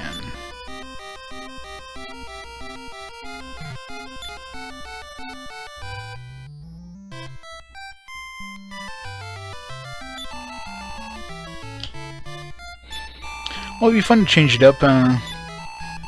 Doing chronological is fine and all, but sometimes you get a huge kind of glut of games that just like are super long, or you know. The biggest problem is, well, I guess yeah. If you're doing just like specific series, or not specific series, but specific genres, then they usually don't overlap. Or not necessarily overlap, but you don't get, you don't play like, you know, part 2 of a game before you play part 1, because they're going to be part of the same genre.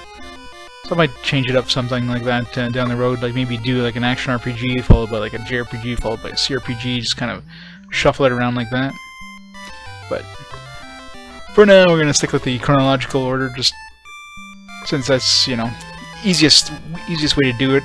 And generally, you get the you don't play the sequels before the prequels, But it would be fun to play some of the newer games every once in a while. Sticking like a PlayStation game in there. Especially since that's pretty much all the RPGs I own are all like PlayStation 1, PlayStation 2, PlayStation 3, PS4, Xbox 360. Like I own like a good chunk of RPGs, the older ones, or for the newer ones I should say, but not really any of the older ones.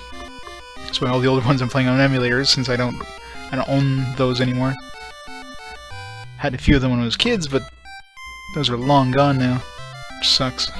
Probably worth good money too, that's the thing.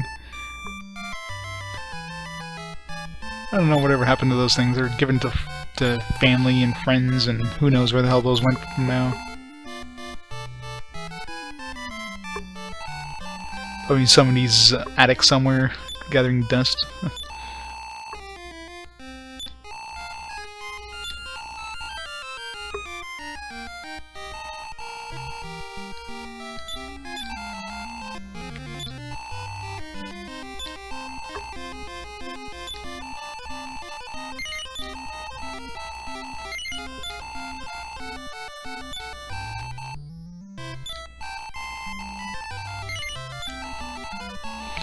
I actually started cataloging a lot of my games too, just like taking photos and that, and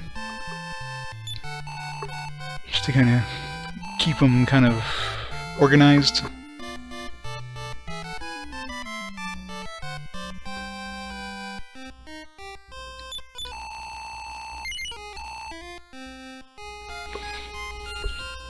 Yeah, I might change up the kind of the routine down the road.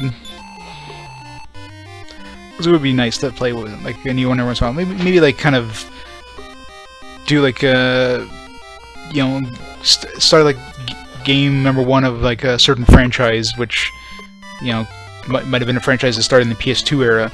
So I'm not like stepping on any toes of like previous games by doing that, by skipping to a newer generation. So I can play like Persona, for example, which would be a PS1 game, and it's really the first Shin Megami Tensei game. So it's not like I'm losing out. Well, the first one released in North America, so it's not like I'm losing out and skipping a bunch of games by playing that. So that's definitely something I could be doing. It's like build a try to figure out the best way of doing it.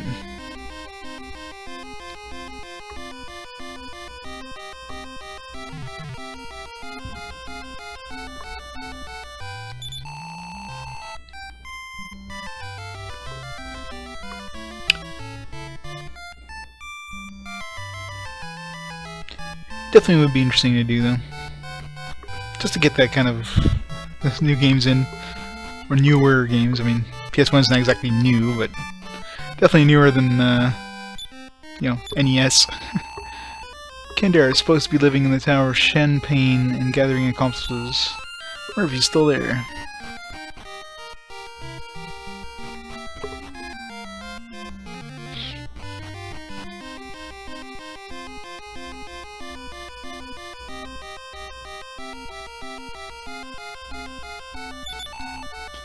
First, go north. Alright, north. Now what? I can't go north. There's a wall here. Stupid guard.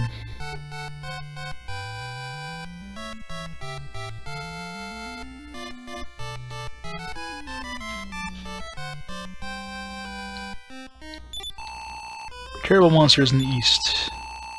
First is best set out from the north and try his skills. Alright, so... Don't go east yet, is basically what they're telling me. You want to die? Go east. Otherwise, go north.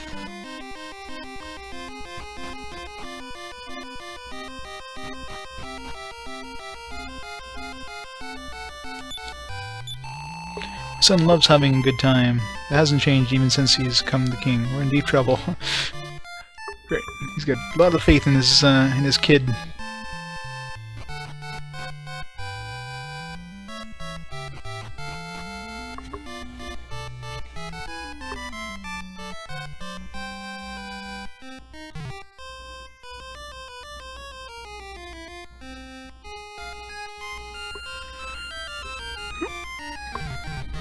What's he doing hanging out in the garden?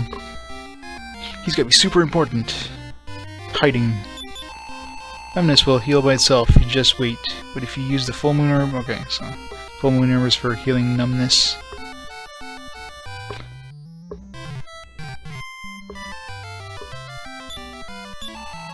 Highness is anxiously waiting you. Why are all the kings anxiously waiting us? Why are they so anxious? Every time we show up, they're just like fidgeting and... People from Outland, our warmest welcome to you. Tower Champagne looms far to the west of the village of Knave.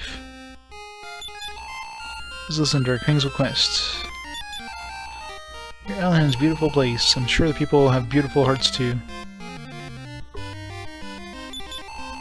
Welcome you. We've heard tell of the brave hero of Ortega. Lindale means blah blah blah blah blah da, da, da. Yes. Yeah, you think the kings would have something better to do than to, you know, save our game? Like, why are they the ones inscribing our tales into the books? Like, don't they have scribes to do that for them? It's always the king.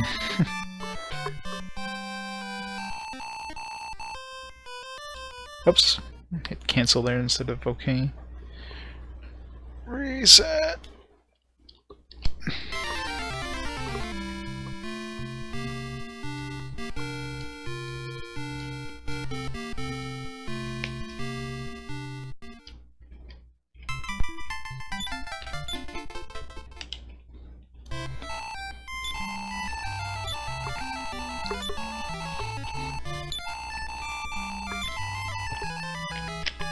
Oh, something to ask of you. Someone in Kandar has stolen the golden crown from the castle. If you fetch me that, I will acknowledge you as a true hero. Go then, Landale. Alright, where's...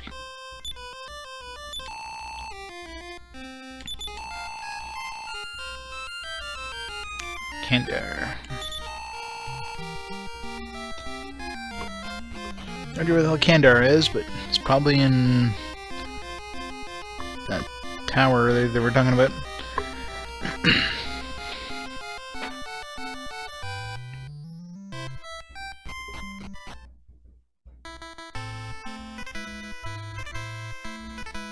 Alright, so we go north first, so let's go east. Putra pups. Your eyeballs are hanging out. Ew. Let's put them out of their misery. I didn't heal up, did I? Let's go to the, go to the inn after this.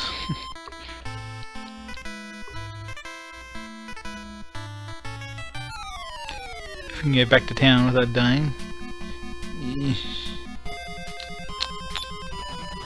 Nope. Rip.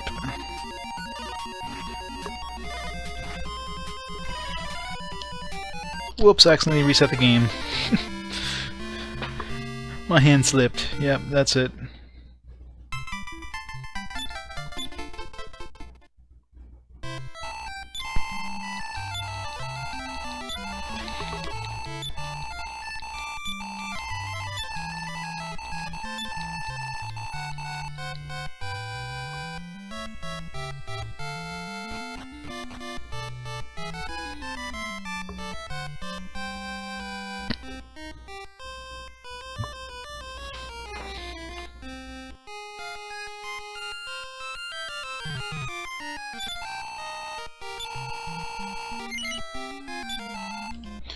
$12 gold. And as usual, the further you go from home, the more expensive the inns get. Damn inflation.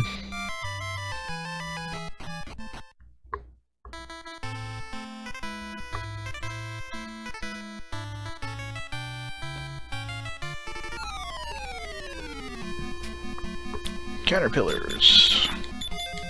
They can't be dangerous, can they? Famous last words.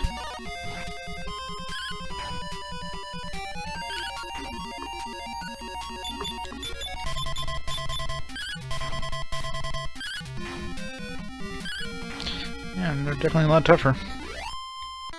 Tougher than the stuff we were fighting anyways. Hmm.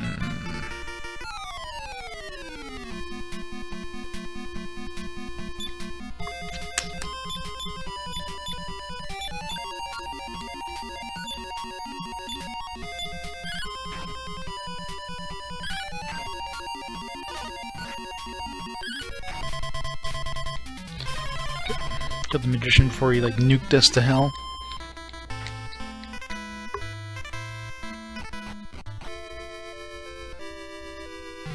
Can't go this way anyways. You go to Portoga if you have the magic key.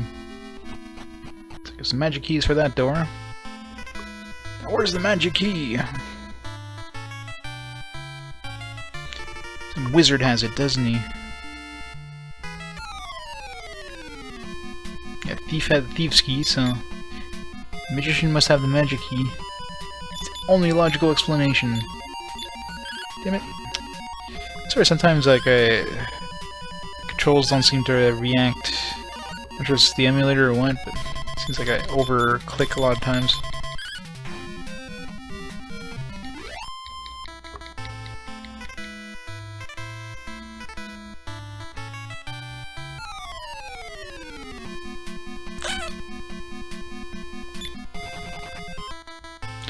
Ashley fled. It's a miracle. Rogue Knight. Ow. Damn. If crit couldn't kill him.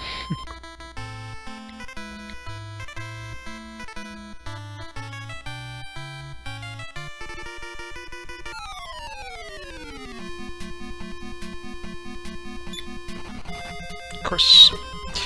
What a surprise. Wasn't able to run away. I'll never be able to run away now that we're slowed.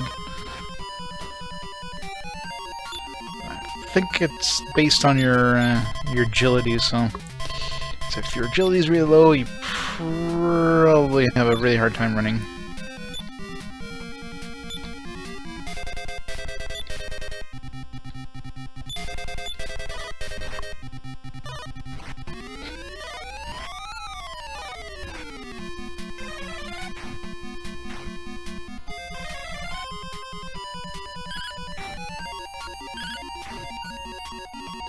Really? Didn't kill one thing? Now Val's gonna die.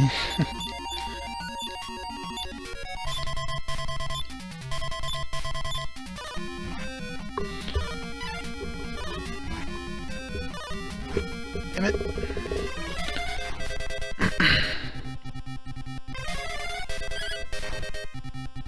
Lion's gonna die.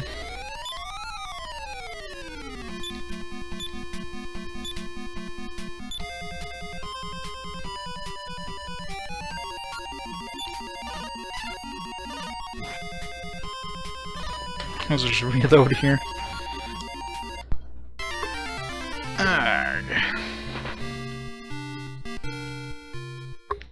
Pain in the ass. Guess we're gonna be doing some grinding again. Seems they're just whipping our ass. We can grind some money. That's the problem. Just don't have enough funds right now to buy what we want to buy.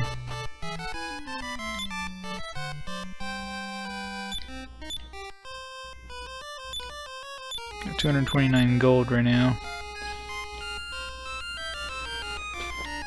Should grind around here until we get enough money and experience to, you know, fully equip our guys. What time is it? 10:30? Alright, I think I'll be calling it here for tonight anyways. I do have an early morning tomorrow. I'm just gonna go save again since we rested there, so don't forget to do that next time. So yeah, I'm gonna call it here for tonight. So tomorrow I should be back to continue this game.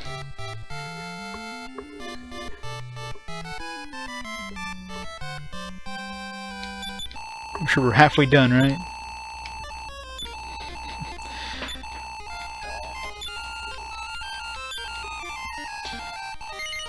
Yep. No. Alright, so yeah, we're gonna call it here for tonight. Let's gonna pause the timer here. And yeah, we'll be back tomorrow to continue Dragon Warrior 3. In the meantime, thanks everybody for watching, and I'll see everybody tomorrow for the continuation. Have a great night, everybody.